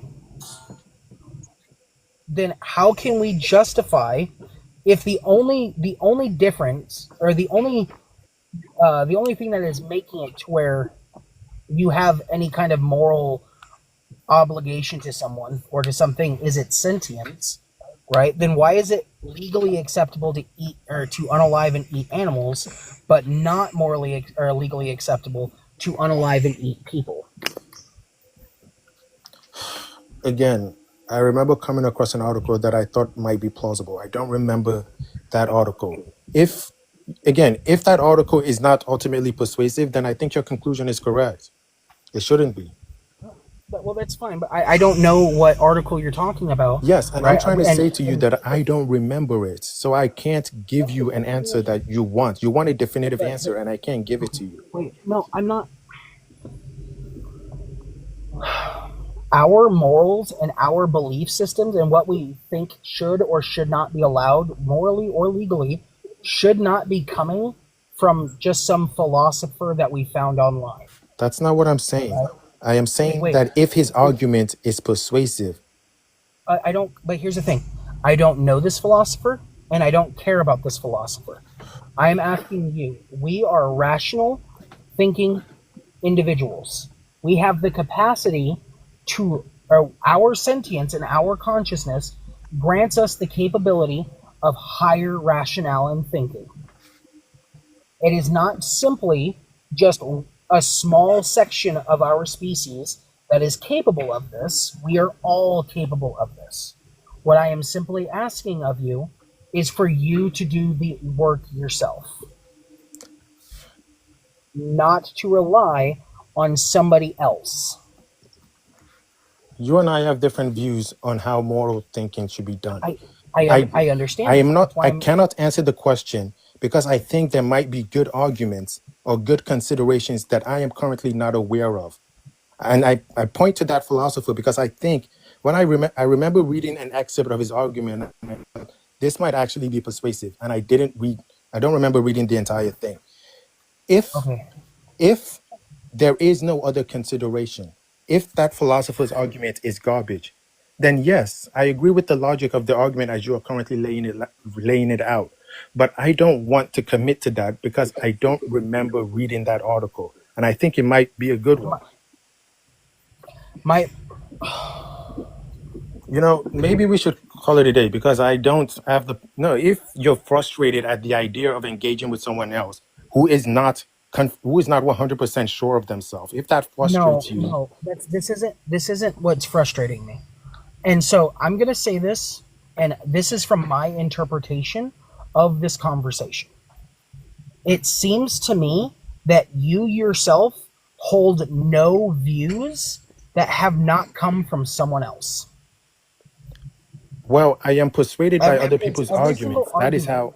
I know, but can I finish? I am persuaded. I haven't even finished saying what I was trying to say, Oh, and I'm sorry, trying to be fucking patient, but I'm starting to lose my shit. One at a time. Order. Sorry, go ahead. It seems to me like all of your argumentation comes from someone else. In other words, you are not using your capacity for higher rationale and thinking. It sounds to me like you are relying on others to do the thinking for you. This is what frustrates me, right? Because as an individual, I can tell you right now, I'm going to give you my anecdotal story, right? I grew up a fat, dumb hick kid that was poor as shit his entire life, right? I barely graduated high school, right? And I flunked college during my first semester because I refused to go to classes because I could not pay attention. I have ADHD. It wouldn't surprise me if I've got a touch of the tism, right? I do not have any prior understanding of any philosophical arguments. I have come to almost all of my moral frameworks via my own brain. I thought about it, I questioned myself, and I questioned others under my worldview. I used to think certain ways, and then I changed my mind after I did question, I did argue one way and not the other. And then I said, that doesn't make any sense. And then I looked at my old argument, and then I compared it with my new argument, and I said, nope, the new argument makes sense. The new argument makes more sense. And then when somebody gives me something else, instead of me just taking it and saying, that makes sense, and me running with it, I take it and I personally question myself, and I question my old logic versus this new logic. And over the years, I have denied many argumentations that do not make as much sense as my own. So when you say that I don't remember this philosopher, right, it again leads me to believe that you are not making your own rational choices, and you are using other people to make your moral and legal stances on. And to me, this is extraordinarily bad faith.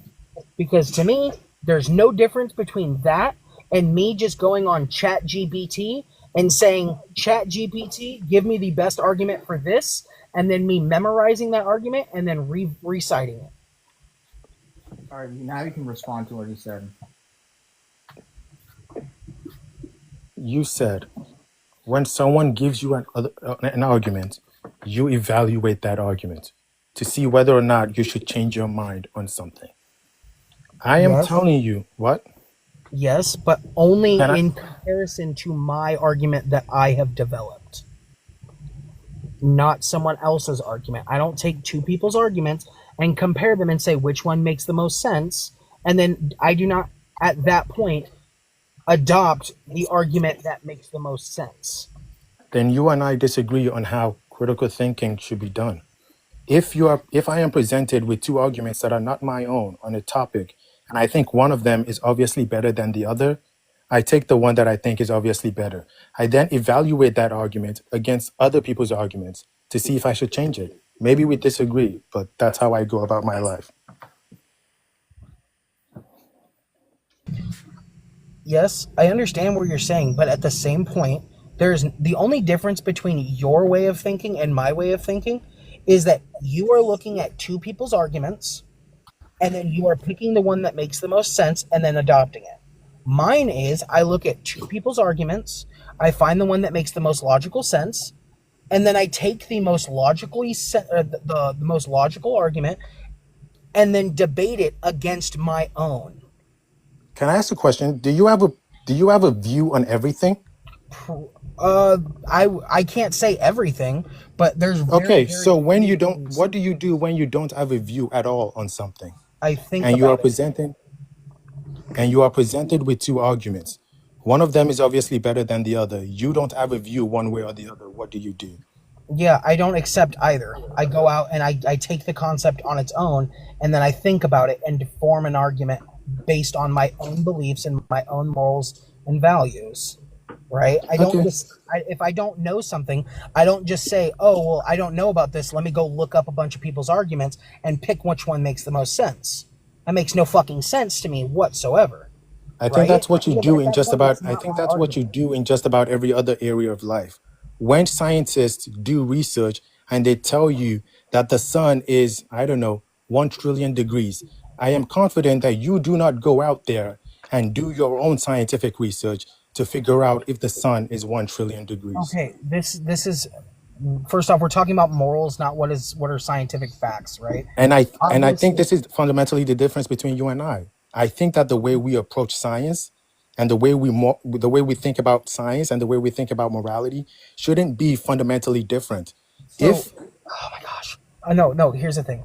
At the end of the day, there is a blatant difference between something that is biological or scientific fact, right? Because there is a difference between fact and opinion.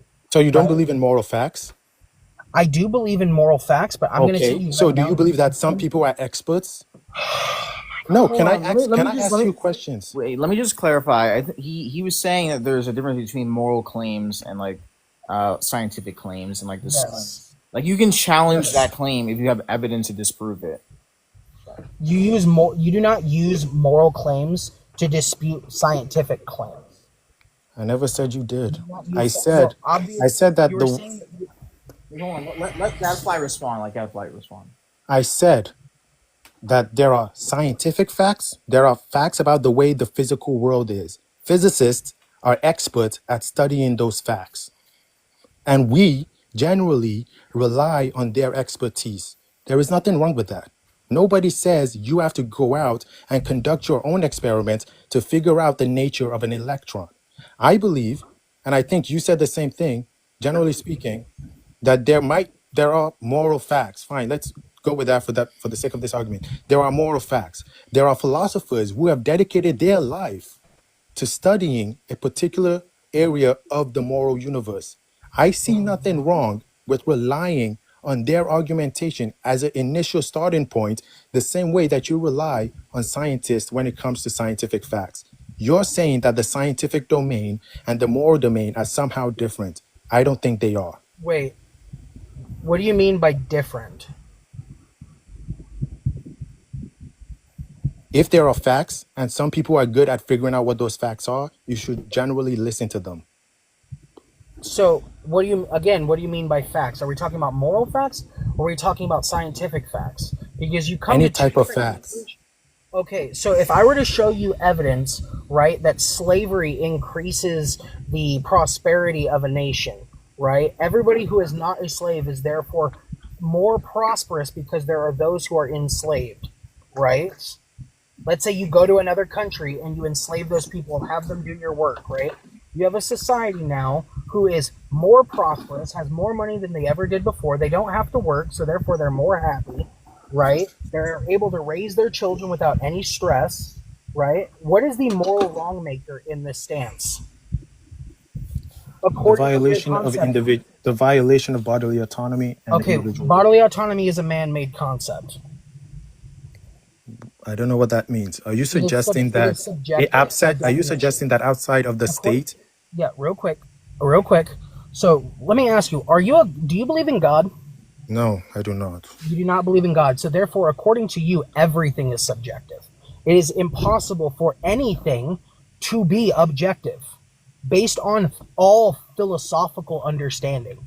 You are incapable of having an objective thought, or it is impossible for anything to be objective, because objectivity means it is mind independent, meaning that it is true whether the brain says it is or not.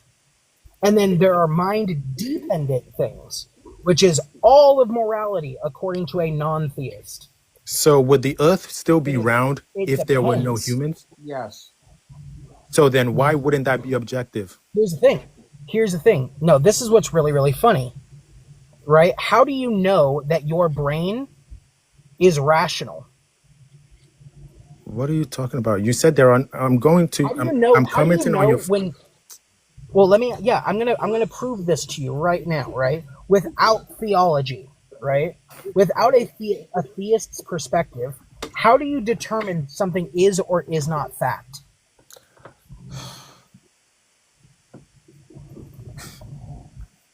Interesting. I'm not sure if the point you're trying to make is that we should be radical skeptics about the way the world is because we don't really know 100% about anything.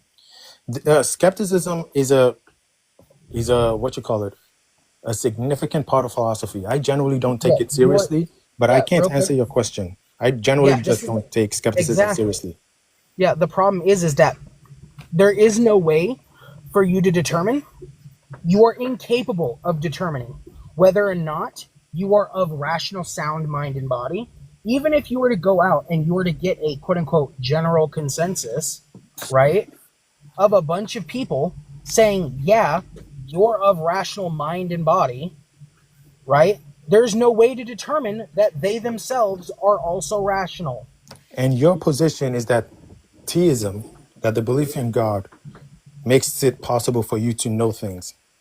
And I'm guessing it's because you're going to take sort of like the Descartes' position that God would never lie to you. I'm guessing that's God would never deceive you to see the world differently than it actually is. I'm guessing that's your position. Yes. Okay, I disagree, but I'm not going to argue about God. Okay, yeah, and you know what's the funny fundamental part is my claim leads to objective truths. Yours cannot and will not ever. That is an interesting argument for God, but I'm not going to. No. I'm not even arguing for God. I'm arguing against this concept of you knowing anything. As I mentioned before, radical skepticism. As I mentioned before, radical skepticism is a legitimate threat. Philosophers have talked about it for decades. They've written numerous papers. I don't believe. If that is your position. If that is your let's question this real quick.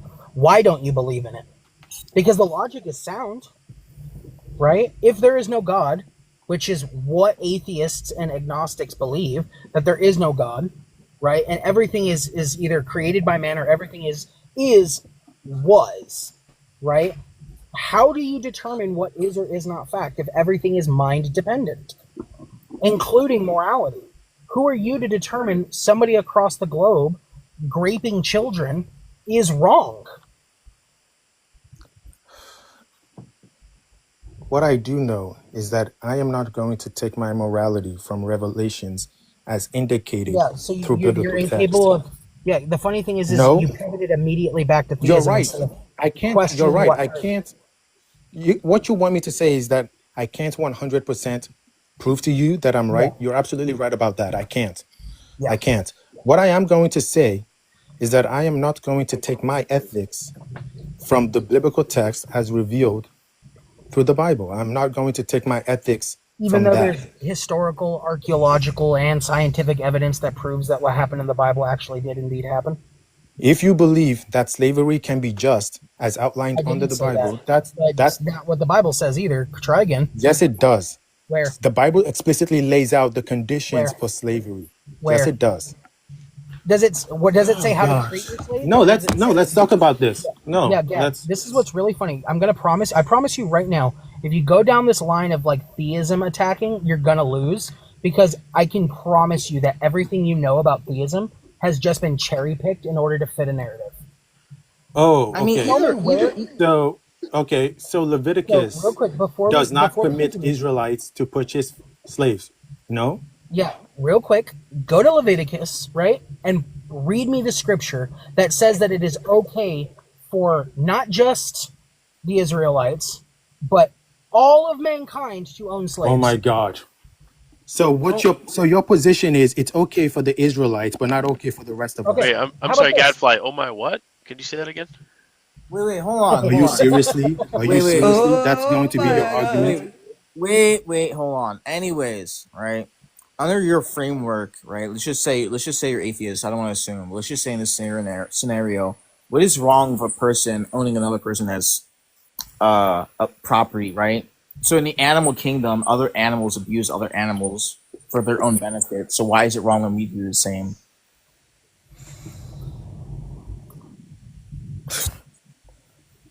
I should probably take my Not word just back. the- I don't mean not like just the abuse. use. Yes. No, not just the use, but things like murder and grape are also justified under natural law. Period. Look, if ultimately your position is that that theism determines our morality. Gad, here's the problem: is I brought this up and I questioned you based on your moral framework. Right? I gave you a question based on your moral. And I answered your answer correctly. I cannot prove to you. Immediately, you didn't. You cannot prove it. Are you incapable of proving it? I cannot refute radical skepticism. Okay, so then you going on the attack against theism? No, I'm saying that blatantly irrelevant. No, I said that I am not going to take. I said that I am not going to take my morality. I heard you the first time. I'm not going to take my morality from revelation that cannot be proven or justified. No, I never said proven or justified. No, even if you can prove it, I find it morally repugnant. Even if you can prove it. If you find it morally repugnant, what are your morals based off of? Without a rule maker, right? How can you determine whether or not a rule is right or wrong? I'm not going to have a debate about theism, and I'm not. I'm asking you, how can you ground your moral framework? And I've already explained to you that I cannot refute radical skepticism. Yeah, I can't. So in other words, right, your argument fails. Every argument that you could possibly make regarding moralism will fail because you have no way to ground your moral claims. Right? Whether you can agree or I don't disagree believe that's true. Are you aware of the Euthyphro dilemma? What's that? Are you aware of the Euthyphro dilemma? What's that? Yeah, what is that? In Plato's book, Euthyphro, Socrates is having a conversation about the nature of morality with someone.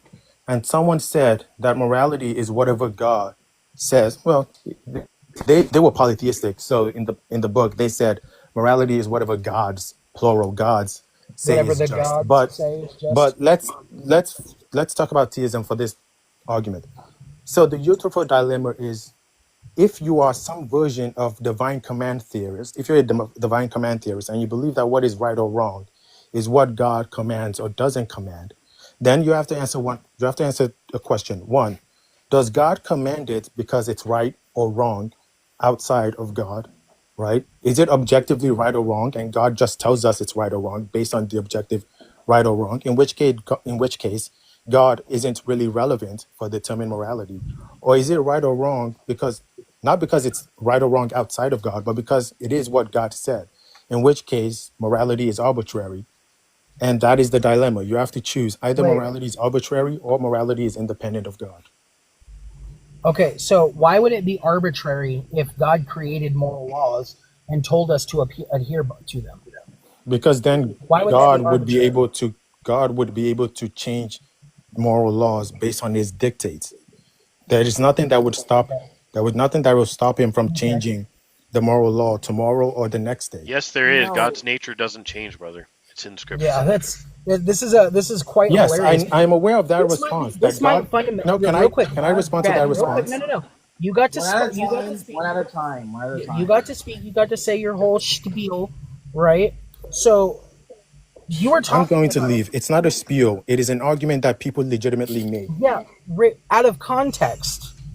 What do you mean out of context? You were trying to use two philosophers who asked questions about polytheism, where polytheism never once taught or justified their claims, right? It applies to Under the theism same as well. The framework. argument generalizes.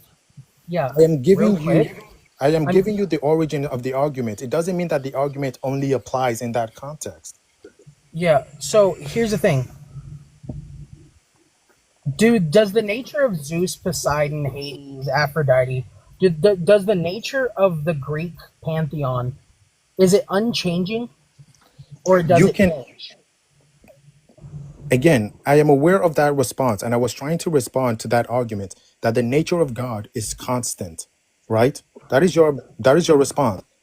That the nature of God is constant, and therefore God cannot. Is your position that he cannot? And therefore God cannot change the moral law. That is your position. And I was trying to respond to that. Wait, did I make a position? Or are you presupposing a position? You're trying to argue that God's nature is constant, and therefore morality wouldn't be arbitrary. Am I wrong? God's nature is constant, yes. Who Okay. and what God is constant. And why does that lead us to the conclusion that the moral law would not be arbitrary? Why don't you make the argument before I assume? Okay, so real quick, before we go into this, can you define the word arbitrary?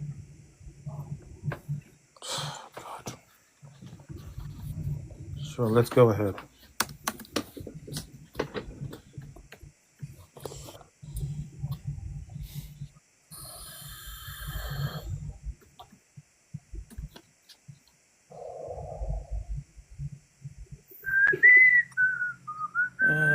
So Webster's dictionary.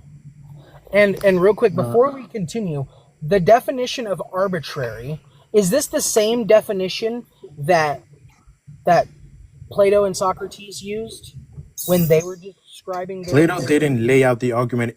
Plato didn't lay out the argument in that way with that language. But again, Okay. that doesn't matter. The question is, Wait, does it? No. Language absolutely matters. Words have meanings, and if I'm going to leave. This has been fun. I'm Wait, telling you that the argument generalizes. How about this? So far in this conversation, you have said, "Okay, I'm just gonna leave," like 18 fucking times. So Yes, either leave and because- fuck off, or stay and have the conversation. Because at this Good point, night, it just everyone. sounds like you're just That's bad all. faith. Good night, good. I mean, you can join next time, right? Because I'm sure we made you reconsider some things. So you're No, always welcome. I don't think we did. He literally stood 10 toes down and justified necro, inchmest, shrug use, racial slurs, and I think he didn't want to go down the bestiality argument because he couldn't contend with the concept, because the reason why it is bad is because you cannot, like, at least in his moral framework, the reason why it's bad is because the animal couldn't consent. Right. But the consent would be implied if the animal was the one that started the engagement to begin with, right? Those are fucking disgusting and wrong and immoral, right? It's so bad. It's So he couldn't justify the fucking claim. I mean, Well, he the justified li- hard slurs was inherently in that same moral framework that he justified hard slurs. He did also justify public obscenity, as well as self-mutilation, and Oh, he did justify self-deletion in the last I was slide. gonna say that. In the He did afternoon, he definitely did. He's done Yeah, basically everything on the bro prompt. literally went down the fucking list and like was just like check, check, check, check, check, check, check, check, check, check. Granted, I'm not gonna like the last two we didn't get to, but everything else he justified. Yeah. No, he Wait, did wait, wait, justify wait, wait. lying. Wait, Oh, Chewy. When he made his argument for racial slurs, he did justify lying. Yes. So, yeah, so he did justify uh, lying. Yeah, and the argument between you and him, when I chimed in a little bit, he justified lying during that moral framework. Interesting. So yeah, I don't want to claim a dub on that one, but yeah, bro is morally fucking depraved. Yes. Please go read honestly, the I would Bible, count sir. that as a dub towards you just because, like, he had nothing at all. I mean, genuinely nothing. Everything was like, well, I can't claim that that's that. Like, oh my fucking god. We Like, entertained there's no him. way. I entertained this for a while. We going for hours. Like we should have ended it sooner. But he proved the prompt correct. He did. Absolutely blew it out of the water. Yes, he No, morally wait, real justified quick, no, all of to those things clarify. up to the last one on the bottom. Real quick. So he did not morally justify them; he legally justified them. No, right? he And he wanted to be morally very, very clear placated about it. this. No, he did Well, no, here's say the thing. that I'm going to Yeah, point it real out. quick. I'm going to point out his exact words. His exact words for the racial slurs was that he morally, as long as nobody is being harmed by these racial slurs and doesn't cause a mental depravity, then it should be then ought to be protected legally. That is what his exact framework was. And then when you talked about lying, because we called that a racial slur, because he even framed this, you didn't even frame this, he framed that a racial slur was a lie, right? That was a degradation of your character, which would be slander or libel, and that if this lie did not extend upon to moral depravity, then morally he sees no problem with these lies to continue, but that legally that we should not ought to stop this because the moral depravity is not there. And ladies and gentlemen, this is why you don't just read a bunch of fucking papers that philosophers put on the internets and the interwebs and say, this is what I find morally acceptable.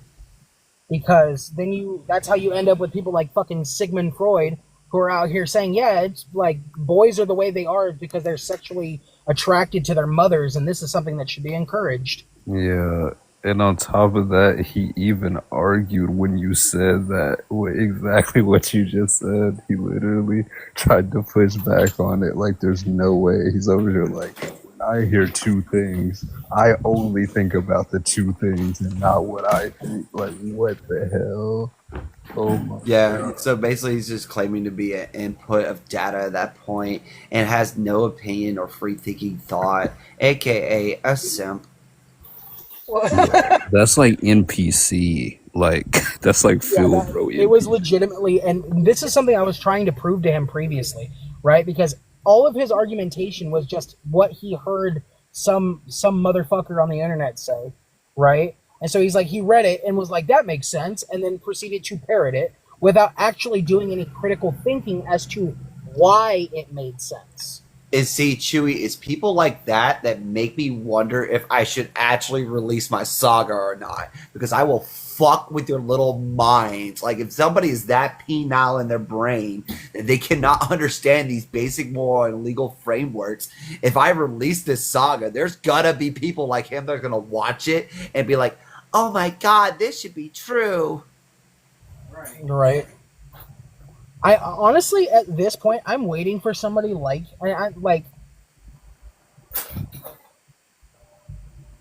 wait, Uptown, you don't understand like the philosophy that Sigmund Freud also adopted due to his understandings. Sigmund Freud wasn't just a neurologist, by the way. He was a psychologist. So He was just to go back to a predominantly a neurologist psychologist. keeps you from diving into philosophy, nor even writing papers on philosophy? Since when? Because last I checked, there are literal OBGYNs with philosophical papers written and published in NCBI currently right now as I speak. Yeah. By the way, Chewy, remember he also made the point that he only speaks on moral issues which he has researched thoroughly. However, when I asked him very quickly and briefly on whether he would allow the government to intervene if 100% of black people were aborting their children, he very, very quickly said no. And he had no contention to that Well, actually, no. If you guys remember correctly, he said that there would be no moral issues with it, and he would not legally stop it. Right, He said exactly. that And he took no time to think about it, by the way. He didn't have to consult with Yep. any research papers, so clearly he's thought about this before and came to that conclusion. Yeah, clearly he thinks about it all day, and that's the conclusion that he. Yeah. Well, By his own metric, that's what he must have done. Well, no. What's insane is he said, like you said previously, I don't go into moral argumentation unless I've done like extensive research into it. Correct?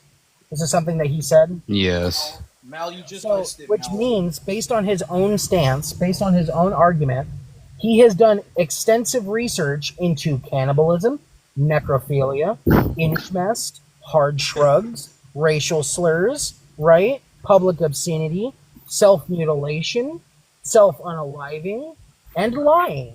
But he hasn't done it into something like bestiality or child's that. I mean, wait. I can frame bestiality to fit his moral framework very easily. Technically, speaking, bestiality does not have any human as a fallout of this. Prairie, this is the thing too. I asked him, right? Is it okay? Would you morally or legally allow the sexual intercourse with animals? And he said no. And I said, well, why? And he said, because they're sentient and they can, and it's to the akin of it's abuse, and it's to the akin of beating an animal. And I said, okay, so if you are on a farm, if you go out on a farm and you get naked, or you go out into a sheep field, get naked, and then you just get down on all your hands and knees, and an animal mounts you, right? Is this morally acceptable under your framework? And he said, well, I can't talk about that because I haven't done research. Wait, I'm a little confused too, because when you're going off of like what do you think would be morally permissible and what should be legally permissible, doesn't your morals towards it also play a part in whether or not it's legal or not?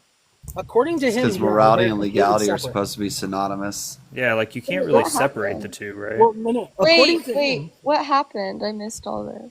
Oh, you missed a a guy. 3-hour conversation with a complete fucking simp. And a self-admitted simp at that.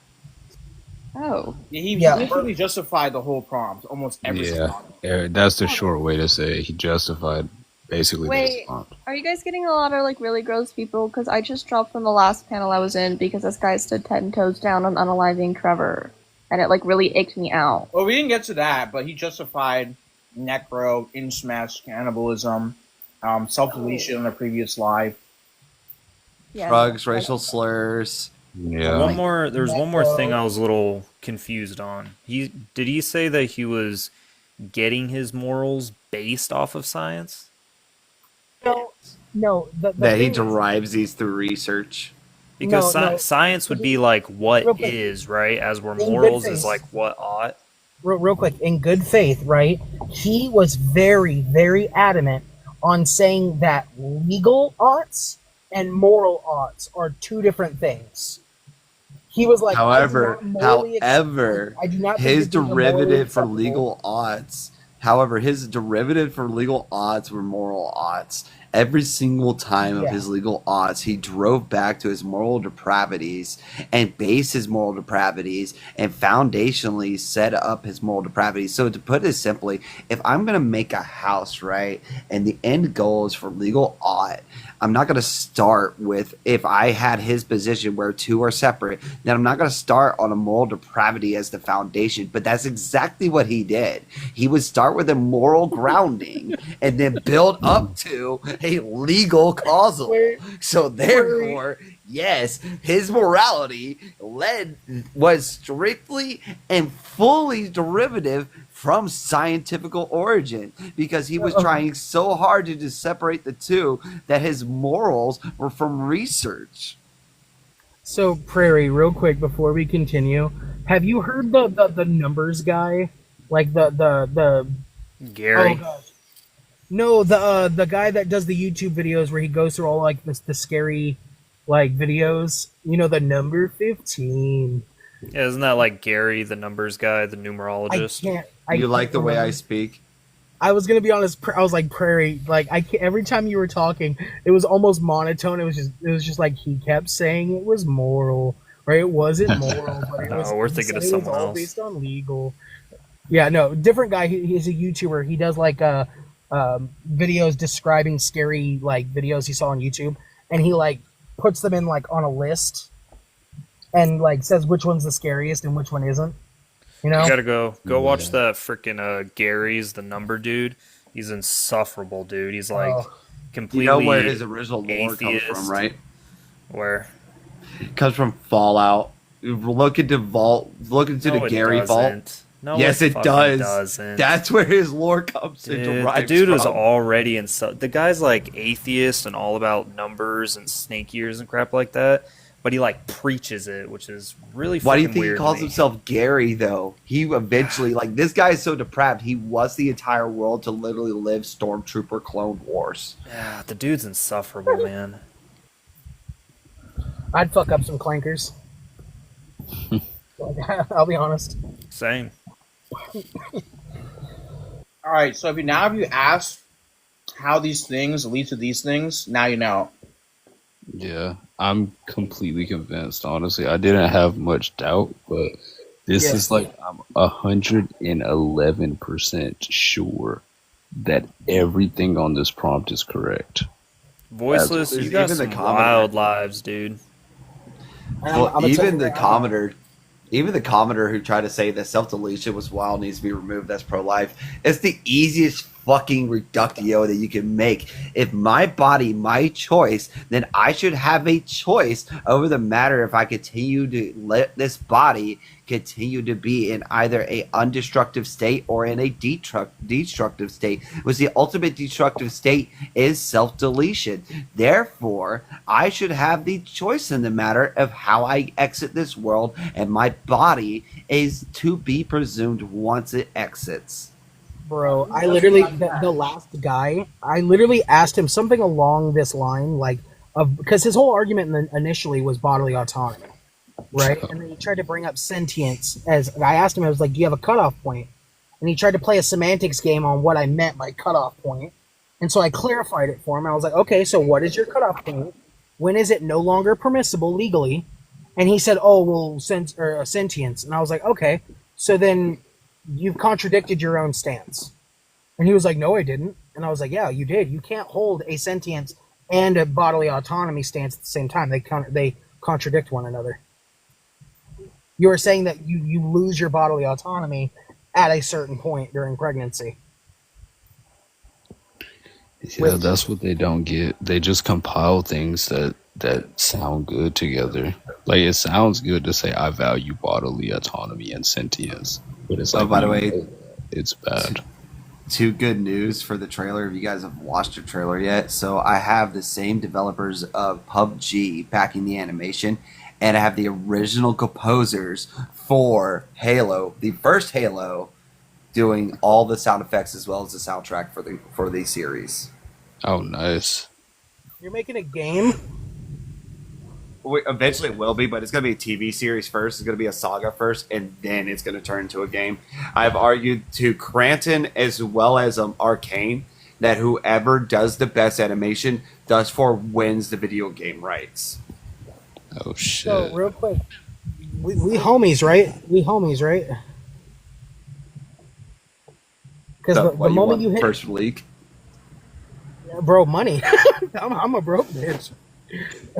I was just saying, like, if you want first release of the game, I don't mind sliding you a copy of it, but just enjoy having an 8K resolution with 60 FPS, my guy. Hey, I'm okay with that too, right?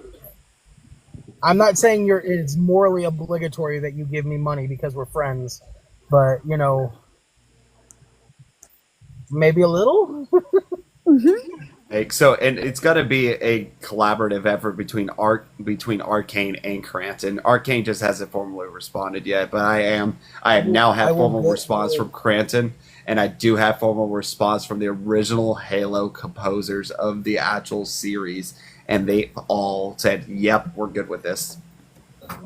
Love it. It's absolutely amazing. What's the name of the game going to be?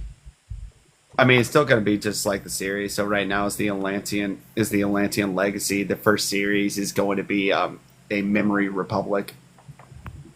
No, It's going to pull a Star Wars. I'm going to pull a Star Wars where I start off at the end, and then the next series is going to be the beginning, and work you up to the first series. Just don't do the same thing that Star Wars did. We don't need another Jar Jar moment.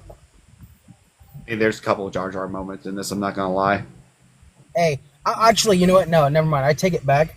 People like to shit on Jar Jar, but I do love me some Jar Jar Binks. Yeah. He's awesome. Yeah, he's pretty cool. I love Star Wars. I mean, he's a space Jamaican. You know, what can I hate on about that? Why can't you can't hate on him? Is it because we can't understand either of them? It's yeah, okay. and he says It's Misa, okay. like how understand Jamaicans him. say me, or like, you know how they do that thing. They're like, me phone not working. Everything gonna be Irie. Yeah. Space Jamaican. Well, man. Devin, the issue is that you have no measurement of sentience inside the womb. Not even pro-choice or pro-lifers have the claim that we have the measurement for sentience inside the womb, because in order to measure sentience, you need responses of the cognitive ability to be able to reciprocate your consciousness and what information you've drawn in, because the pure difference between consciousness and sentience, consciousness, observation of the information, and response to stimuli. Sentience is the regurgitation of that information and the stimuli of which you are responding to. Well, if you're just going with response to stimuli, then technically a fetus at conception can respond to stimuli, so by that definition it would be sentient.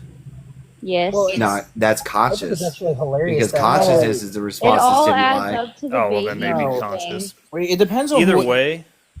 Well, it depends on what Either you way, I completely kind of just throw it all, because again, you have to first have life before you can even be conscious or sentient. So it doesn't really make any sense that you would put sentience over life, because you can't have sentience without life.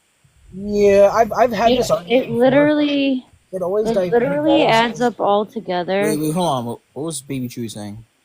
Oh shit! Sorry, I was gonna say it literally, like, anybody that argues sentience, if they're like, yeah, I value sentience, it is so quick and so easy that you can get them to concede that their argument isn't about sentience; it's just the capacity for sentience.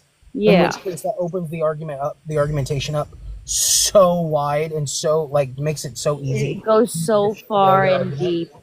Yeah, because if you're just only, if you only allow sentience, if you're like, oh, I only value sentience, right? Then if you are unconscious, right? If you're under anesthesia, for instance, right? You are neither conscious nor sentient. You are Right. incapable of doing any of the things under consciousness or sentience. So therefore, you shouldn't, under your logic, value that person. So if somebody goes to have surgery and they're unconscious or unsentient, and you jab that person in the chest with a scalpel, right? Then that should be morally acceptable under your framework. And so they immediately pivot to, oh, but they had it previously. All right, so it's no longer that they have sentience, it's now that they have the capacity for sentience. And they had it previous, so therefore you're making a presumption that because they had it in the past, that therefore they'll have it in the future. And if they aren't having that argument, you're saying that we should value something that previously existed, but does not have it and will not have it in the future. Yeah, Right. both They of always which you have can't fun. have Which anyway leads to without the life. So well, yeah, no, and what's funny is that at the end of the day, if that is their argument, right? If they're holding sentience in conjunction with past and present, right? Then you are saying, or past, present, and future sentience, right? Then you are saying that an unalived person, right, has more moral value than a child inside of the womb that has not reached sentience. yeah. And that just makes no fucking sense whatsoever. Also, it's stating a dementia or Alzheimer's patient doesn't have cognitive ability due to, for example, my grandpa had all the cognitive ability until he couldn't type on the computer anymore, pay his bills anymore. I had to do that for him. My uncle had to do that for him. And it all basically, he still knew who I was before he passed away. He still had an idea of who everybody was because my uncle and him would call me every day, and my grandpa would ask me how's school going, how's the baby doing, is the baby growing okay, are you listening to your doctors? It all adds up to all those things like sentience, consciousness. I'm taking a physics class psychology class right now, and it all adds up to that human being being able to perceive that consciousness and sentience to be able to live. I get more disgusting than this. So when they move on from the fact that okay, they don't value sentience, they value consciousness, then Right. I reductio them to a drunk, passed out frat age girl on the ground. She is no longer conscious, so it should be morally Right. available for me to do whatever I want with her body. She cannot understand anything or take in anything that's happening. Therefore, I should have my way. Hey, but you know what's the biggest problem with that? Is that doesn't work with somebody who holds a conjunction with past sentience as well, right? Or even Right. viability in general. This doesn't work under their Because framework.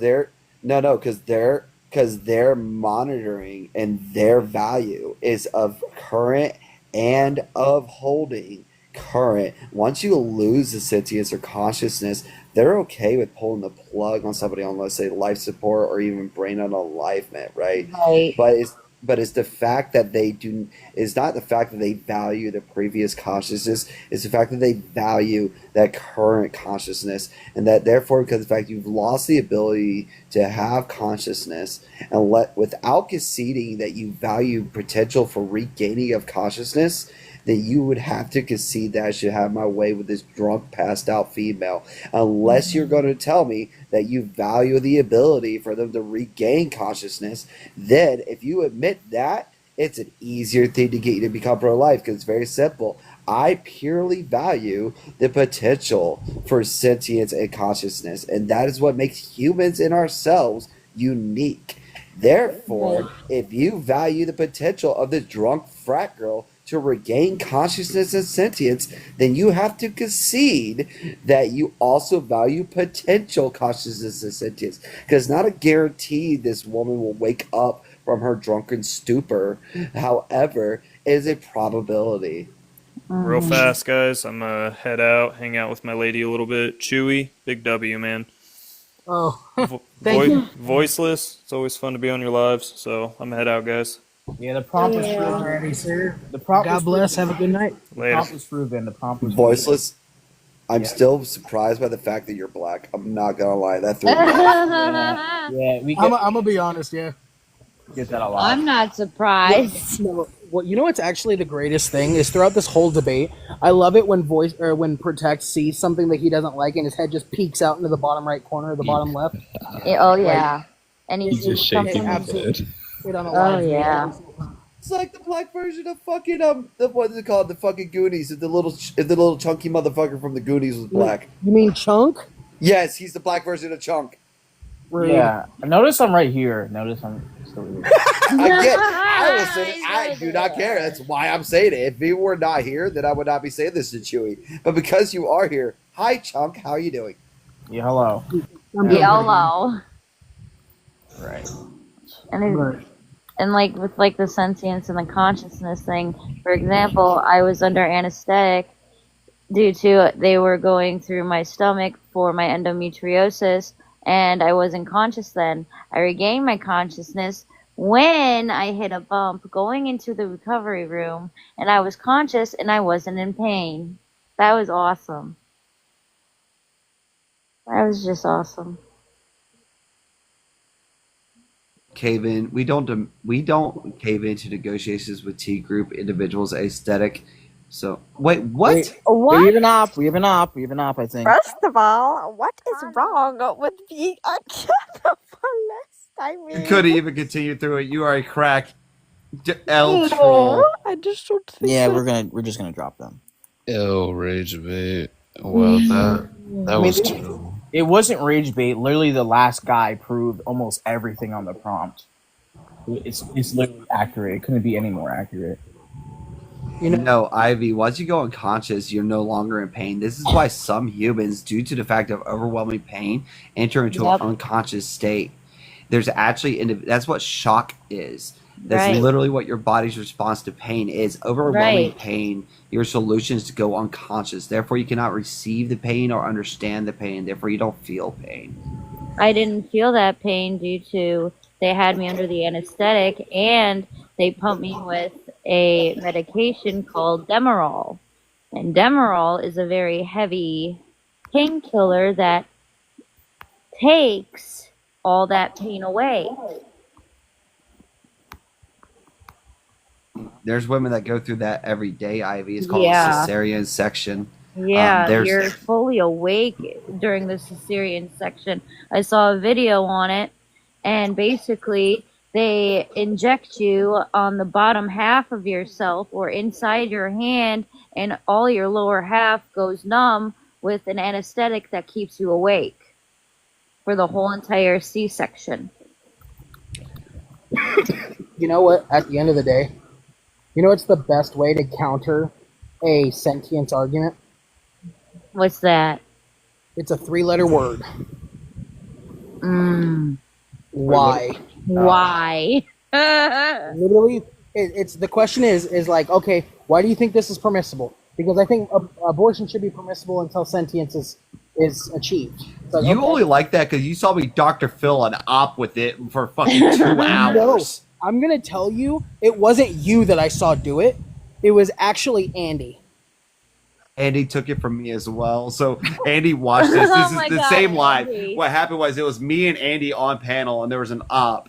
And Andy wanted me to stop doing it. Andy was like, nah, bro. Like, nah, we got to actually dig. And I'm like, Andy, just watch the theory work.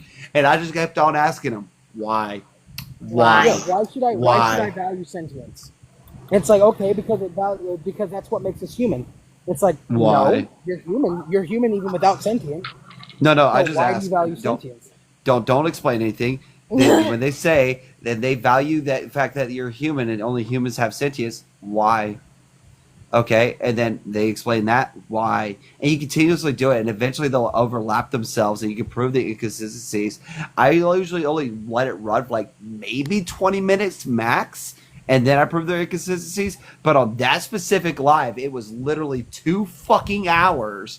I was just asking this pro-choicer why, and that was the only word I got out the entire 2 hours. No. Oh my god. What I love about the why is because it doesn't need to just be the word why. It's like, why should I value this? It's like, oh, why should I value that? Right? Why should I value why? Right? Right. You don't ever add on to the question. The single simple answered question is open-ended enough to where their brains cannot handle it. Well, no, I like the way Andy did it because he was like, because they will make presumptions, they will presuppose certain claims and presuppose things in order to justify their original claim, and then all you do is say, well, that's pretty presumptuous of you. Can you actually tell me why? Like, if this doesn't exist, then why? Right? And then you just continue to go down that line of thought and line of reasoning, and it always ends in there is no justification for it. Put them off more where you don't even do any of that. You just say why. And they can define it all they want, and you just say why. Why? Why? Yes. Because then they won't hit you back with that. You're controlling their freedom, or you're controlling their thoughts, or you're controlling the conversation. If you're leaving it open ended with a why, you're letting themselves dig a hole. It's like going up to your buddy and you know he's digging for oil, and you're not. But instead of knowing that he's never going to hit oil and telling him the fact that he's never going to hit oil, instead you just go ahead and tell him why. And instead of giving him a shovel or helping him out of there or telling him that he's wrong, you just tell him why and let him think about it. Oh yeah. That would have been the worst nightmare for the British people that were up here. Not Gad. There was like 2 British women up Oh here. yeah, yes, I know what you're talking about. I Yeah. know who you're talking about.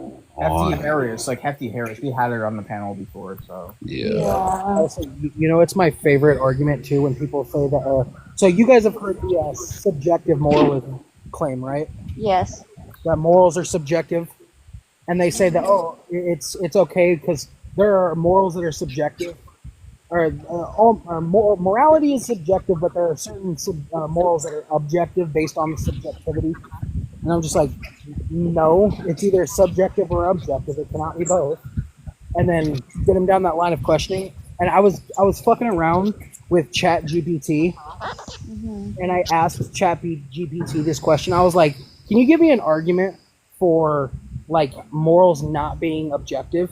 And it was like, yeah, subjective morality. And I was like, okay, so how does subjective morality disprove nihilism, which is just the belief that nothing means anything? And it was like, wow, that's a really hard question. Let me see if I can do this. And then it gave me these arguments, and it was like, this is the strongest argument. And I was like, okay, how does this like, the argument was like, morals do exist, morals have to exist, so we have to work under this framework. We think things are right and wrong. And I was like, okay, so what if you're talking to a nihilist that doesn't believe in morality? And it was like, well, shit, I can't answer that. I mean, like, I proved this. I proved this easily. So somebody actually brought this up to me with a sociopath because of the fact that sociopaths don't value human life. I said, no, actually they do, and here's how, right? So if you're a sociopath, you have no thinking other than logic, right? You don't go off morality, emotion, or anything else, but you're purely logically thinking. Why would you then go from an animal that you know legally, right, across all 50 states of the United States, you're not going to go to prison for unaliving and torturing and doing horrendous things to? You're not. Across all 50 states of the United States. Now, should that still be a thing? No, but that's what it is, right? So why, as a sociopath, are you now raising from a state where you will no longer have any other freedoms infringed upon or anything else happen to you outside of getting out your sick delusion and move on to a human target, which will put you in prison, will get you trouble, and will get in your way? You would have to admit that the thought of the higher prize of human life in that point is then valued more so than the animal life, and they're working their way up to that higher value prize. Thus, for even sociopaths negatively value human life higher than even animal life. Well, here's the fundamental issue with that argument, right? So the fundamental issue would be that you're talking about an individual who has a known mental disorder or disability, right? So this is not what we would classify as normal. So we could essentially, the argument would be chalked up to essentially we're talking about a guy. The base argument is that morality is objective, not subjective. That's the base argument, and proving that mind independence morality.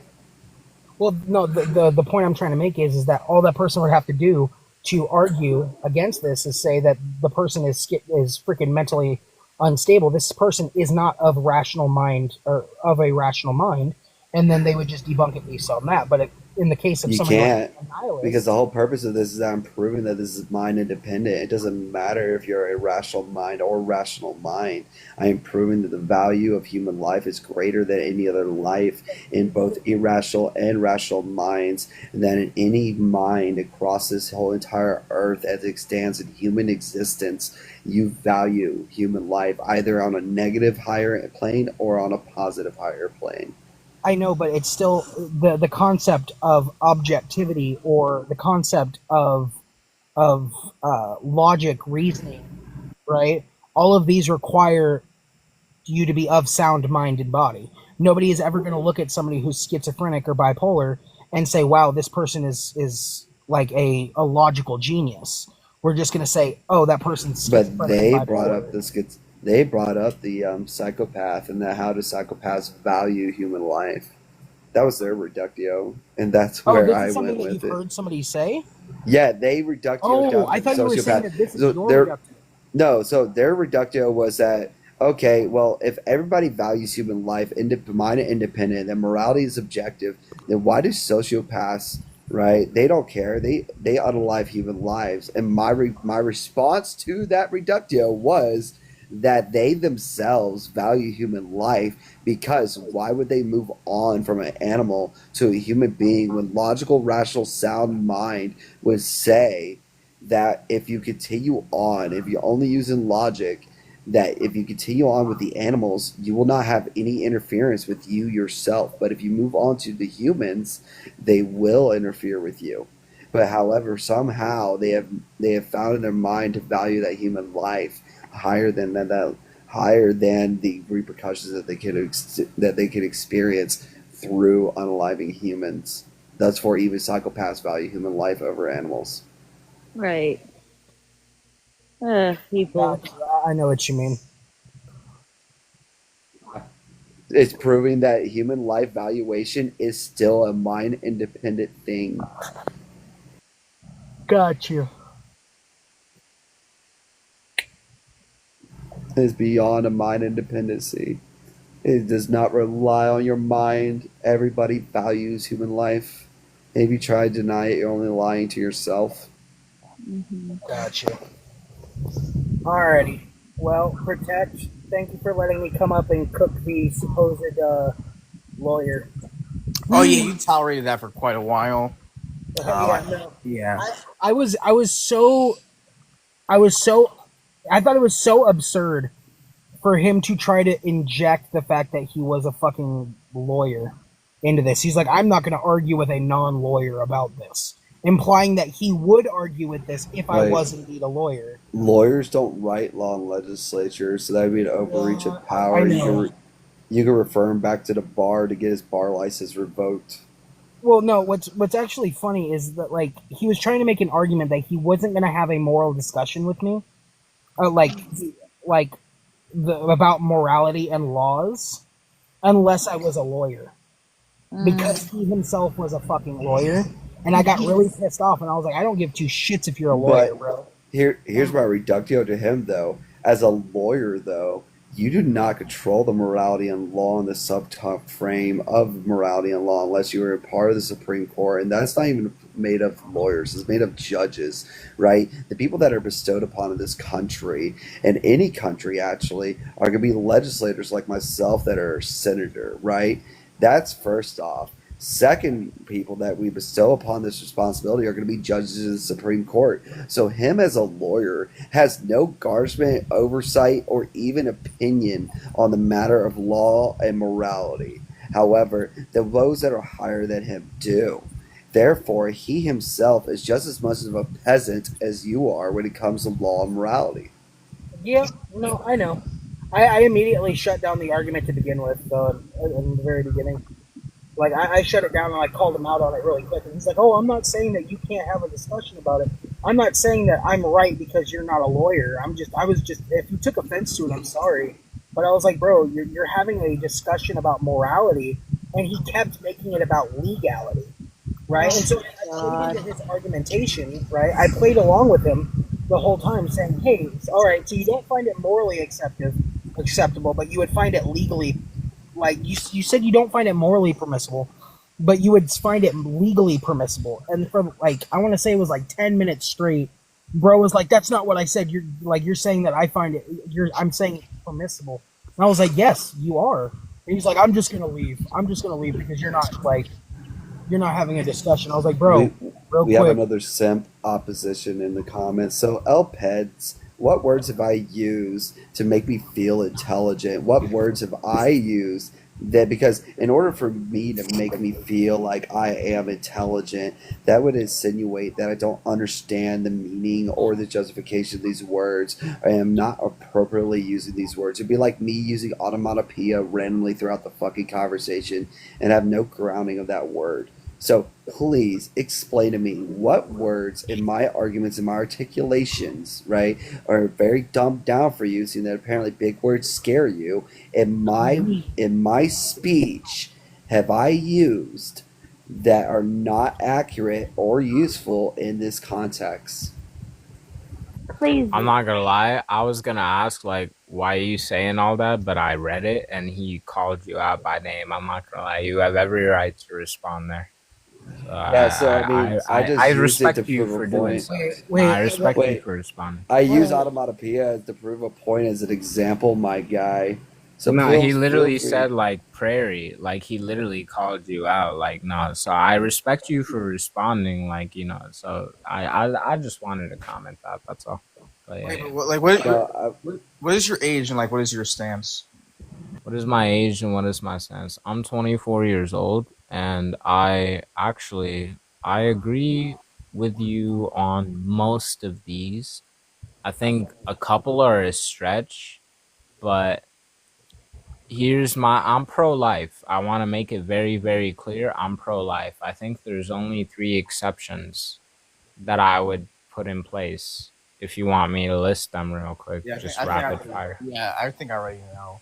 But the Okay, reason yeah. why, No, so for me, the only 3 acceptable points were that's okay. The unaliving of a baby is okay. Number one, I'm not gonna lie, is if it's false incest. You hear about that a lot. Oftentimes a lot of people, they will have relations with someone that they don't know that they're related to. They only find out later. Okay, I think that's your right to have that operation if it was false incest and you didn't know. why? Number two, I'm gonna get to that. Can I list the others, please? Yes. Thank you. Number two, if there's a health risk to the mother, me as a man, if I have a wife and by delivering this baby, it's going to cost her life. By delivering another life into the world, it's going to cost her life. I'm going to save my wife because we can have another one. So I think in that case, it's okay. And I think the third one is grape. So false incest, if it's gonna get rid of the mother, if it's gonna cost the mother her life, and grape. I think that's the only 3 exceptions that I would allow. Otherwise, you're just irresponsible and you want to be able to have your little fun without any type of consequences. You know what I mean? And I don't think that's right. And it does promote a lot of degeneracy in society. I do agree with you on some of these things. It absolutely does promote I would say it does promote public obscenity. Absolutely it does. You know what I mean? It well, absolutely does. And it does you pay promote child attention porn as well. And it does promote lying. In some Well- cases it does delete self deletion. agree. It does promote self deletion. Yeah. So I think some of these are valid. I'm not gonna say each and every single one each and every single one is. Well, But like I said, real quick. my 3 exceptions are false, like a case of mistaken incest, or if it's gonna unalive the mother for her to birth the baby, or if it was grape. I think in those 3 instances, I think it's okay. To be honest with you, that's my take. All right. The panel can take this, you guys. Yeah. So, name real quick. I don't know if you were paying attention to the conversation we were previously having. Out here. I just got here, bro. Yeah. Okay, you're good. So there was a gentleman that was in here that argued for almost 2 hours. Yes, more than that, basically. Yeah. It was. I'm going to say about at the very least 2 hours. He argued justifying every single one of the things on this panel except for the very last one. Right? We didn't even get to that. He just kept saying, "Oh, I'm just going to leave. I'm just going to leave." To which I got to the point where I was like, You know what? Fuck it. If you want to be a whiny bitch, Right, leave. just get out of here at that point. Yeah. Yeah, but literally everything else on the list, he absolutely justified cannibalism, necro, inchmest. Not just accidental inchmest, but saying that if you Wait, when you say actively, justified it, like he justified it as in pro-life or pro-choice? He's That's as in important. pro-choice, as in Oh, he was pro-choice. pro-choice, and he justified, Yes. and he argued against all of this. No. He Well, didn't no. argue against it. He argued for it. Yes. Yes. But No, his because thing- because it so he's pro-choice, and he's like, no, none of this is gonna lead to any of that. no, yeah, but Oh, he justified okay, it, right? okay. He used the Well, bodily autonomy argument, and it led to all of these things. Okay, I got you. Man, I'm sorry, I just got here. I promise you guys, I'm not against any you're of you. You good, know what I mean? bro. Real quick, calm down. You're good. I wasn't saying that you Yeah, were. yeah. I'm just saying that this Right. guy was pro-choice that was previously in here, right? And then he used his pro-choice, his bodily autonomy argument to justify cannibalism, necrophilia, inchmest, hard shrug. Wait, hold on. Jen, nobody brought up religion. I don't know why you're talking about religion when nobody brought it up. Wait. Like, oh, God unalive Job's kids. Nobody Give me brought like up 2 seconds. Tell me you haven't read the Book of Job without telling me you haven't read the Book of Job. They should request. I'm gonna request them up. That's actually quite hilarious. Yeah. All right, you guys can continue. But yeah, no. Essentially, Right, man, I wanted to hear what you were saying, bro, because I said like I'm pro-life. I said unless it's those 3 circumstances, Yeah, that's the you're only good. time that it's okay. You know what I mean? See, well, real quick, name. I'll get back to you.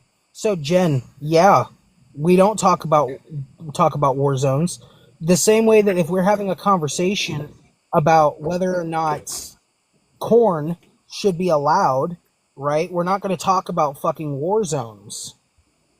We're not talking about war zones. We're talking about abortion. So your argument makes diddly squat sense, right? And back to your original claim, which was God killed Job's kids to prove a point, but people getting an abortion are the bad guys. Yeah. So where in the book of Job does God kill Job's children? Bro, I'm not Christian, and I've never read a single letter of the Bible. Never. Yeah, So so- I am strictly not Christian. I am one of the other Semitic Abrahamic religions. Yeah. The one that people real quick hate the name. most. Real quick name. Yeah, the one So, that Jen, people if hate you the underst- most, you know? One sec, name.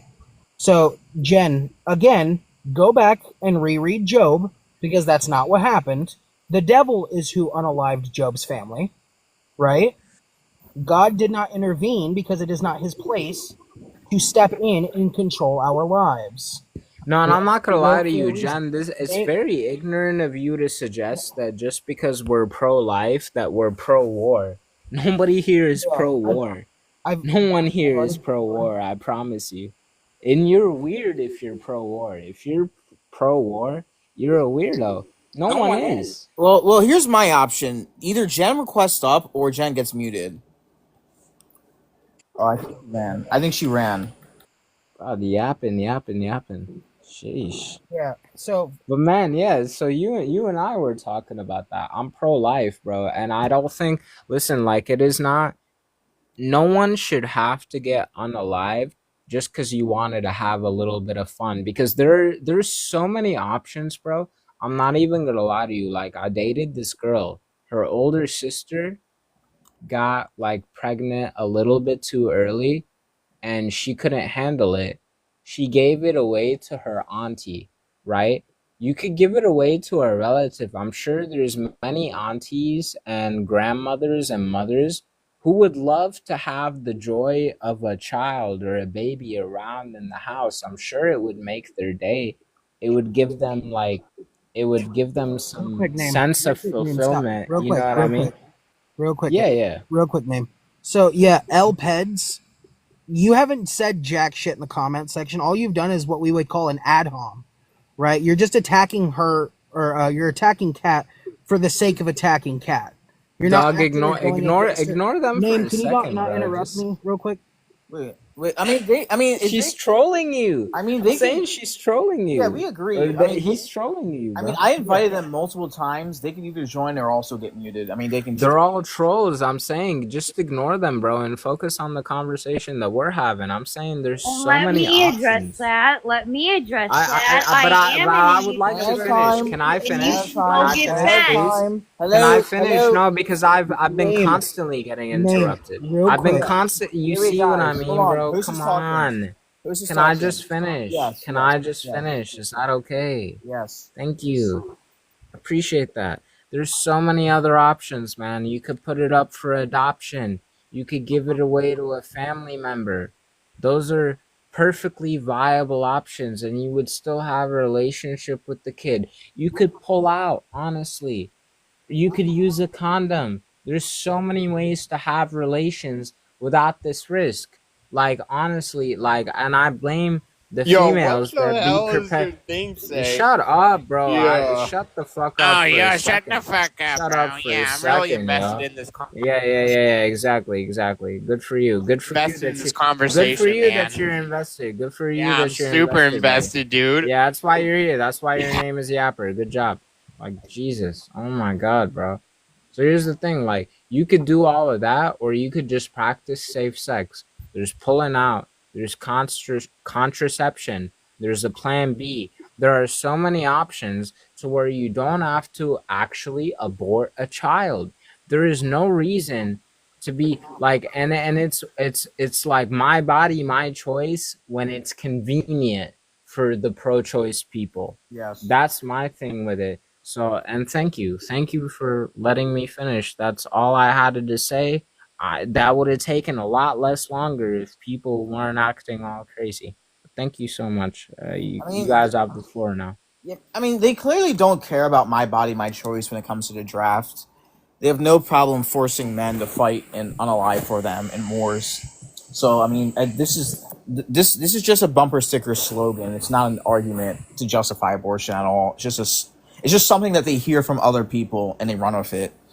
Exactly. It's literally just a trendy ass slogan. That's all it is, bro.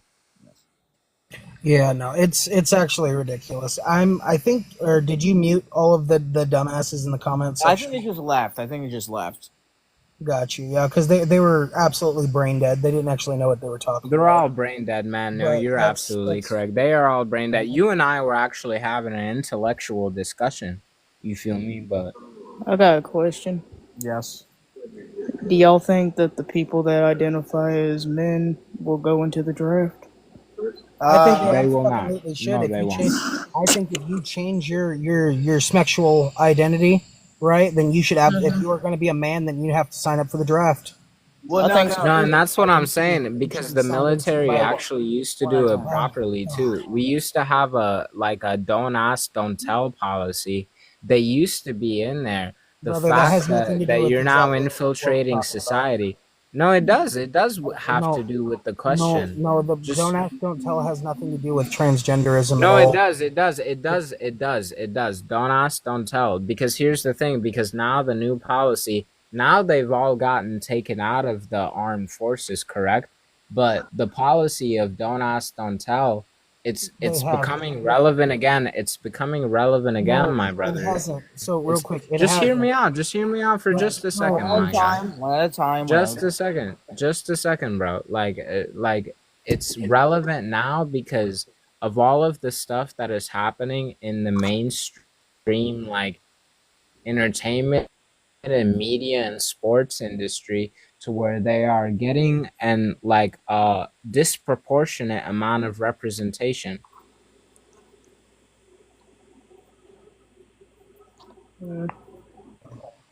So don't ask. Proportionate amount of representation. That's what I was gonna say before it turned red. But go ahead. I'm gonna lose my fucking shit if I get interrupted one more. Wait a minute. Where is that other person? Okay.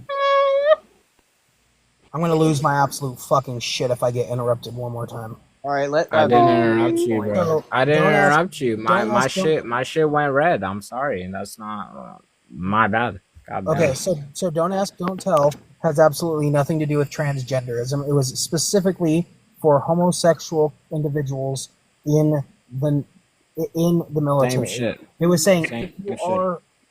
Oh my God! I'm here, big boy. What are you saying? Oh, wait a minute. Hold on. Okay. All right. What's your age? And what's your stance? What do you mean by what's my stance? Okay, let's go over this. So, Elpeds, how old are you for TikTok purposes? For TikTok purposes, I'm 31. You're 31 years old, and are you pro-life or Indeed. pro-choice? Are you pro-life or pro-choice? Pro-life. It depends on the circumstance, to be honest. Okay, so in the United States, I'm going to use United States. I don't live there, so I can't comment on it. I know. I'm giving you statistics just based on the United States because that's where I live. No, you're not giving me statistics, buddy. He's giving you a lecture. First of all, It's not. Go on, big boy. Tell me. Go on. Do you want to shut the fuck up and let me finish? No, don't get hard, buddy. It doesn't suit you. You're American. Shut up. Wait, where are you from again? I'm from England, me, but Oh, you mean the place that doesn't even have free speech to begin with? Go on. Mate, You do you, boo. we don't have free. Tell Never us. mind. I'm not The getting same into as anywhere. here. We don't have freedom either, where you bro. live. It's the Right? same I'm not exact getting thing into as that. here. You drop me. One at a Can I please time. address One something? at a time. Can I Okay. please address something? Oh, here we go. Pez, Sounds I dummy. am in Listen to college. I am a full-time college student, and I am also pregnant. So you can go get bent on me not using the right grammar when it was my goddamn phone correcting the goddamn fucking typing, you idiot. Hey. All right. Now that we've gotten that out of the way. That was spicy. That was spicy. One at a time, lads. One at a time. Yes. All right, No shit. Elpeds, what is your justification for abortion? I didn't have any justification for abortion. Well, you said that it was acceptable under certain parameters. So When what did were I those? say that? Please tell me when I said that. You said you're pro-life under, except for certain circumstances. That I was said it's different under different circumstances. When it comes to, I can't say the word, but You just begin said the with same it, thing the I R said, word. but in different words. Congratulations, you played yourself. But you're You not said the clever exact at same all. thing I Like, said. But you said the same thing I said, but with different words. Congratulations. You said it in an accent. So no, that's I really didn't say it in accent, buddy. I'm just speaking as I normally do. Do you know what it is? It's called coming from a. Pardon? Elpeds. Continue. Do you think abortion is morally permissible? Yes or no? It depends. Well, no, I don't think it is. I'm a Okay, so it Catholic. depends. I It don't depends on think certain abortion is. circumstances. If you want to ask me a question, One at a Okay, time. will One at a you time. allow me? Will you allow me the opportunity to answer? One at a time. Okay, You let already him answered the answer. question. All right, let him answer. So, okay, so if you're a Catholic, you do realize there are no exceptions for abortion. Don't tell me about my faith, buddy. Like, No, I'm just saying that you claim that you're a Catholic. There are no I don't exceptions. claim anything, buddy. I am a Catholic. Yes, you just said that. Okay, real quick. All right, let's take it down a notch, just real quick. Please, buddy. Like, try and test me. Like, go on. Elpeds, I'm going to ask you a question. You can I ask me asked any question, my lover. Yeah, I know I can. Oh, You don't get to determine what I can and can't ask. So I asked you, is abortion ever morally permissible? And you said under certain circumstances. I stand by that statement. That's exactly what you said. So what are the circumstances in which abortion is morally permissible? No, I'm not saying morally permissible. I'm saying that you've got to take certain circumstances into account, especially when it begins with the R word. Okay, so grape is your justification. So That's the only yeah. justification I could morally come up with.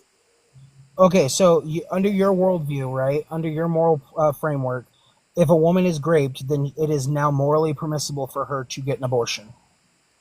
No, I just justifiable. Yeah, That's my personal preference, though. I'm not. So it's I'm not morally trying to fucking lay down a dictatorship, but Is it morally acceptable? Yes or no? in my personal opinion, yes. Okay, why couldn't you answer that the first 3 times I asked I just did, buddy. you? You just did, but not the first 3 times I asked you. Because you didn't give me a second to answer. Okay, I want to address something. I did not mute you. That was one of my moderators. I did not mute you. Sorry, I don't. So control your moderators. Not please. you. Not Ain't you. nobody Tell got them- to tell them control they can't shit do that because it then. was me. Ain't nobody One got at to a control time. shit. Yeah. Ain't nobody got to control One shit. It was at a me. time, everybody. Order in here. Turned off your microphone, dude. Hey, Order, dude. order. You're Hello, gonna keep on hello. muting. Hang on, protect, bro. Muting. I'm gonna I'm just keep gonna on. say this. I'm just gonna say this right now. Keep on muting. I'm just gonna say Say, this right now. I muted everybody. say it. Say I it. was mute. I was muting everybody. And I'm gonna mute. So quit your little baby bullshit. Quit your little Okay, baby bullshit. I'm okay, gonna mute. guys, Kick your ass guys, off the guys. fucking panel. Okay, Mute. okay, okay. Enough. Okay. Quit your Hello, baby bullshit. hello. Okay, Quit. enough. Host is talking. This conversation's between Elpeds and Baby Chewy. There are no interjections except from the host. So mute the fuck up. Muting. Okay.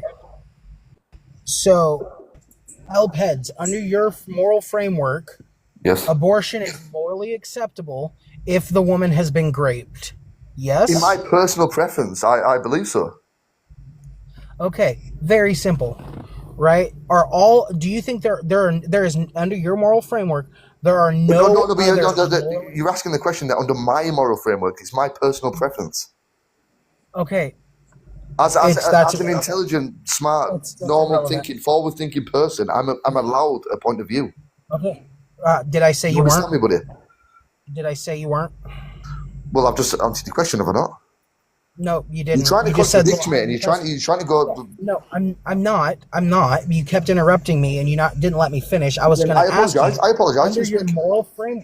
Under your moral framework, all other abortions are morally unacceptable. Yes. I think so. Yes. Okay, if you had let me fucking finish my original Stop your statement. language, mate. I haven't swore at you, have I? I was going to say. Have I swore at you? I don't care if you've sworn at me. You've been acting like let's have a conversation, mate. Be charismatic. Be intelligent. You don't have to swear because it shows. Yes. One at a time, guys. Pro-abortion and who's not pro-abortion.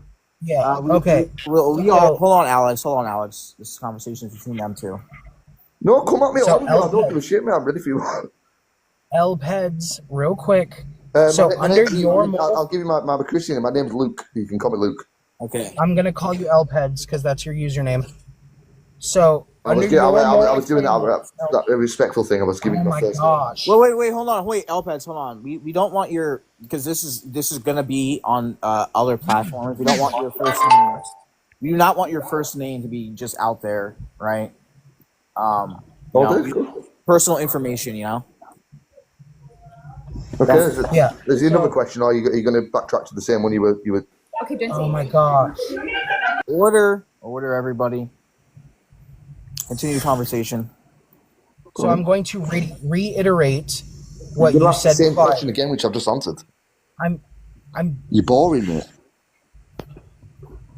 Like to participate? No. One at a time. So I'm going to reiterate. If you want a conversation, don't mute me. Oh my God! Can you please do me a favor, real quick? Just like your legs, fucking close them. You're not gonna win. You're not gonna win this argument. Just close your legs and your lips for 2 seconds and let me finish one statement. Right? It's gonna be the same statement. I'm trying to clarify your stance so I can better understand it. I have told you my outlook on it, and I've told you about my personal preference on it, my personal opinion. Yes. I have. Yes. Can somebody mute his ass and keep him muted until I say otherwise? This is why you're single, and this my body, my choice. Yeah, you're getting dropped. I didn't even age check you, and you kept yapping. I did not age check you. Get out. Because they were children, and that's fine. So, Elpeds, I am going to reiterate your claim. You made a statement, and I'm going to reiterate it so that way you know that I understand your claim. This is the reason why I am reiterating myself. This is called good debate tactics, so we are both on the same page, right? So we both understand what we are talking about. So, Elpeds, your moral claim was that abortion is only acceptable, is only morally permissible when a woman has been raped. Any other situation is not morally acceptable. This is what your claim. This is your claim, correct? It's not a claim, buddy. It's my personal preference, which I'm entitled to. Yes, you are making a claim based upon your preference. You are saying that this is or this ought to be. That's what I believe. That's what I believe personally. Yes, that is your claim. It's not a claim, buddy. Okay, it is a claim. Do I have No, to it's look up not the a claim. definition You of the word claim? look at the vernacular about a claim. It's completely different, buddy. Okay. It's an opinion. Real quick. Okay. Please try to get educated before you go at me with the vernacular, because you have no idea, buddy. Well, like, stop being so pathetic. Yeah, that was me because you just want to fucking blah blah blah blah blah blah blah. Don't get me out then. Yeah, that's fine. So L-Peds. L-Peds. Real quick, it's fine. It's fine. invite me How up. about this? L-Peds, give me like 2 minutes, not even 2 minutes, give me 35 seconds, because Go that's ahead, how sir. long it's going to take for me to prove that this is what a claim is. Why is he bringing up Google now? Oh, he is. He even paused himself. I mean, he could be on a phone call. I don't really think. You know, it's on Google Gemini is what he's doing. Wait. Okay, so I'm done with L-Peds. He doesn't actually understand how words work. And when I go to clarify words, he is incapable of understanding words. And all he wants to do is just go, oh God, bro, you don't understand words. Oh my God, you gotta go on Google and understand words. You dumb fucking wank stain. The best part of you dribbled down the back of your mom's ass crack. Hell no. All right, let's Should have move got on. goddamn swallowed, little man. All right, let's move on. So yeah, I apologize because the British people, I don't know what it is about British people. They are so fucking condescending. They think they're the smartest people on, And they're the not. planet. Oh my God. Oh bloody hell. Oh Lord have mercy. I'm so smart and everybody else is just fucking ignorant. He was British? Bro doesn't even understand. Yeah. How does a British person... Wait, real quick. How does a British person who... the British invented the English language, right? How do you fail to speak it? I don't know. Don't ask me. No, I... Absolute fucking Mongoloid. And Okay. heads, you Probably are that. not intelligent at all. You All are right, the no, I definition of stupid. Let's move on. Let's Yeah. move on. Alex was next. All right, Go Alex. ahead, Alex. No, the guy underneath me was next. Oh, I think he was here first. Okay. The Messiah. What is your age? What is your stance? Yeah, I'm 31 years old. I'm pro-choice. All right. Okay, and someone can take this if they want. I'm actually going to hop off real quick because I've got some shit to do. I will talk to y'all later. I might hop in a little later as well. All right, thanks for joining. You tolerated a lot. All right. Thank you, and I apologize for crashing out at the end there. I bottled so much shit up that one fucking ooga booga brain Brit dude fucking crashed me out. All right. You good? Shit. All right, later, guys. Yeah, honestly, these might be the last two conversations I had before ending for tonight. Okay. Yeah, so anyone want to take Protect, you want to drop me so it doesn't jack your algorithm up? Yeah. Later, This has guys. been going on for like 7 hours, I think. So yeah. I mean, if anyone wants to talk to this guy, by all means, but keep it one at a time, please. I guess. Kat, you want to take it? I guess so. Why are you pro-choice? And what's your stance? Yeah, I don't think that individuals without minds can be harmed or are the subjects of welfare. The fetus prior to a certain point doesn't have a mind, so therefore it's permissible to have an abortion. Wait a minute. His voice sounds very similar. I don't know why. It just reminds me of Scrimba's voice. I don't know why. But continue. Okay. Why would that be permissible to get that abortion? No, I'm saying Oh. before a certain point in gestation, the fetus doesn't have a mind. Right. Yeah, so like I said, I don't take it to be the case that individuals without minds can be harmed in a morally relevant sense. Right.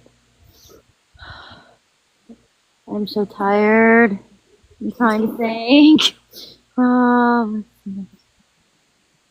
Next.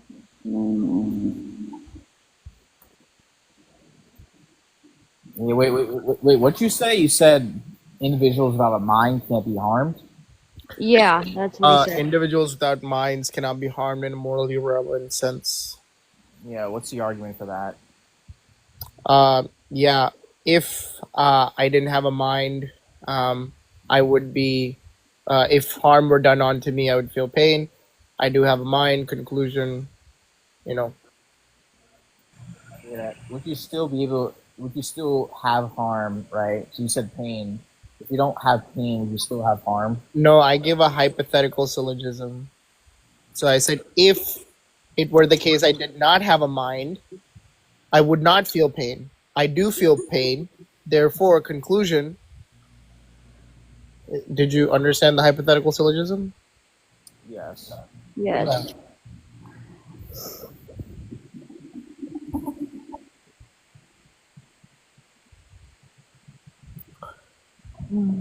I can hum the Jeopardy music. If, Yeah, but why should we care about the mind? Like, right? What is your account of harm? my account of harm. Yeah. Yeah, I just take harm to be frustration of interest. And how would you define an interest? Propositional attitudes. Can you elaborate more on that? That's what interests are. Your attitudes towards a certain proposition. Wait, so you're saying you need to have an attitude in order to have an interest? Yeah. Wait, do you not think biological interests exist? No. Really? No. Right. So I think interests are the type of things that only minds can have. Like, and by minds, if you mean like, or you're taking a very strict physicalist perspective, I mean, I might be a little bit like open to it, but I don't think that organisms that are devoid of mind have something called as interest, because I don't think that they have propositional attitudes.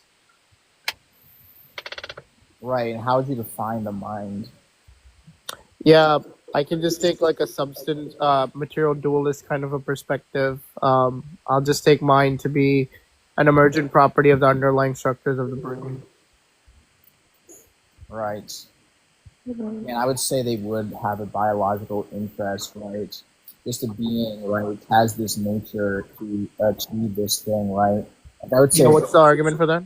Yeah, I would say like a cactus, for example. A cactus grows spines on it, right? Because it has an interest not to be eaten by herbivores, which is why it grows these things on it, right? No, what's your argument for that? That's not an argument. What do you mean? So you just giving me like saying that look at this, look at that. That's not an argument. No, I'm saying like interest. I'm defining interest. I don't think it needs to have a mind to have an interest. Yeah, how are you defining interest then? Right, it has a track or like a predisposition for well-being of an organism, right? So like I said, in the cactus. No, that's just presupposing that there's an individual present there. Like, do you think that my hand is the type of thing that can have like some kind of propositional like attitude towards certain propositions? Well, I said the organism, right? I don't mean a specific part. Do you think an amoeba has like attitudes towards certain propositions? I don't know. I mean, this is your case. This is your. We're investigating like your stand. You're saying that the mind has to exist in order to have an interest. On attitude, when attitude has nothing to do with that. That's what I'm saying, Bunny. That's what I'm saying. It's like it's him on a different account. It's just the voice just sounds so similar. Yeah, it's Scrimba.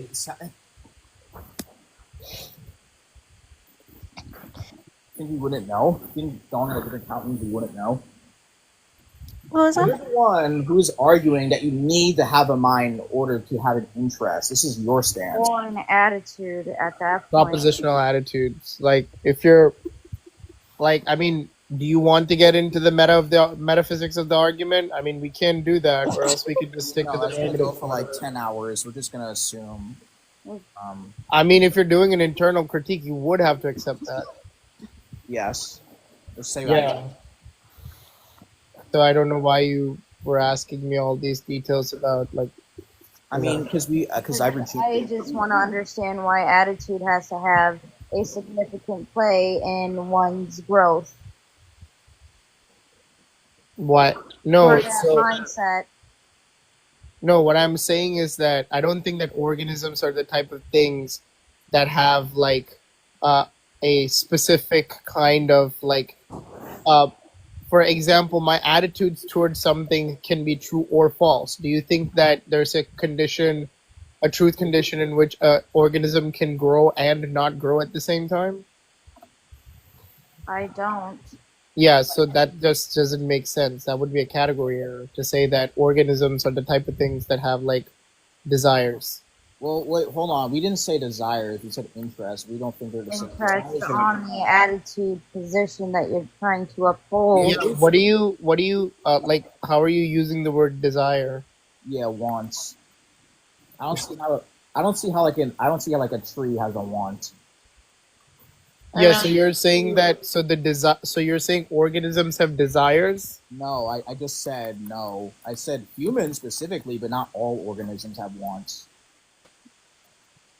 Yeah, where does how do you postulate like something like that? Well, somebody says, "Hey, I want ice cream," right? That seems pretty clear. I don't see how you want something like that. Yeah, do you think a zygote can say that? You just said that a person says that like a person has a mind. Yes, I just told you that an interest does not require a mind. I just told you Okay, that. so what is the okay, so maybe I'm getting confused. So you said that the organism has what? Has interest. It is programmed to desire. I mean, not to desire these things. It's programmed on track to get these things. And I gave you an example that a cactus obviously has an interest not to be eaten by herbivores. What do you take desires as? Because like I feel that now you're just equivocating. No, again, desires, depending on how you define it, right, is just a want. I don't see how a tree or really any organism that isn't a human has a want.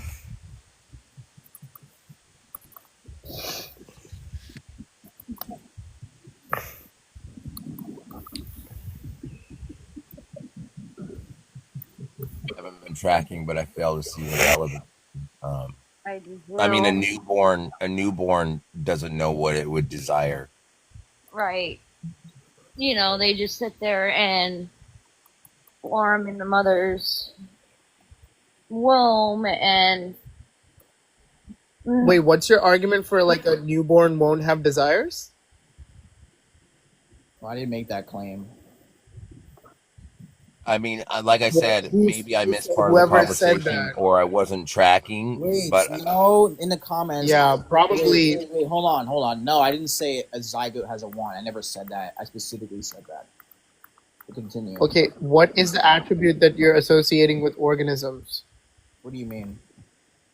You said organisms have something X, right? And you said that, like, you gave an example of a cactus. Yes, I gave a biological Interest. interest. I didn't say a desire. Okay, I don't know what a biological interest is. Yes, it is in. I would say it's Because like, I don't. I would say it's like the being, right? The organism has like a programming, right, to achieve flourishing. The biological interest of a fish, they develop gills. Yes. yes. Biological interest of the fish. You're just like assuming that. So are you committing yourself to animalism? Do you think that the organism is the animal? Wait. So again, like self-preservation, right? I would consider that as an interest, right? I'm asking a very basic question. Well, I don't Do you know think much about. that- Well, I don't know animalism. Can you Okay, explain? sure. I'll ask it in a different way. Do you think you're your mind or your body? I would say no. I don't think like. I would. No, that's not that's not an answer. Well, I would say I'm agnostic towards that. Yeah. So then, how are you making the claim that about biological, like whatever word you used? Well, again, I Directive use test. self-preservation, right? This is pretty observable that an organism, right, will do whatever it can to stay alive. Again, Yeah, but how does that explain? Like, so you're saying that organisms are like I'm still not understanding the claim here.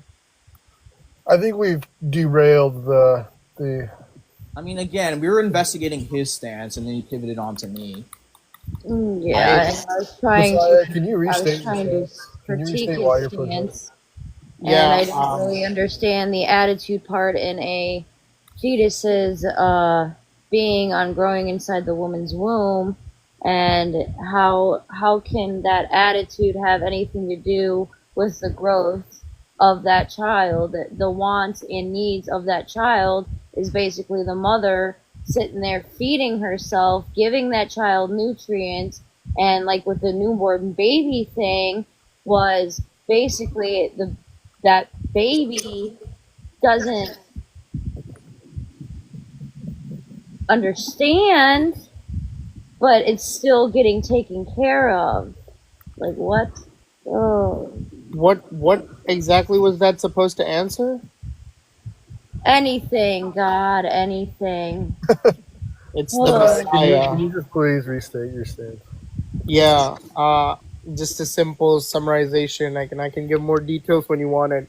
I just take it to be the case that individuals without minds cannot be harmed in any morally relevant sense. I can also talk in terms of rights. I don't think that beings without minds have rights.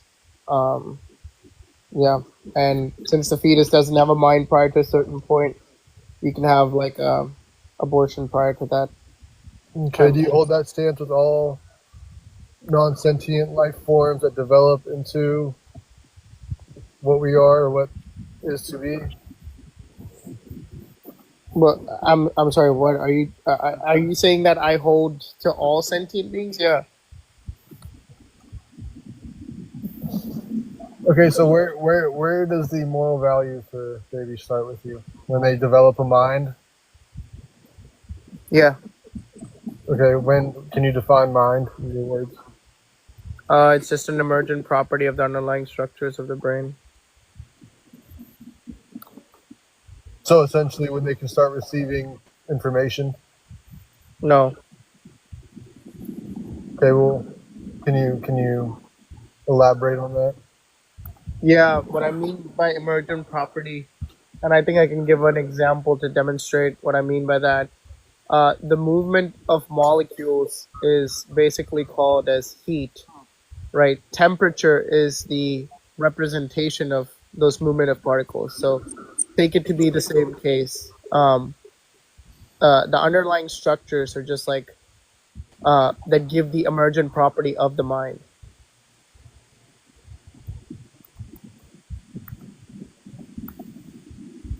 You said the same thing to define what I asked you to define. What? You just defined what I asked you to define with the thing I asked you to define. I said Emergent that the properties mind of is an underlying- emergent property of the underlying structures of the brain. Yeah, so dumb that down. What does that mean? I don't know how to dumb it down even further. I gave an example too. Being able to measure molecules. Okay, did you understand my example I gave you? Being able to measure molecules with heat. That's all I got from that. No. So when I say the heat of an object, I'm just talking about the movement of molecules.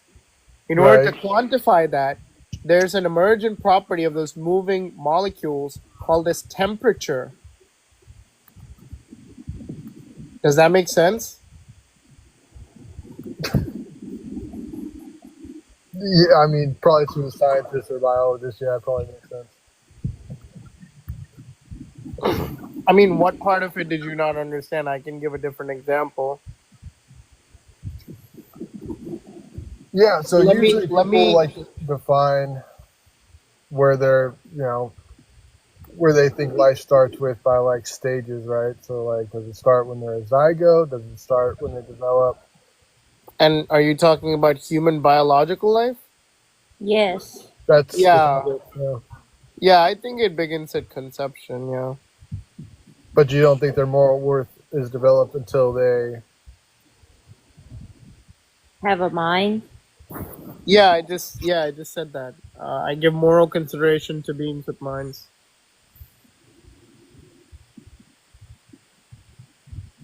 Okay. Okay. So life in general just is not enough for you. It needs to be like a life with a mind. I think you also take that to be the case. Do you not? No, I don't. No? You don't. So you're saying that every time a doctor unplugs a patient in whose brain unalive, like they're committing murder? Well, I mean, technically, they're brain unalive. They don't meet all characteristics of Murder life. is the Sun unjust dude. taking of life. So Well, no, that's not but murder. but you believe in a biological thing, and they do whatever they can to survive, right? Well, no, a person who is brain unalive, they don't meet all 7 characteristics of life, and they are unalive. I'm not refuting that fact. I'm saying that Sun Dude's necessary condition was that like organisms have this like biological like motive or something. I forget the word you used. Interest. Interest, yeah, interest. And you're basically saying by preventing that, you're committing harm, so therefore you shouldn't do it, correct? Yes, I mean, he didn't really give you his argument. He probably I has didn't. None of that came out of my mouth. Yeah. No. So, when do you think I simply stated that I believe life starts at conception, and I believe that's when the moral value of life also begins. Yeah, why? Do you want me to examine your view? I mean, if you want. Sure. Why do you give the fetus, like, what's the property that gives it inherent moral value? Yeah, so I believe it goes all the way back to when they develop as a zygote. Yeah, no, I know that. I'm asking what's the thing that gives it moral value? Yeah, just the basic rights to human life. No, that doesn't answer my question. I'm asking you what is the property of the fetus or embryo, zygote, whatever it is, that has inherent moral worth? Because I am saying moral worth comes from the mind, right? You're saying it doesn't come from the mind. It comes from what? Yeah, so just the potential, right? The potential to life is inherent.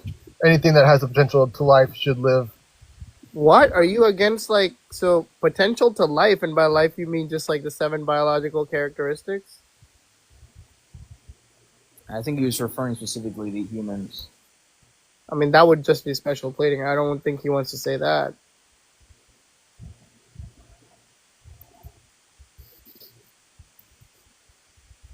Son, dude? Sorry, I got a phone call. What'd you say? Yeah, I just asked that. Are you saying that you just hold you hold human valuable because what? Why?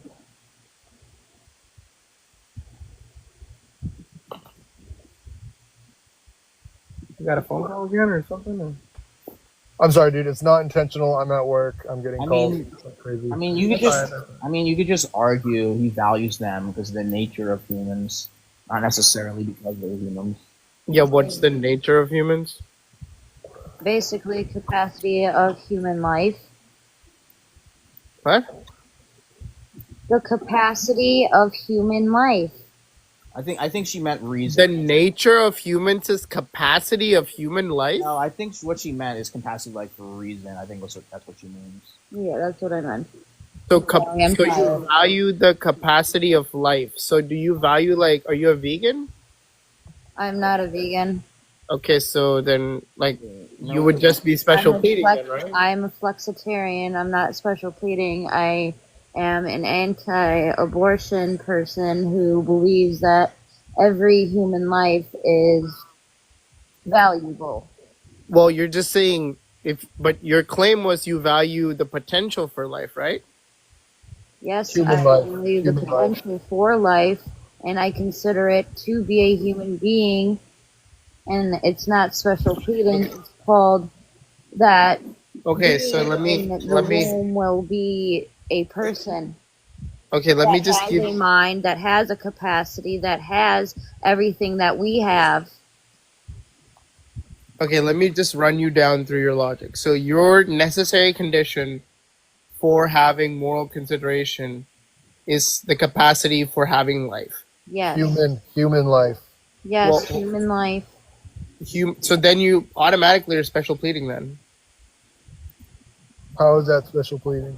Okay, you're saying that my logic only applies in a special scenario. Because I asked her, was she a vegan? Because if she values the potential of life, to which she said, no, she's not a vegan. I'm a flexitarian. So you're obscuring her point. She's saying human life, not just all life. Not just all life, she is saying that her logic only applies to humans, correct? No. Does it apply to animals? It applies to everything. Okay, so then you're not consistent then, because you're not a vegan. It doesn't matter if I'm a vegan or not. I said I was a It does matter. flexitarian. I don't know what a flexitarian is. Could you explain It's that? basically like a vegan, but it has to do with meats. But I don't eat meats. I eat other things that have protein in them. Do you eat meat? No, You just said she doesn't eat meat. I don't eat meat. That's what a flexitarian is. You can or cannot eat meat. While being a flexitarian, you eat flax seeds and greens and stuff like that, and other proteins that keep you healthy. Okay. I mean, that's So fine. That's a good is thing. consistent. Yeah, sure. But again, so you're just saying that you value a fetus because it's human, and that's it? It's human and alive. So human and alive. So, I mean, how do you answer the question of the person who's brain alive? Well, I did try to explain, right? If it doesn't meet all 7 characteristics of life, it technically wouldn't be alive. It does meet all the 7 characteristics of life. Yeah, find a source that says that. If their brain is alive, they meet all the 7. lady who's what she's incubating a child within her whose brain unalive. That wasn't my question. I said find a source that says, because clinically it is considered unalived, right? I'm not asking what. Okay, I think people have a problem with tracking here. I mean, everybody's making like definitive claims, like saying that I value, human and alive. But when I give an example, they're like, well, he's like clinically unalive. No, Like, because you're making a claim that it is alive, and I want you to substantiate Listen. that claim. So, what did you say? Alive means what? Yeah, if it meets all 7 Characteristics of life. Okay, so I don't know why you brought up that it's clinically unalived. Yes, does it meet all 7 characteristics of life? Yes. Then bring a source that supports this. You don't believe that a woman sustaining a child inside her doesn't meet the 7 characteristics of life? Yeah, I'm asking you to bring up the source that supports this claim. All right. What, you think you can just make a claim and not support it? I'll be right back.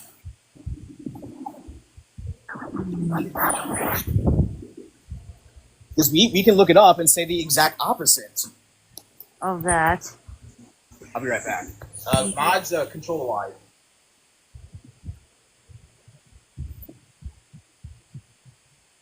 He's been here for quite a bit.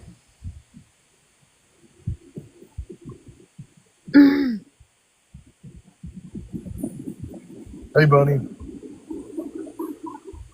Hey. Hey, everybody. Hope you're doing good this morning. We're good. Just a little tired. Same. Oh, yeah.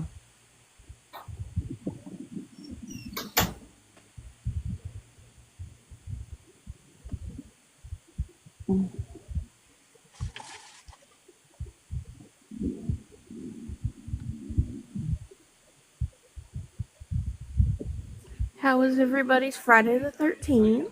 Great. I had a very good Friday. Oh my god, I loved it. Sad that it's going to be the only one this year. I know. Mm.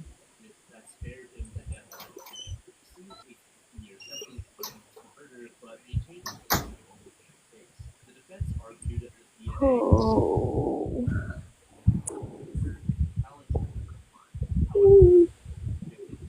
Well, not the best, but we're all alive and healthy, so no complaining. No complaining about it. I haven't been to bed yet. I can't sleep because Baby Bean keeps kicking. Look, I'm going to complain about it since you said no complaining about it. Yep. I ain't complaining. I love those little butterfly kicks. I love you, little buddy, in there. Oh, I lost all 3 of my babies. I'm sorry, babe. Oh. Don't be. When the universe says it's time, it's time. We'll know it is time.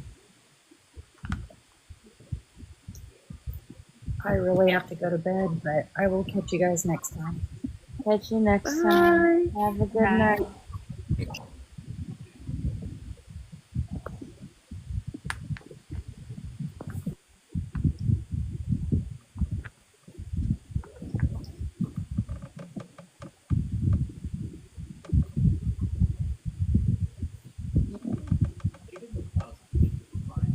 Still waiting for that source.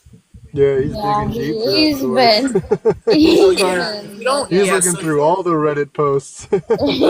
let's hold on. If you don't bring up a source to support this claim, we're gonna reject it. So we don't need to substantiate why it's not true. So you Yeah. can't even attack the Stay human up lie. that long, you will get automatically dropped. Mm-hmm. He should have just stuck with his moral claim instead of bringing in Yeah. I don't I'm not even giving understand. you, I'm not even giving you my argument. He's the best. You don't need to. He made the claim. He needs to back it. Yeah, he thinks he can make a positive claim and not back it up. I don't Right. understand how they can use the brain unalive argument because, like, it's not alive. And also, he was like saying it's okay, like to like when the baby doesn't have a brain, it's okay to get in the AV. And I'm like, oh my god, what the hell? Yeah, the I've never. heartbeat. Sorry, Sam. This is the first time I've heard an argument from his stance. Right. Oh, I've heard the brain unalive argument so many times. I think Bunny has too. I mean, this is Scrimba, so I knew he does this all the time. Wait, this is Scrimba? Yes, it's on a different account. Oh. I haven't heard Scrimba in so long, that's why. I can pick up his voice. So if you can't provide a source that supports a claim that it meets all 7 characteristics of life, we're just going to reject it and move on. Right. Yeah, that's a pretty You're bold just claim. some guy. Your friend Scrimba's Oh. here. Guy. Yeah. Wow. I just You should. actually here. Maybe we can come to some sort of middle ground. Scrimba, Messiah. He's my deep guy. digging in Would You Reddit can right now. you can He take can't- this. You have every right to take No, it's fine. Actually, to be fair, I I'm probably really found tired some and sort of I common ground with him in the first. This is probably the first time I've ever had any common ground with Scrimba. Scrimba, how did the rest of that live go? because I can't If do you it could come anymore. back. He's been teacup for quite a while. He has. I can't debate him because I am so overly exhausted. I'm He's just back. He's back.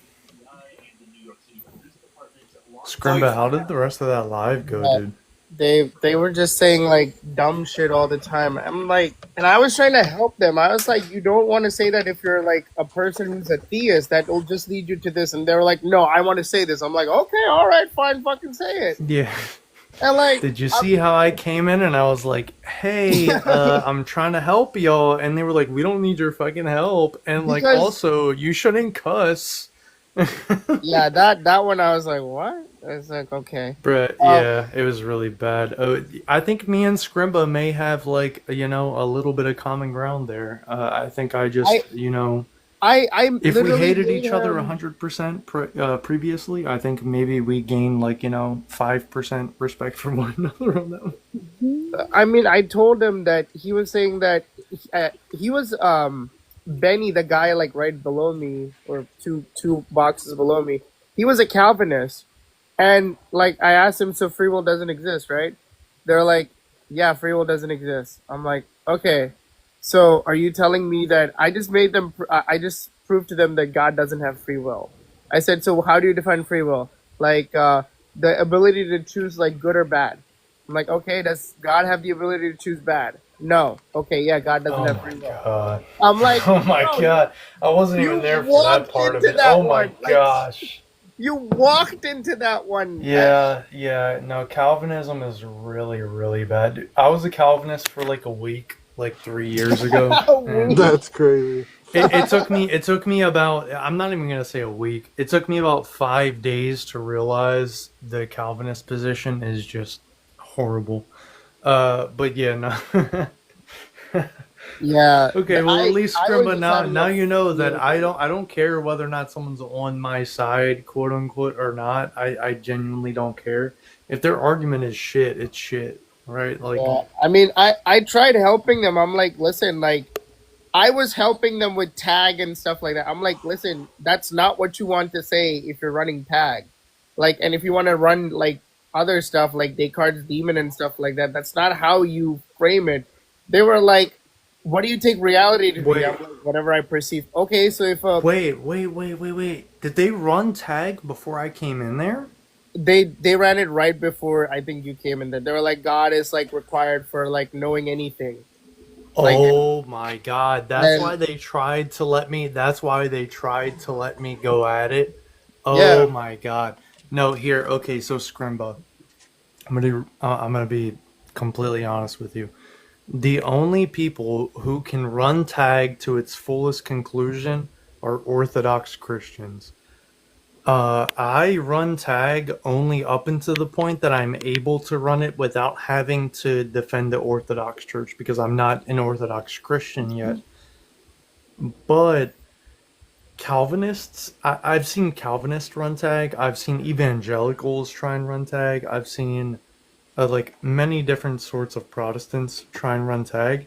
It never works out in their favor because they don't have the theology to back. yeah, like I'm like, I was also surprised when they started off tag, and I immediately I was like, "Are you running tag?" They're like, "No, I don't know what that is." I'm like, "Okay, all right, keep going." Yeah, no, they're So- just gonna talk about transcendentals, and then yeah, they don't understand. Yeah, dude, they don't. bro. Okay, I was fuck, like, man. "What are you saying?" Yeah, Scrimba. Okay, so you see what I'm saying now, where like tag is a good argument. It's just the fact that probably the majority of the times that you've heard it, it's been given by some weird like Protestant interpretation of tag, and tag cannot work in the Catholic or Protestant worldview because they're going to be arguing for a completely different epistemic framework than the Orthodox would be. But I can only take it to a certain part where I cut myself off. Like, I have the ability to argue it further, but I respect the fact that I'm not I don't have a blessing from the Orthodox Church. Like, I do hold to a normative authority where, okay, yes, I believe the Orthodox Church is the true church, and I'm not going to sit here and like uh you know try and represent something that I'm not formally a part of.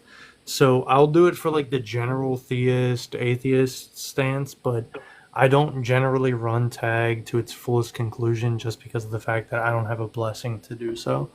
But I would say if you want to hear tag in its fullest extent, maybe Jay Dyer, Church of the Eternal Logos on YouTube has a few videos on it, but his name's David Patrick Henry. Wait, what's his name? David Patrick. David Patrick Henry, yeah. Okay. But on YouTube, it's Church of the Eternal Logos, LOGOS. Okay. I would say look into some of that. I don't think that Protestants have the ability to run tag because, like, there's a guy named, what is it, Think Institute or something like that. His name is Joel. He's a Calvinist who tries to run tag, and a lot of Calvinists Oh. try to do this, like, presuppositional argument. Like, Yeah. because it comes from Bonson, right?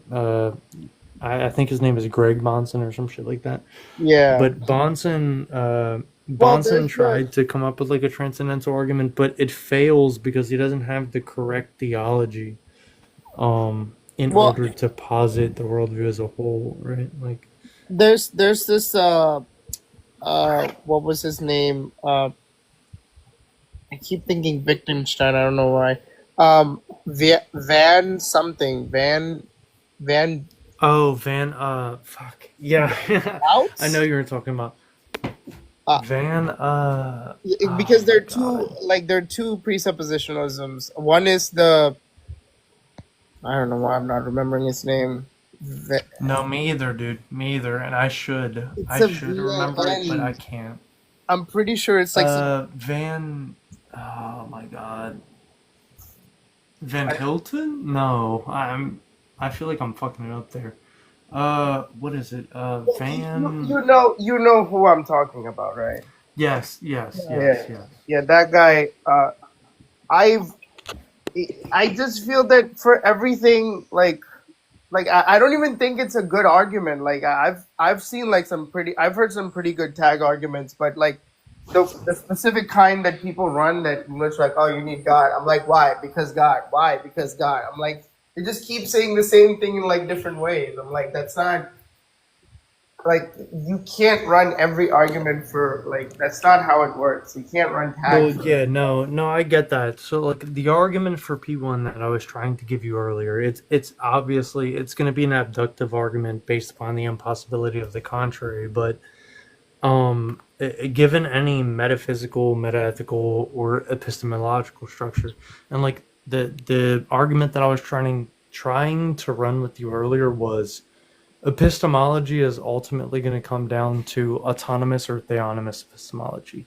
And I kept getting cut off by the fucking the Protestants. Ben, Which Ben, you saw me sort of like I didn't crash out, but I was just like, dude, like if you can't let me speak, like if I can't say a single cuss word according to your view, then it is what it is. But yeah, in regards to autonomous versus theonomous epistemology, I think that autonomous epistemology doesn't actually grant you any true knowledge of anything. You just say, well, oh, okay, well, we kind of assume that this is granted to us in some sort of presuppositional sense. Either it's an axiom that you hold to or something else, but tag doesn't grant axioms.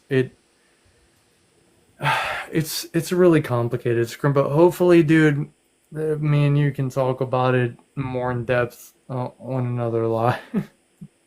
Because I know me and you have had our like severe disagreements many times, but I think that like that one live where it was just now, like you can see the difference between what I'm running versus what you're used to having encountered regarding tag.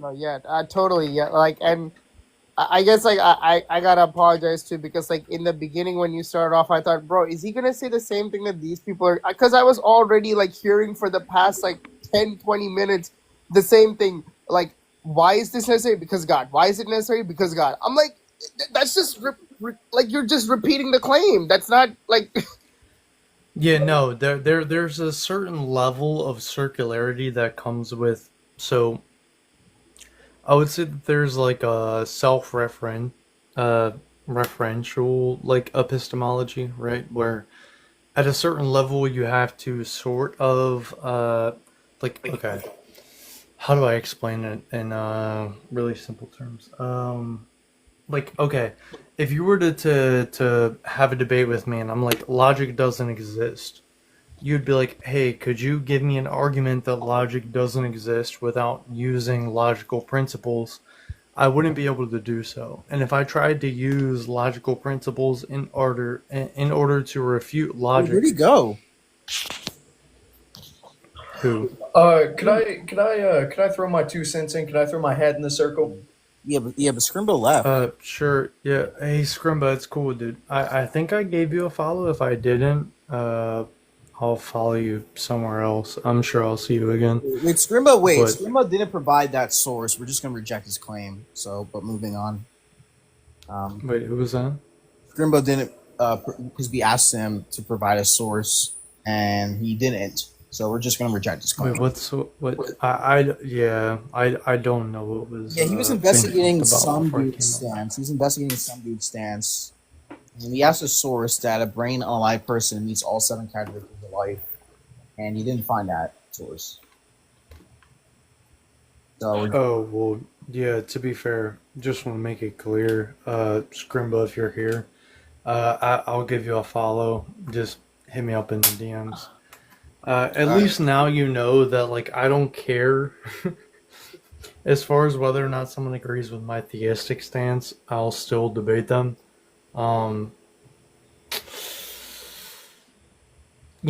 This might be a good night. It might be a night for reconciliation between two people who constantly come at each other's throat. Pause, by the way. That came off wrong. But you get what I'm saying. Yeah. So about the my body, my choice thing, I think all of this is excusable except for the lying. Wait, what'd you say? Wait, hold on. What's your age? I'm 20. Okay. So, as I was saying, the my body, my choice leads to all those things. I can excuse all of them except for lying. Lying is wrong. But the other ones aren't. Huh? But the other ones aren't. I don't know. I'd have to look it up. Wait, so child corn is okay with you? I said I don't know. I'd have to look it up. Wait, are you really agnostic towards that? Agnostic towards what? Child corn. I don't know what it is. I'd have to look it up. Dude. Okay, it's censored because of TikTok, right? It is child explicit material. Yeah, I don't know what that is, but lying is wrong. Do you know what cannibalism is?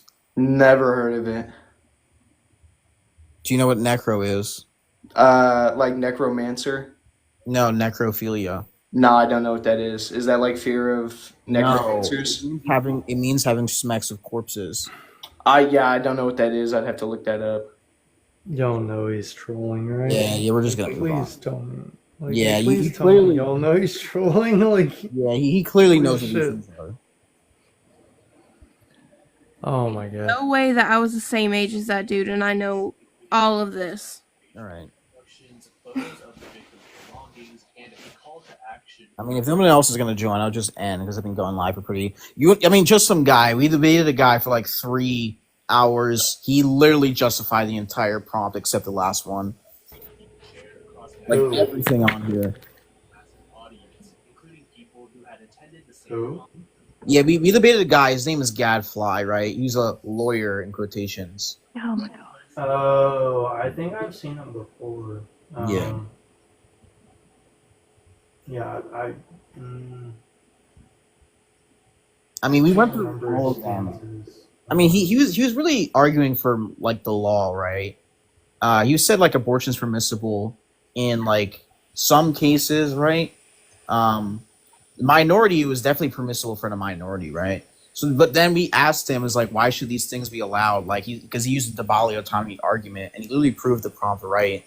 That bodily autonomy, right? He doesn't think these things should be illegal, but I mean that they're wrong in a way. But the choice should still be allowed by these people. And he literally went down. We went down like hours debating and talking to him, right? Do you think all of these things should be allowed? So we went through cannibalism.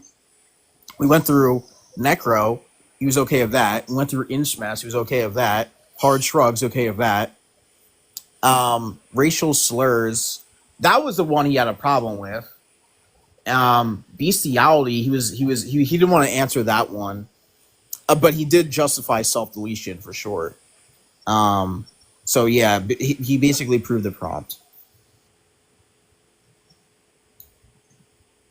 Oh, hello. Yeah. Does it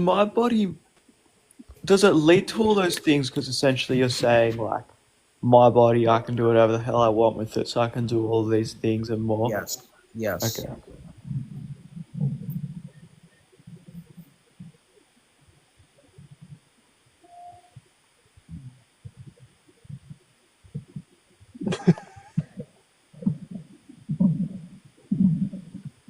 I mean, it's like almost 4:30. So I mean, I wish Scrimba would have asked that or stated his stance again, so Guy could have answered it. well, he valued the mind, right? I've seen him argue that before, right? And then he tried to move on to our stance. Why are we pro-life? Yeah, that was such a shit point. Like, in the way he was saying it, trying to make it sound sophisticated and shit, just wasn't doing it justice. Right. He still didn't provide that source. He did not. No, that's the thing with Scrimba is, like, I don't really want to talk too much shit on him because I generally, anytime anyone brings up Scrimba to me, I have a lot of shit to talk, but just now, we were in a different live, and it was a bunch of, like, weird, non-denominational, but won't hold to a denomination, also won't say what they actually are, and we're just kind of followers of Christ, etc., etc. And they were getting bullshit. this whole like religious argument, and then I kind of came in there and I found out of his Scrimba, and I was like, hey, so I started debating Scrimba with Tag, but I didn't know what happened prior. And they were hyping me up at first. They were like, "Oh, like this dude, like yeah, let him speak, let him debate this guy, whatever." And then the moment that I said the word "fuck," I was like, I think I said something like just let me fucking speak or something like that. I can't remember. They just immediately tone policed and were like, "Oh, you can't cuss." And like they started like tripping out on me, Yeah, and sounds like that be nice religion shit going around here. yeah, that's kind of what Is it everyone here was. And like it a was friendly? like, Like, does everyone agree with the prompt? Yes. White. no, Yes. I don't know. To be fair, I haven't read the prompt. I got invited up before I even got the chance to read every single thing. My body, my choice leads to cannibalism. A lot of claims there. Not gonna lie.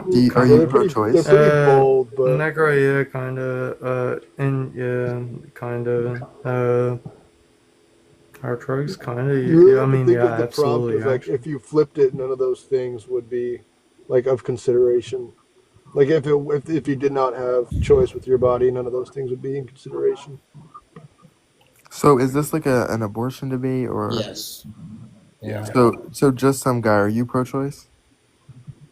No, no. Oh, okay. I can debate a pro-choice, but I can't debate a pro-lifer. Wait, are you pro-choice or are you pro-life? I'm pro-life, and I love to debate this, but I want someone to debate. Well, Oh, I I'm mean, pro-life, no exception. So if you have any No exceptions, you could exception debate is me on the crazy. exceptions.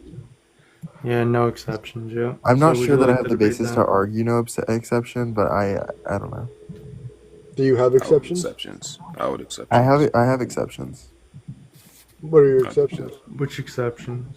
Well, my exceptions would be R word, or I'm not sure if my exception would be I don't know if I can say it like INCEST. the Yeah, international token Schmincest, stuff. yeah.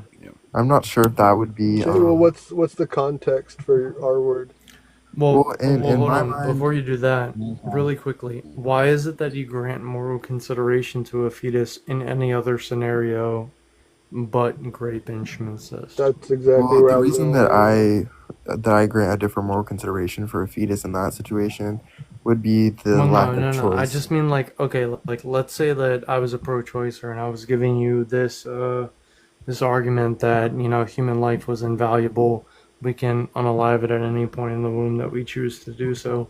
What would be your argument against my position? Well, I have an argument against that position, and that's why I claim that I have no basis to really argue my exceptions. But the basis that I feel is more moral, and I would say honestly emotional, is just the fact that the mother in this scenario that she didn't have any choice in the situation. And I feel like we should give her some sort of a choice. Well, Yeah, no, I get that for the obligation stance. I But get that, but what I'm saying is that if you're saying that, like, it depends on your pro-life stance to begin with. So if you say like, okay, so for instance, to test the logic, if you say something like, I'm pro-life because it's human and alive, right? And just based off of I say those I'm pro-life things. because I think that any human deserves moral consideration. Wait. So Okay, but it's wait.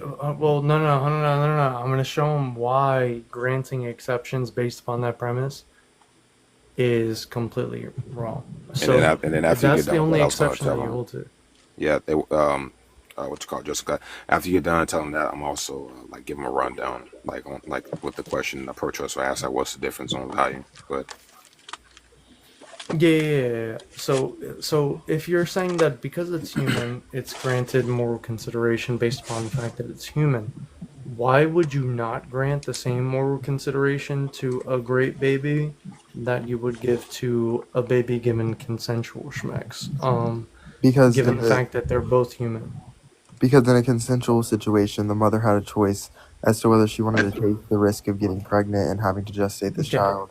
So then you're not granting moral consideration based upon the fact that they're human. You're granting moral consideration based upon the fact that it was a causal obligation of the mother. Because So you would in be my pro-life eyes, causal. I think in a situation of the R word, I think the focus shifts from the fetus to the mother in this current situation because of the lack of choice. Wait, so just on that, you might ask me that question, and I'll give you like my. I'm just gonna like give you a rundown, Diva, just help you better like respond to it. No, I mean, I yeah, can respond to it. we've already Okay, Like no, I no, no. said, Yeah, I just No, want I you to already ask know me. Habibi's stance. Habibi, here, what I want you to do, because you and Diva hold the same stance. well, I can argue if you I Yeah. So I well, was just no, gonna no, give him no, a but rundown real quick, just show him. So like yeah, if a yeah, pro choicer yeah. asks you, yeah. So if a pro choicer asks you, like, okay, like, um, what's the argument that establishes that this being is gonna have like less value or more value? You can just respond to say like, I'm not positing that the being has less value, rather the mother doesn't have an obligation to it, because the type of thing to which put this being in state of dependency was involuntary. Therefore, there would be no more obligation that would stem from this. The more obligation to which we would say like the mother is, bringing this, like we can say the more obligation would arise from if there is a state or like say an action in which led to this being be put in a state of dependency is to create a thing called the causal obligation. And given that grape is a non-consenting act, which of course puts the mother as well as the fetus in a state of dependency. Since the mother is the one who is aggressed upon, you can just say that it's morally virtuous if she brought it to term. Morally virtuous acts would just be things to which are good, but they're not like required to do. Like for example, giving a homeless guy $15 to buy himself a hot dog. We can say that it's morally virtuous if you do this thing, but you're not obligated. So we take it to be the case like in grape, since it is a non-voluntary act, the mother is not obligated to carry the term. Rather, just be morally virtuous to do this. But this doesn't mean that the fetus has less intrinsic value. Does that I make mean, sense? that's like what I said. It's just I wasn't giving like a ChatGPT response. Well, no, he's not. Okay, hold on, really quickly. So Habibi was not asking you for a ChatGPT response. So I mean, I'm Diva, you just were kidding. saying I'm that saying that's you what I'm saying. grant Just in moral simpler terms. consideration to the fetus based upon the fact that it's human, right? And all humans are worthy of moral consideration. But then when I ask you, okay, why is it that you grant moral consideration to the baby that is consensually conceived, but not the baby which is conceived through grape, given the fact that they're both human, then you go on to this different subject, which is, uh, she didn't consent to it, etc., etc. So you would just be pro-life causal, right? Well, in my This is eyes, saying that, I would say that in a situation I'm of not our giving word, you whether or not your position is right or wrong. I genuinely don't give a shit at this point. I'm not giving a position of my own right now. I'm just saying that your position, the reasoning that you use arguing against pro-choicers, saying that, well, because it's human, it's given intrinsic moral value. This would not hold up given the critiques that would be brought against you. well, So if you're I understand gonna, that. I'm just when yeah, I yeah, yeah. argue against a pro-choicer, the argument is, I mean, the basis of the argument is that when someone is, I guess, okay, so when a fetus is developing in the womb, no matter what stage, the argument is that no matter what, if you do something to, you know, I'm sorry, I'm really tired. I can't like that. Habibi really threw me No, off me with too, that, dude. It's like but 5 a.m. yeah. Almost 5. But So, it's really, just to put it in simpler terms, I don't really care. Um, since the woman in the situation of the R word did not grant the impregnation of her womb, since she did not make that choice actively, I feel like even though I do acknowledge the fact that you are ending a human life, I feel like the moral consideration moves towards the mother in this scenario, and it sort of, in my eyes, outweighs the fetus. Yeah, and the reason I responded the way I did is just to give you a rundown on like what to say to them. Because if you don't respond the right way, they'll hit you with all sorts of reductios and find inconsistencies within your view. So you can just say, since the mother didn't consent to this act, she's not obligated to sustain it. But this Well, does not posit that the fetus has less value. Does that make sense? it makes sense. It's just that I'm acknowledging that there are moral inconsistencies with my view, and my view honestly contradicts itself, but I feel like I have a more emotional response to the R word than someone who had consensual smacks. Well, No, yeah, I mean okay, that's what I'm yeah, trying to help I you with. agree. Yeah, yeah. Yeah, As far as like debating it though, I think here, Diva, I'm gonna give you a follow, but give Habibi a follow, as well. Um, And I'm very good at. I would I've been say debating that pro-choice theories for the past like 2 hours. Like I'm very good at contradicting or pointing out the inconsistencies in their view. It's just kind of hard for me to debate it because I'm it's the acknowledging. defensive. Yeah, no, the defense is harder than offense, but I bite the bullet on everything. I don't care, but I'm a pro-lifer with no exceptions. Habibi will grant the exceptions for grape schmincest, stuff like that. Habibi's closer to your view. It's just the way that you lay out your view is more in line with me, but then when pressed on it, you align more with Habibi's stance. I would say talk to the both of us. Um, I genuinely, Habibi has a good stance for his own views. Like me and him disagree. We're pro-life. We're both pro-life, but in regards, like we're both trying to help you, right? But I hold no exceptions. For other reasons, that Habibi would probably maybe disagree with. I don't know, but Wait. me and Habibi are pretty cool. And yeah, go ahead. My bad, Wait, Alex. Habibi, I asked you before, do you hold an interest exception, right? Like if a brother and sister wanted to do it, like would you allow it in that reason? No, because I stipulate the causal obligation. So like even if it were the case where you had like the brother and sister, right? We can just say if there is a consensual act that put this being in a state of remedy, they're both obligated to sustain it. Now, I do agree that incest is very disgusting, and you're an animal. But the type of being that was brought about from this type of thing, obviously, like there's a moral obligation. I'll follow suit.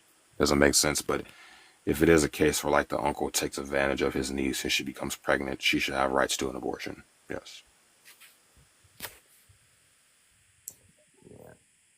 Yeah. My view is very consistent. Yeah, that guy left, but Yeah, I mean, yeah. I did bring up the Heimlich maneuver adductio yesterday. Oh, I heard that, but I didn't agree with it. I forget exactly. Just repeat the reductio, if you Yeah, so could. it's a scenario, right? You didn't cause this person. This just person is just like choking on food, and you know how to do the Heimlich maneuver, right? Um, and you could save them. Oh, okay. Yeah. Do you think it's like you have to save them, or you think it's okay to just stand there and let them choke to death? Well, that would be a question for Habibi. I already gave mine earlier, or not earlier, but yesterday. I think that you do have an obligation given the fact that there are sins of omission. I'm one of the only people that will actually argue from a religious standpoint. Right. I don't know anyone else, to be fair. Like everyone else tries to do this whole like, oh well, I'm only gonna argue abortion from a secular standpoint, and I don't need to bring my religion into it. But Right. when it really gets down to like the meta ethics of the position, you're gonna have to appeal to some structure, Right. like for your ethical Moral system. foundation. And I go to I'm more of a foundational debater. Like I don't slip The past it or anything like that. But the problem is a lot of uh, pro-choicers aren't religious, I'm more of an and they want to evidentialist. argue secularist topic. Yeah, see me, I'm more of an evidentialist. yeah, me and Habibi disagree on that. But Habibi is good. Like, here's what I'll say, right? Habibi is a very good debater for the evidentialist standpoint in regards to morality. I'm more of a presuppositionalist. I used to be an evidentialist, but recently, within the last, I would say, like year, I've become more and more inclined to presuppositionalism, and I tend to go at the foundation of the arguments. He will argue you on like the second order, so he'll give you your stance and like argue the basis of like or not even the basis honestly the claims that you make, right? He'll argue with you on that, and he will destroy you on that. For me personally, I don't even give a shit about arguing you on like the claims that you make. I care about what comes way prior to that, which is like the presuppositions. And so like, yo, Habibi, Habibi and me, yo, just fucking duo right there, dude. Uh, he's not even a Christian, but 100% Habibi has it locked down with evidentialism. I'm a Allahu Akbar. presuppositionalist. I'm just kidding. Nah, fuck that. Nah. Allahu Akbar. Right. Allahu Akbar. Right. So I've heard of this from somewhere. It's not my view, but I heard causal can be run without a grave exception, right? So I heard someone saying, right, that like the body causes pregnancy. Yeah, whoever told you that, bro, they don't know what they're talking about. You can't run causal and not give a grape exception because how exactly Yeah, would the Allah mother be so obligated? Yeah, how exactly would the mother be obligated if this type of thing was forced upon her, which led to a biological process? Like that doesn't follow. So like, Yeah. yeah, I don't Anyone know that who runs told you that, causal bro. and I says don't that know they who told you don't that, grant but the grape exception would be wrong. yeah, I don't know who told you If you that, bro. run pro-life causal, it's yeah. That's why I don't give causal. Well, I would say I feel like causal. Like the causal obligation framework is like more intuitive because, like, one, you're stipulating that, hey, if there was an act that I didn't want or forced against me, right, I should have a right to opt out. And also being that if I cause this being to be put in a state to where they're like they need remedy or aid, then I'm obligated to stay them. I feel like causal obligation is like low key a W. I'm not gonna lie. I mean, would this apply to only humans? Like, I mean, what if you cause like an animal to be in a state of dependency? Do you think you're obligated to keep them? Well, it depends on the situation. No. When you say like Because causing, causal obligation. Oh my bad. Go ahead. yeah. So like when you say like causing be put in a state, like what state we talking about? Like deprivation, harm. Right. Wait, so you got to give me like a hypothetical or something or Yeah. scenario. I mean, not sure this is possible. Like, let's say, right, that somehow, like, instead of a human being created, right, it was like a tiger in a womb. Do you think you're obligated to sustain that tiger? Well, I would say, I mean, I don't see how this will be possible, but I'm just gonna like answer the Well, hypothetical. I'll just say it's like a let's Yeah, say it's not. It's not even logically possible. Oh yeah, that's right. That's the thing. I mean, I'll just be charitable. I mean, even if it were the case where, like, say, the mother, like, say she became pregnant, instead of it being human, it's a tiger. I would say she's still obligated to carry the term. If of course, if it doesn't kill her in the process or like take her life, I would say she's obligated. Even though this tiger is not the type of being that I would morally value on the same plateau as a human being, that they are not of the rational kind. They don't have like complex thoughts, feelings, and emotions, and all these different things that I value. I would still say, like, given that there was a causal obligation, she should bring it to term. But I don't know. It just doesn't really seem like, I don't know. Yeah, I have to find a It's reductio. like a human won't give birth to a tiger. Like, I mean, I have to find a better reductio. I mean, I guess if you like put like the embryo of a tiger inside of a woman's womb, I'm not sure if that's possible. That will just say it's not Yeah, non-logically not possible at all. It's not literally possible in any not sense. logically possible whatsoever. Yeah. But that's why I jumped in to say that. But yeah, I mean, let's just if Mac wants to do that, where he's like, let's just be super charitable, even though it's a logical impossibility, and I'm willing to take on all of the the implications. Well, I mean, if it's logically Wait. I got a question. Wait, It's so not logically possible. well, It's yeah, I know not it's not logically possible, but I do have one question though, like clarifying question. So, like, with the mother, like birthing this tiger, was the implantation voluntary or Yes. forced? Voluntary, yeah. So she just injected a tiger embryo in her body and sustained. Well, yeah, I mean, of course, if she caused this thing or she wanted this, clearly she wanted to be pregnant with a tiger's embryo. We can just say like she's obligated to carry the term and she ought not unalive it. That's what I would say. Right. Like, I was just questioning because I do know some people who they would only apply that specifically to humans. I'm not. See, the thing about me, bro, is like I think one of the reasons why no one has been able to get around on my stance because like I'm very consistent. Like being human and alive for me is sufficient. It's not necessary for more consideration. And someone asked me earlier, like, why do you grant humans like higher levels of more consideration? I said, well, because humans have the psychological preconditions which will deploy things like sapience and also complex thoughts, feelings, and emotions, right? And it's just that human beings are the rational kind, which is why I grant them more consideration over any species. Now, it's not the case, like, say, if there was another species out there that had the same like psychological faculties, then yes, I'll grant them more consideration.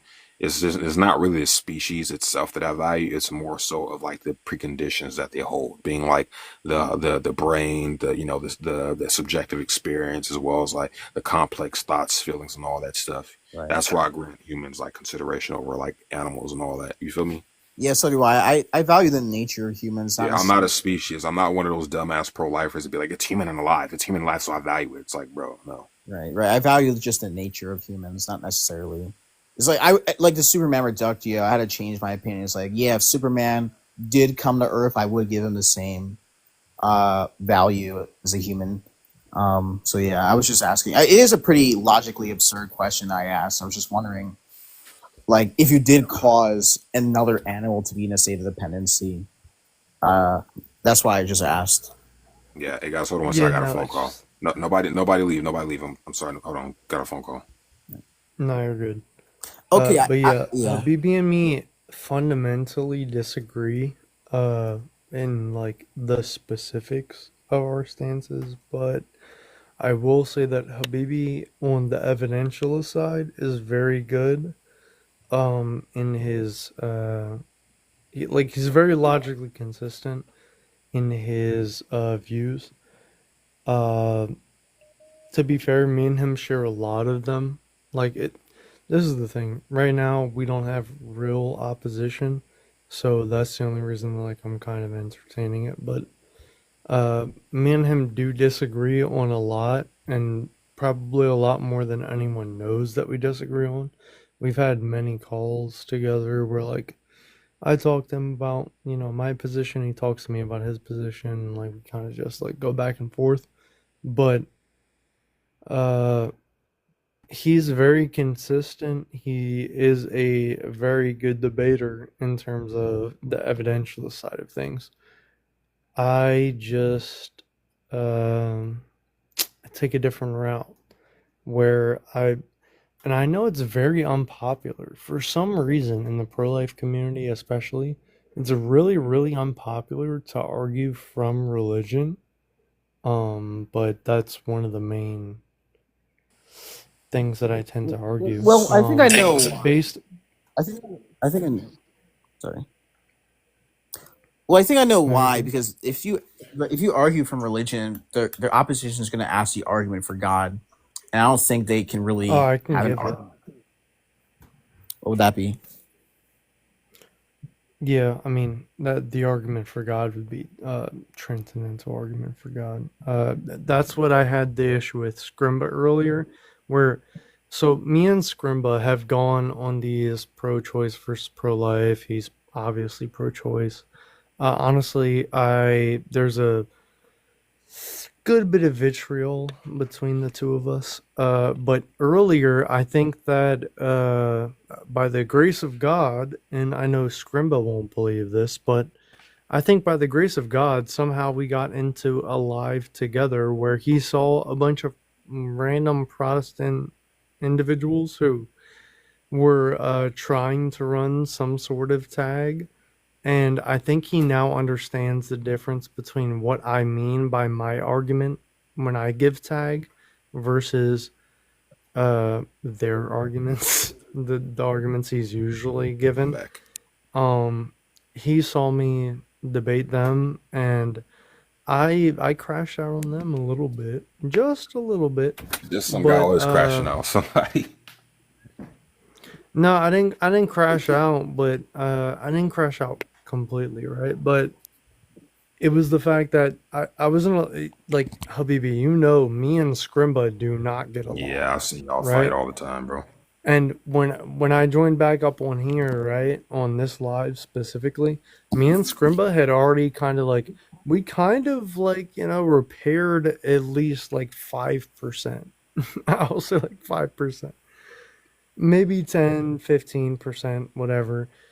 He understands at least a little bit of where I'm coming from in regards to tag, and now I understand why he feels so disinclined, I guess is the word, or uninclined towards tag.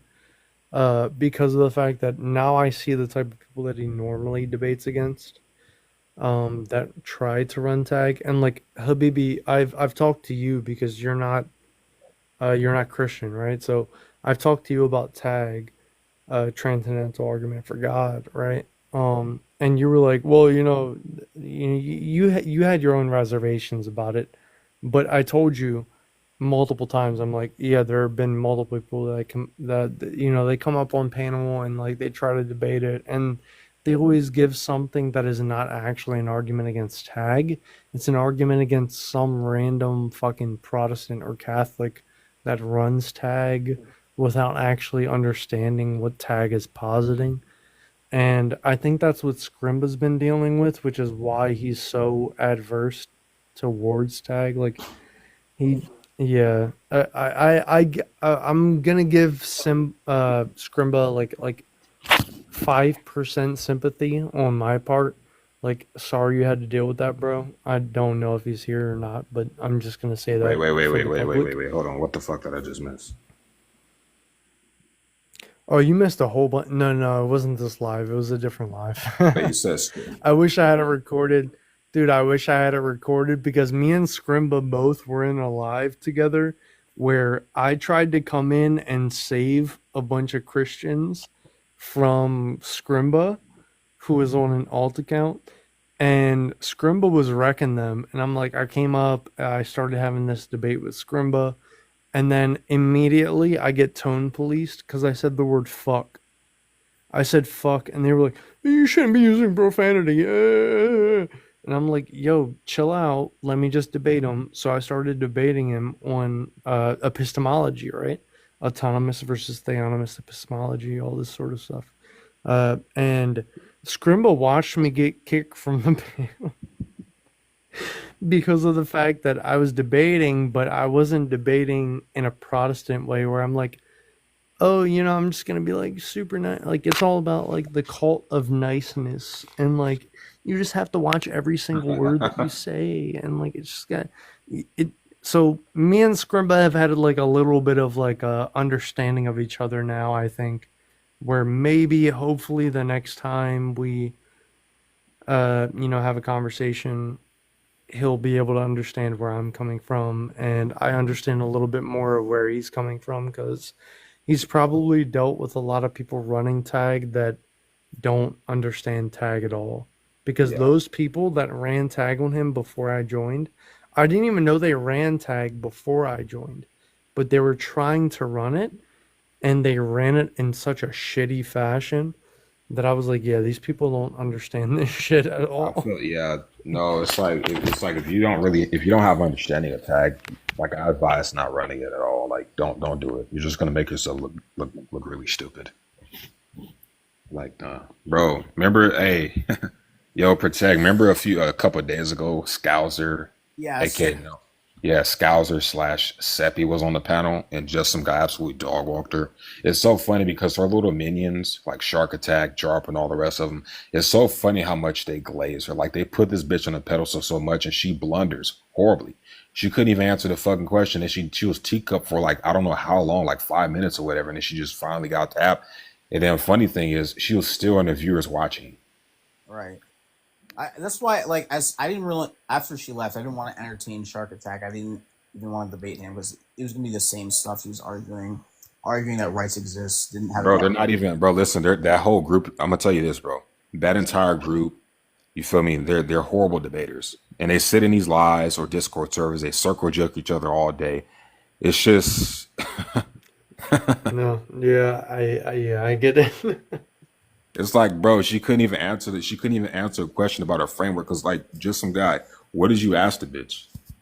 Yeah, I said, what's your meta-ethical framework? And she was like, I don't know why we're talking about meta-ethics. I'm like, okay, well, your meta-ethical framework is what's going to be the thing that informs your ethical framework and your pragmatic stance as well as your normative stance. And yeah, I'm pretty sure Protect has it. Like, yeah, it's on my YouTube. Yeah, I've seen it on his YouTube, but she absolutely got what's your YouTube? What's your Yeah, YouTube? it's in my bio. It's Protected Voiceless. It's the same thing. Oh, dude, I'm gonna have to check it out. Bro, you absolutely. I didn't do so well last night. Last night I was like super fucking tired towards the end of it, and I was just so burnt out, dude. Like, I mean, the guy, he was nowhere near like being able to debate like like a good stance, but I was just so tired. I was like, man, fuck it. If you want to do a 1v1, we could set up a formal debate. And I was just getting sick of it. I was like, let's just do a formal debate at some point if you want, because it's kind of going off topic and all that shit. But All right. yeah, that shit with Seppi, I didn't know. Okay, so yeah, protect. You said it's in your bio. Yeah, my YouTube link. They're very long, bet. so yeah, they're like You can just like fast forward. But bro, it's funny because that bitch, she has so much to say. She always has my dick in her mouth for some reason. She always mentions me as well as her little minion friends. And it's like, you guys have nothing else better to do with your life than to sit up here and talk about people all fucking day. And it's so funny because like she'll sit up on panels, like not even panels, like she'll sit up in the viewers and like comment a bunch of like little weird shit, but she never wants to come up and have a debate. Like she's horrible. And she's only good against debating laymen, like people that don't know anything about philosophy, motherfuckers that know how to debate. When it comes to people like us, she absolutely just fumbles. It's hilarious. And it's like, this is what you call a good debater? What a joke. Dude, oh my god. No, the only thing that I'll really comment on that on is that you remember when they were making all the fucking like tier lists and shit? Yeah, and I've like seen that they shit, bro. put Like, Seppi up as like a fucking like A minus or B plus tier, and I was like, yo, like I genuinely thought, because like I had only ever seen her in the comments before and never spoken to her prior to, like, it was either yesterday or the day before or whatever, but that was the first time that I spoke to her. And the fact that I gave such a simple fucking question and she had to run from it, and like it couldn't answer it, didn't understand the implications of the question that I was asking, none of it. I was just like, what the fuck? Like, it's this even is one of it's your even funnier. best. It's even funny. Like all her little friends, like Shark Attack and Drop, like the motherfuckers was talking hella shit. Like how cocky they are. And the minute she got the show, they didn't have nothing else to say because they couldn't say anything. There's like nothing else you could say after that, bro. Like there's nothing else. Like you could try to make whatever excuse you want where she didn't run. Yes, she did run. She was teacup for a long time. And that then was got the off. other thing too, was like, even I even said, I was like, listen, I'm not gonna sit here and debate all the people that she just invited to come into the live to save her. But I did That's what sit she there always and does, still bro. do the thing. That's what she always does. No, the bitch. I know, but I still did sit there and do the thing where I explained, because I think it was a Space Boy. I've had a couple conversations with him on theism versus atheism and all that shit, but like on a different profile, not this profile, but a different one that I used to have that got permid. I did have a conversation where I was like, hey, we've talked before, whatever. But he asked me the question of like, why does her meta-ethical framework have anything to do with what you're asking? And I explained to him everything. And him and Shark Attack and like practically everybody else that she got to join the live were like, oh, okay. Yeah, like, no, I can understand why that makes sense. And she still didn't want to come up and debate it. Bro, it's so funny because here's the thing, bro. She's the type of person, like, she doesn't want to debate people on her own. She always does with her friends. Or, like, she's the type of person, like, once you start destroying, and I've had this experience with the bitch, like, once you start really tearing her to her view and destroying her, she brings other people in panel to debate you. It's like, bro, I'm supposed to be debating one person. Why am I going out with 4 other people? Like, what? Well, it's not just her. It's that Like, that this a group. 1v4? Like the group that you were talking about. Yeah. It's that group. They'll send Discord And those are messages that's the and same like, group hey, that go loves, in here. bro, and that's also the Yep. same group that loves the drama, if you get what I'm putting Slander. down. Yep. Slander, drama. Yep. Lies, slander, disrespect. Bro, I've already gone through this many times with plenty of other people where I'm like, listen, it's a very specific group of individuals that they just they love that shit. Who we talking about? Scouser. Yeah, also known What as the Seppi. hell? Because she has 2 accounts. Her main is Seppi, the other one's Scouser. It's the Oh, same. Seppi. Oh, Okay, Seppi, I got you. Yeah, she's I mean, trash. Yeah, to She's be a fair, trash I didn't even talker. know it was Seppi until like halfway through. I was like, what the fuck?